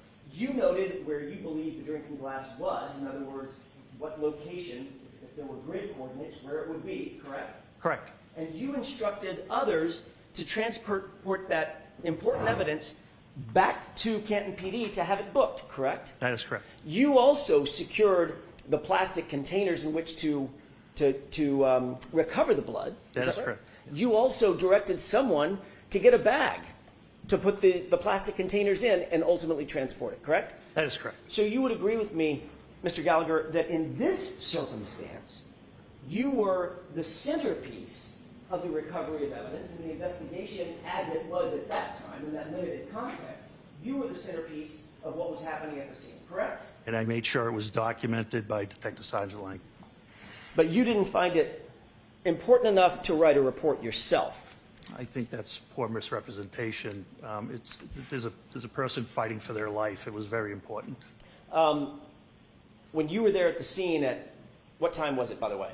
I got there shortly after 7. Okay, you knew that that person who was fighting for his life had already been transported and was in good care, as best care we can provide at Good Samaritan Hospital, correct? That is correct. So certainly you're not excusing away the idea that you didn't memorialize your conduct because you were too busy fighting for someone's life. That's not what you're saying. No, definitely not what I'm Okay. saying.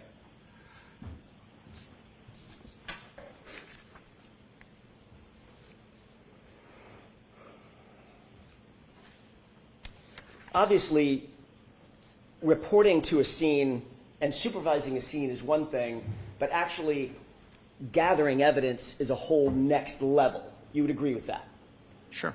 Because, just to put a fine point on it, responding to a scene as a supervisor, you want to make sure everybody's doing their duty, but the officer or officers who, for instance, uncover, let's say it's a knife or a gun or some weapon or something like that, actually documenting and picking up that evidence and handling it in an appropriate way, that is all highly, highly technical. It's very important to get it right and memorialize it all, correct? That is correct.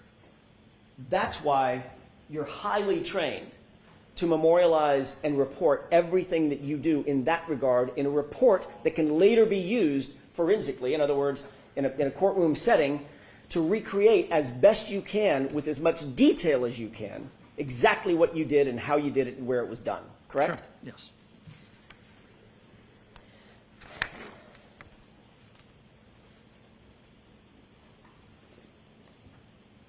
Officer Lank wrote a report in this case. Sure. Did Officer Mullaney? I believe he did, yes. Did Officer Seraph? Yes. Officer Good? Sergeant Yes. Good? Yes. But you did not? I did not.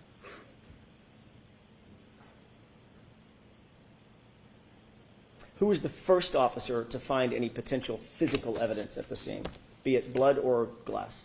I can't answer that. It was not me. I was not the first thing that was spotted was the pink spotting, not the glass. Okay. Who was the first person to see the glass? I think it was myself as I uncovered it with the leaf blower. One of the important things that we've talked about, Mr. Gallagher, is documenting the details of evidence recovery, not just the fact that something was recovered, correct? That's correct. So you'd want to know what time of day it was recovered, correct? Sure. You'd want to know who was there and who was around when it was recovered, correct? Yes. You'd want to know what the item is, the condition of the item, right? Yes. You'd also want to know exactly where it's recovered, correct?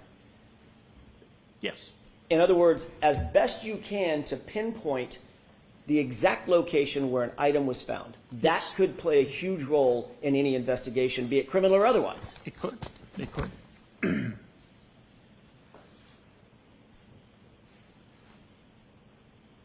Did you diagram or draw a diagram back at Canton PD or I did out not. at the scene No. about where that glass was found? No, I did no reports or diagrams.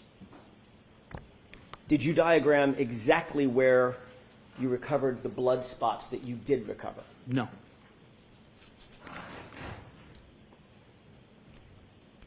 Did you at least, if you didn't write a report, did you at least take notes on a pad about what you were doing? The conditions weren't, it was pretty hard to take notes at that time, but I did not take notes, no.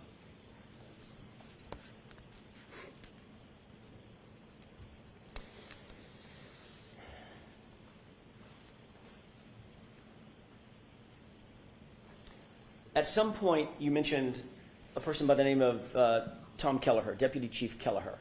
That's correct. Who is Deputy Chief Kelleher?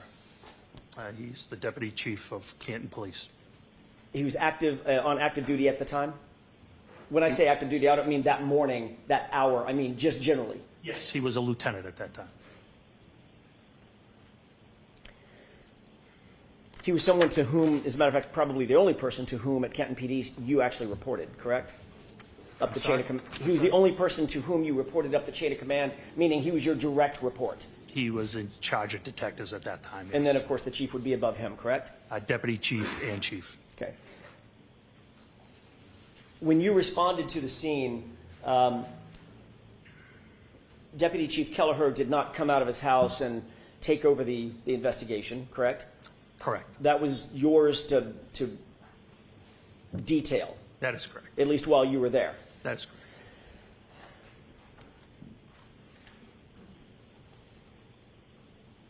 So can you describe what you did to preserve the crime scene? I'm sorry, to preserve the scene, because at that time you said you did not know if it was a crime scene. Is that right? That's correct. What did you do in terms of actually preserving the scene for later investigation? What steps did you take? For later, can you explain later investigation? So let me take a step back. Sure. Have you been trained to preserve scenes? Yes. Okay. What's the reason that you want to preserve a scene? What does that mean? Collect evidence. Collect evidence and make sure nothing is disturbed, correct? Correct. Civilians can't kind of traipse through or walk through evidence, correct? That's correct. You've heard the phrase forensically, evidence in, evidence out. Someone traipses through a crime scene, you bring Correct. evidence with you, and you take it back out with you on your shoes or on your feet or your breath or your saliva, whatever it might be. Very familiar with that, yes. Preserving the scene is best efforts, is best practices to make sure that nothing is moved, touched, messed with in any way, correct? That's correct, and that's what was done here. What did you do? That's my question. What did you do to preserve that scene? There were no civilians ever to trample through. Were rescue efforts made on Mr. O'Keefe? Yes, that's priority. So rescue workers do go into any type of scene. Medical life-saving measures come first. Once all apparatus was off scene, the original officers put out crime scene tape to mark an area. And later, it was documented, it was photographed, and evidence was collected. And it was searched by you, at least initially with the leaf blower. Correct. Okay. So you were interested in the area that, by the way, I want to clear this up, make sure I'm not mistaken. You described for Mr. Brennan basically where Mr. O'Keefe's body was, correct? Yes, yes, You never saw his body in situ. You never saw his body in place. that is correct. You were told by Sergeant Lank generally where his body was, correct? Yes, and Sergeant Lank actually never saw Mr. O'Keefe either. That's my next question. Okay, Sergeant Lang- and Mr. Good, and Sergeant Good as well. Right. Sergeant Lang never saw John O'Keefe actually in place, correct? That is correct. So you're receiving information from Sergeant Lank that he did not have personal knowledge of, and then you're providing that information later to crime scene investigators who are trying to establish a diagram or some sort of a chart about where that evidence was, where the drinking glass was, where his body was, correct? No, I never spoke to anybody in that manner about that. Didn't you ultimately go out to the scene along with others at Massachusetts State Police when they had a drone overhead? No, you're mistaken. I can clarify it for you if you wish. Sure. So on February 1st, after the execution of the warrant, they wanted to go down to the scene. It was Trooper Proctor and somebody from the CARS team, I'm not sure of the name. Once they got down there, I did show them where I was shown John O'Keefe was. They did want to put up a drone, but they could not do it because they were too close to Norwood Airport and because of FAA regulations. Okay. And that was the last of my involvement with that. I hope that clarifies things for you. Forget the drone. I'm interested in the first part, which was you accompanied Trooper Proctor to the scene, correct? Correct. There were other members of CARS, C-A-R-S. I think there was one crash accident reconstruction section, I'm assuming. Okay, so it's a forensic, a member of MSP who does forensic diagrams, correct? I would say. I don't know if they do diagrams. I don't know what they do. Or reconstruction of some sort. Sure, reconstruction of some sort. So you were there to help provide information about where Mr. O'Keefe's body was found, correct? And be a Canton police officer present in case any neighbors had come out. So you were there to help provide information about, or at least you did provide information to them about where Mr. O'Keefe's body was found. Oh, sure, yes. Except you didn't see Mr. O'Keefe's body, did you? No, I did not. So that was a guess on your part. It was what I was shown. It's the information I had. Yeah, it was the information you were told by Sergeant Lang, correct? Yes. Who also didn't see John O'Keefe in place on the ground at 34 Fairview, correct? That is correct, yes. So his would be a guess also, correct? Well, we're going backwards. So he was told by Sergeant Good and et cetera. So it was information passed along, which is what police officers do. Right. But the police officer that was out there at the scene, who was helping the reconstructionist establish the formal report, and the CARS report was an officer who not only didn't see where John O'Keefe's body was, you got information about where John's body was from someone who didn't see it either. Correct? Can we at least agree on No, that? you have to go back to the beginning. I didn't understand the beginning of that question. Sure, It was very I'll try long. it again. The point is, Mr. Gallagher, you happen to be tapped as the person who is going to assist the CARS folks, the MSP, in creating their CARS, No. ultimately their CARS report. No.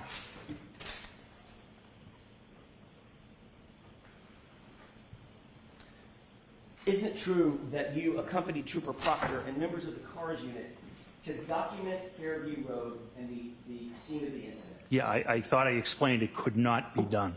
Okay. So I'm not I asking wasn't, you- I only went to show them where Mr. O'Keefe was and in case any neighbors came out.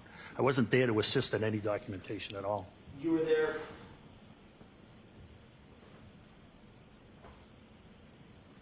You know who Brian Tully is. I do. Have you reviewed Brian Tully's report? I have not. You showed me one section of it. Isn't it true that what you actually told Brian Tully is that you went with Trooper Proctor, and you're already shaking your head now. I haven't even finished the question. No. I got that part wrong? You accompanied Trooper Proctor? No, what's wrong is I was interviewed by Lieutenant Tully. That was a meeting I had Okay. with Prosecutor Lally. Okay.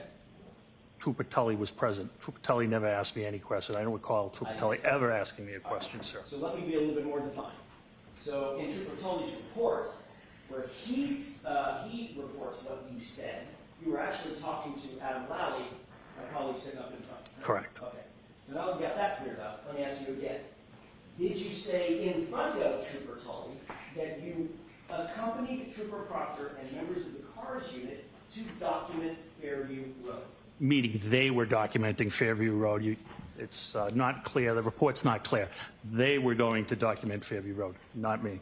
So you just said something that I want to follow up on. Okay, The report's not clear, correct? that's correct. So that's an inaccurate report. I wouldn't call it inaccurate at all. I'm just saying you're misinterpreting the wording. I see. And I'm misinterpreting it even though I just read it directly from the report? Yeah, sometimes sentences have different meanings. Yes, you are. Okay.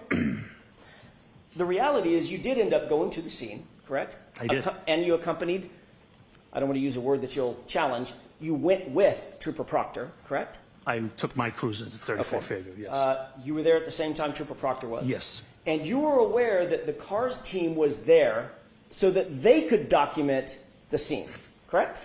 I don't know what the purpose of the drone was. I'm not familiar with that section. I thought I answered that question. I'm not familiar with what they do. But you do believe that as you sit here, you were there, we weren't. You do Right. believe that that's the reason that they were there was to document the scene.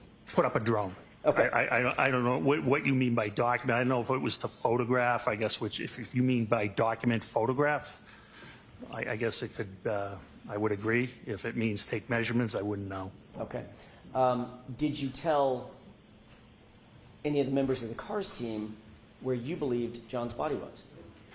I believe it was Trooper Proctor, but I believe he was there, yes. Trooper Proctor obviously was not there when John's body was there either, correct? That is correct, So yes. he would have gotten that information. From you. That is correct. So now that's 3 people. It's probably more, quite honestly, yeah. Well, I'm just talking Yeah. about this report. Correct. The CARS report. That's 3 people in line. None of them saw John's body, John O'Keefe's body, as it lay in the lawn when he was recovered. That is correct, yes.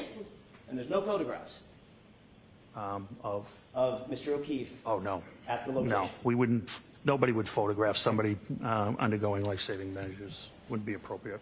There's no video, specifically. They wouldn't take video of somebody undergoing there's life-saving measurements There's no either. body cam. We don't have body cameras. There's no dash cam that shows it. Well, dash cameras would be on the road. Mr. O'Keefe was approximately 8 to 10 feet off the road. Well, hang on a second. You're not sure where Mr. O'Keefe was because you never saw him. That's why I used a range, yes. Right. So you don't know, I know where the blood was. I know where the glass was. right. You don't know if he was 7 to 9 feet off. if he That's was correct. 4 to 12 feet off. You can't say. I could, only approximately. You are correct, yes.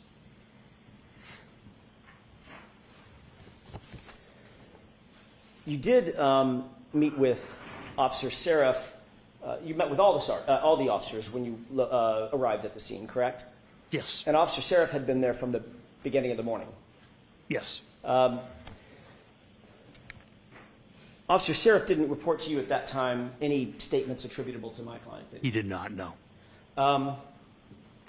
You later went back to 34 Fairview with Sergeant Lank. That's correct. And you rode back, did you ride back to Kenton PD with Sergeant Lank or separate cruisers? Which time? I I'm apologize. sorry, that's a vague question on my part.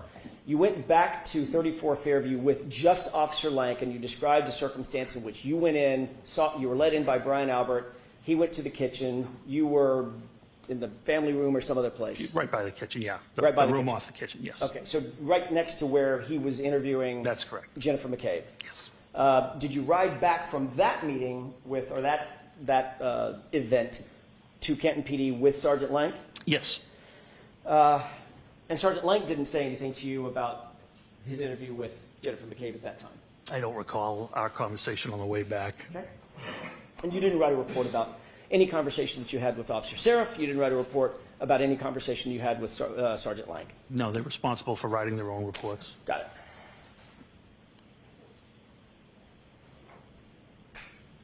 You did say that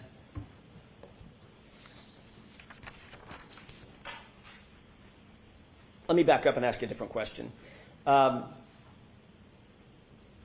You testified about a year ago in another proceeding. You talked a little bit about the evidence collection of the biological material, the blood, or I'm guessing at that time, presumed blood. You haven't done any testing. That's correct, yes, sir. But you assumed it was blood just because of your experience and it looked like it could be blood on the street. That's correct. How far were you from Canton PD, approximately? That's right. Mile and a half. Mile and a half. You had your cruiser with you, I had my personal vehicle with me. your personal vehicle. In other words, you were ambulatory. You could get from point A to point B if you wanted to. Yeah, I was the scene supervisor. I wasn't leaving the scene. Okay. But you also had subordinate folks at the scene that you could have dispatched had you wanted to. Correct. They all had cruisers, Yes, they did. or personal vehicles. I'm not sure which. I'm sorry? Or personal vehicles. I'm not sure which. I was the only one with a personal vehicle. Detective Sergeant Lank had a Toyota Tundra pickup truck that is not marked, but it's assigned to our detective unit. So if you wished to, as the ranking officer at the scene, you could have dispatched one or more of those officers to run an errand, to go do something in furtherance of the investigation, had you wanted to. Yeah, I actually did that. Okay, you did. What did Yes. you do in that regard? Remember, I sent Sergeant Good to get the leaf blower. Got it. You also know that Canton PD has evidence collection bags at Canton PD. Yes. You also know that they have materials and tools to gather biological material, correct? We do have swabs, yes. And those swabs go in little containers to maintain their sanitary nature, correct? That is correct, yes. In other words, if you see a blood stain, you don't just walk up with a Kleenex that you find on the ground and wipe it up. There's your blood stain. There's a process for gathering that type of evidence, correct? Sure. If you're looking for DNA, you can use a bloody Kleenex, to your point. It'd be kind of an emergency. Yeah, absolutely. My point exactly. But if you're a mile from the Canton PD, Yeah. you could have gone back and gotten a swab. Could have. But you didn't. Didn't want to because of the weather, because you just said because it's an emergency, and we thought it was an emergency there. I mean, the storm was coming down terribly, and I believe if we didn't collect that biological matter, we weren't going to get that biological matter. But Canton PD was a mile and a half away, 4 or 5 minutes. In a blizzard. Still, in a blizzard, look, it's 3 minutes in good weather, probably 4, 5, 6 minutes in a blizzard, correct? I'm not sure. So let's call it 12, 15 minutes. You certainly could have gone back. If you wanted to, you could have dispatched one of your officers to go back and get swabs and properly collect the blood material. Right? Sure. And I believed 15 minutes would have made a difference. And what you did instead is, well, 15 minutes would have made a difference, but you asked Sergeant Good to drive to his house and get a leaf blower. Yes, and while he was doing that, we were documenting the scene with photographs. You could have documented the scene with photographs even if you went back and get a swab. What's the difference? Because we were ongoing. It was ongoing. I wasn't leaving the scene. I didn't ask you to leave the scene. I didn't ask if you were I leaving the scene. needed the other officers. We talked about scene security. I already let one officer go. I now have 3 left. We're securing that scene. So you saw pink stains in the snow, correct? That's correct. And you said, Officer Good, probably called it Sean, Sarge, go home and get a leaf blower. That is correct. Could have said, Officer Mulaney, get your butt over to Canton PD and pick up 10 swabs, correct? He wouldn't have had access to the swabs. Oh, so now one of your officers could have gotten swabs, even if the lieutenant, a ranking lieutenant, had dispatched him to go get a swab. Because he doesn't have access to the BCI, the Office of BCI, where our stuff is kept. Could you have made a phone call? No, nobody there would have had access at that time. It was only Officer Dever on the desk. So you're the only person that could have gotten those swabs? Sergeant Lang could have gotten them as well. So Sergeant Lang could have too? Sure. But you didn't say that? No, definitely didn't. Okay. What you did do, however, is you went to the neighbor's house. Happened to be Tom Kellerman, right? The lieutenant of detectives, yes. Right. And Lieutenant Kelleher gave you red Solo cups. Yes. I asked for plastic or glass containers. He had Solo cups, and I utilized them. The same kind of Solo cups that we all see at backyard barbecues. Yep, they hold liquid terrifically. They're also not sealed, correct? They are not. They're also not used normally. I mean, they were here. They're not normally used for evidence collection, correct? Oh, absolutely not. And then you decided you needed to transport that very important biological material back to Canton PD for storage and safekeeping, right? That's correct. And why was it important to transport that blood material. So what are the factors that you considered, weight and balance, in terms of getting that material back to Canton PD in good condition, sanitary condition? So a criminalist could extract a proper DNA sample. What would happen, for instance, if that blood material, I don't know, were contaminated? Contaminated how? You tell me. You're the professional. So DNA is pretty hardy, pretty forensically stable. The only things that are going to harm it are radiation, ultraviolet light, harsh chemicals such as bleach. That's not present here. I wasn't. Then you would have 2 sets of DNA when it's tested, which would benefit you.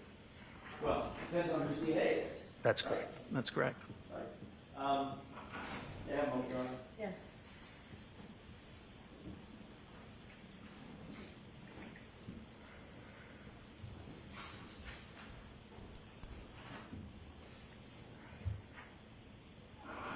While you were, I'm going to stay on this for a second.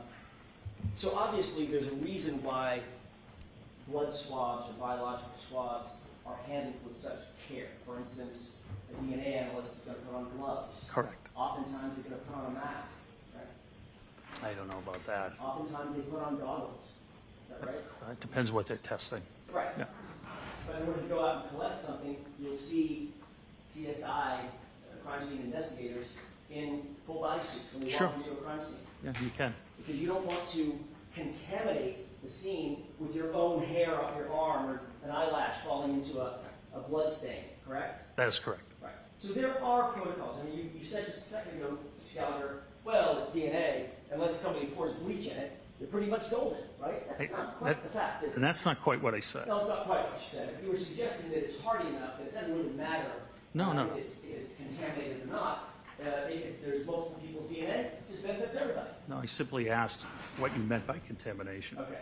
So it could be contaminated with debris, is that right? Sure, it can. It could be contaminated with other people's DNA, is that right? It can. It could be contaminated with foreign items, foreign either aerosols or somebody's spittle when they're talking, correct? Sure. It could be contaminated with 1,000 things. Hypothetically. Right. Hey, Of course, these solo cups didn't have lids on them, right? they did not. They were open. Yes. You didn't photograph where you picked up the samples. No.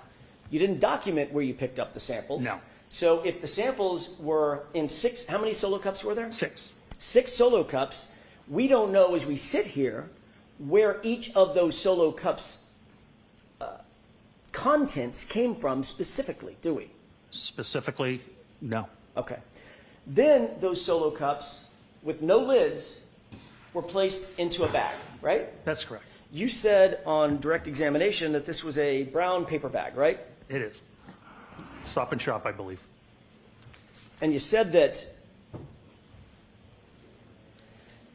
that Stop and Shop bag is, other than having the words Stop and Shop on it versus evidence on it, basically the one and the same thing. Same dimensions, made out of the same materials, yes. Right. But with an evidence bag, you know exactly where it came from and who's handled it. Not necessarily. Comes from a manufacturer Sure. whose job it is to secure those bags so that they are not mishandled, so they can have some sort of bona fides that they're clean and ready to accept evidence. In, say, for instance, I don't know, the investigation of a homicide of a police officer. Okay. Important stuff, right? We're not at a homicide of a police officer at this point. I'm just talking about evidence bags in general. Evidence bags in general. In other words, I'm trying to think of some of the most important investigations around. The manufacturers of those evidence bags manufacture them and send them in a way so that their bona fides, the provenance of those bags, is maintained, correct, and protected. That's the way they ship them, yes. Right. And Canton PD pays extra money for those bags for that very purpose. I'm sure they do, yes. You mentioned almost tongue-in-cheek, look, except for the price, Yeah. they're probably pretty close. Yes. There's a reason that there's a price difference, right? What would the reason? What's the reason? Well, it's not the shop. I can go pay 10 cents Yeah. for that bag because I don't really give a hoot where it's been or who's handling it. Right? It's got my milk and my eggs in it. Really don't care. Yeah, I don't know. I don't know how they price it. because of how they package it, I don't have any knowledge of Well, that. you're the one that mentioned the price. I'm just Oh, trying no, to no, make a no. point. Yeah, I There's a agree reason- with you on that. I'm sorry, we're speaking over each other. Okay. I apologize. I'm sorry, Mr. Gallagher, you gotta wait for me. Yep, There's a reason. My point is, there's a reason, right? Yes. The evidence bags are more expensive because there is a way they're manufactured and they're taken care of, and Canton PD is willing to pay that extra price, like every other law enforcement agency, because of that, correct? All right. So they're not quite the same, are they? no.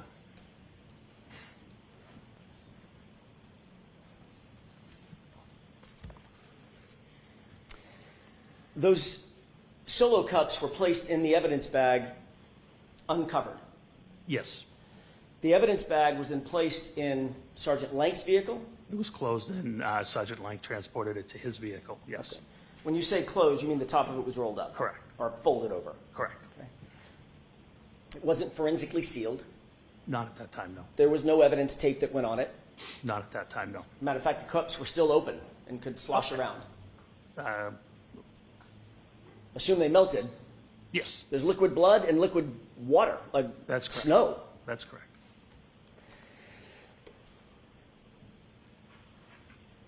And you indicated that those were, at least you believe, those were placed in an evidence locker, a temporary evidence locker, correct? No, the blood samples were put in a refrigerated unit. My mistake.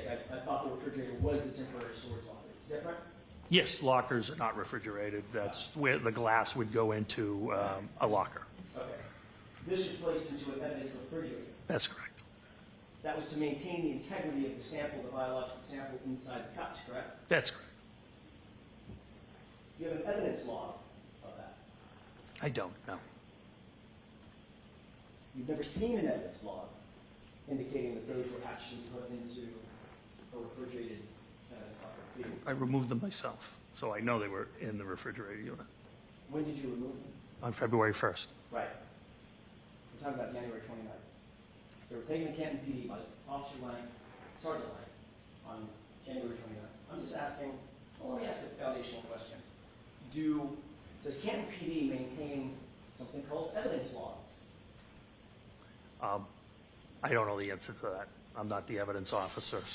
No. There is, it's all computerized. Right. So like I explained earlier, when they do get logged in, the officer puts the description of the property, hits the space bar, and the computer generates an evidence number. Right.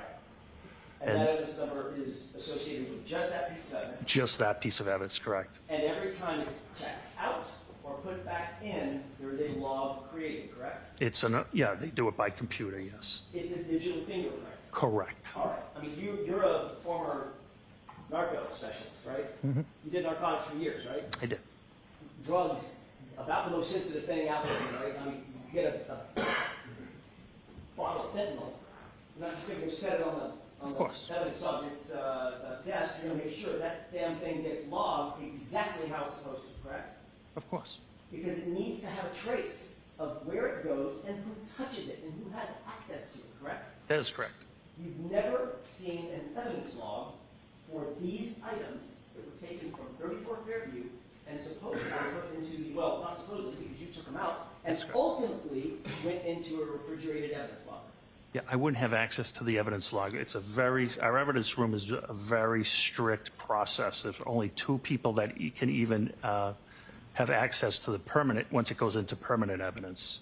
And it's the admin sergeant that changes the custody when it comes out for court, if an item has to come out for court, or if it has to be transported to another agency, or if an officer needs it removed from evidence for further inspection, the admin sergeant would take care of that. That's the way it's... Mr. Jackson, you're not going to finish today, right? No, I'm In not. 2 minutes. Two questions, and I'm also... All right, 2 questions. Thank you.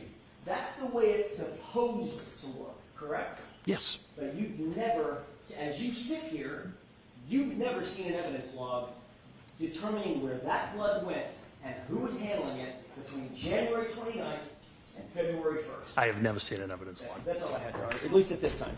All right. All right, Lieutenant, we're going to have you come back tomorrow morning. Thank you, when Your the jury files that you can file right now. Thank you. So, jurors, that's it for today. The same 4 cautions.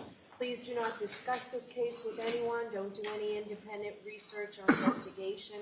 into this case. If you happen to see, hear, read anything about it, please disregard it and let us know tomorrow, and be very careful with your social media use. All right, see you tomorrow. Thank you. All rise for the court, please.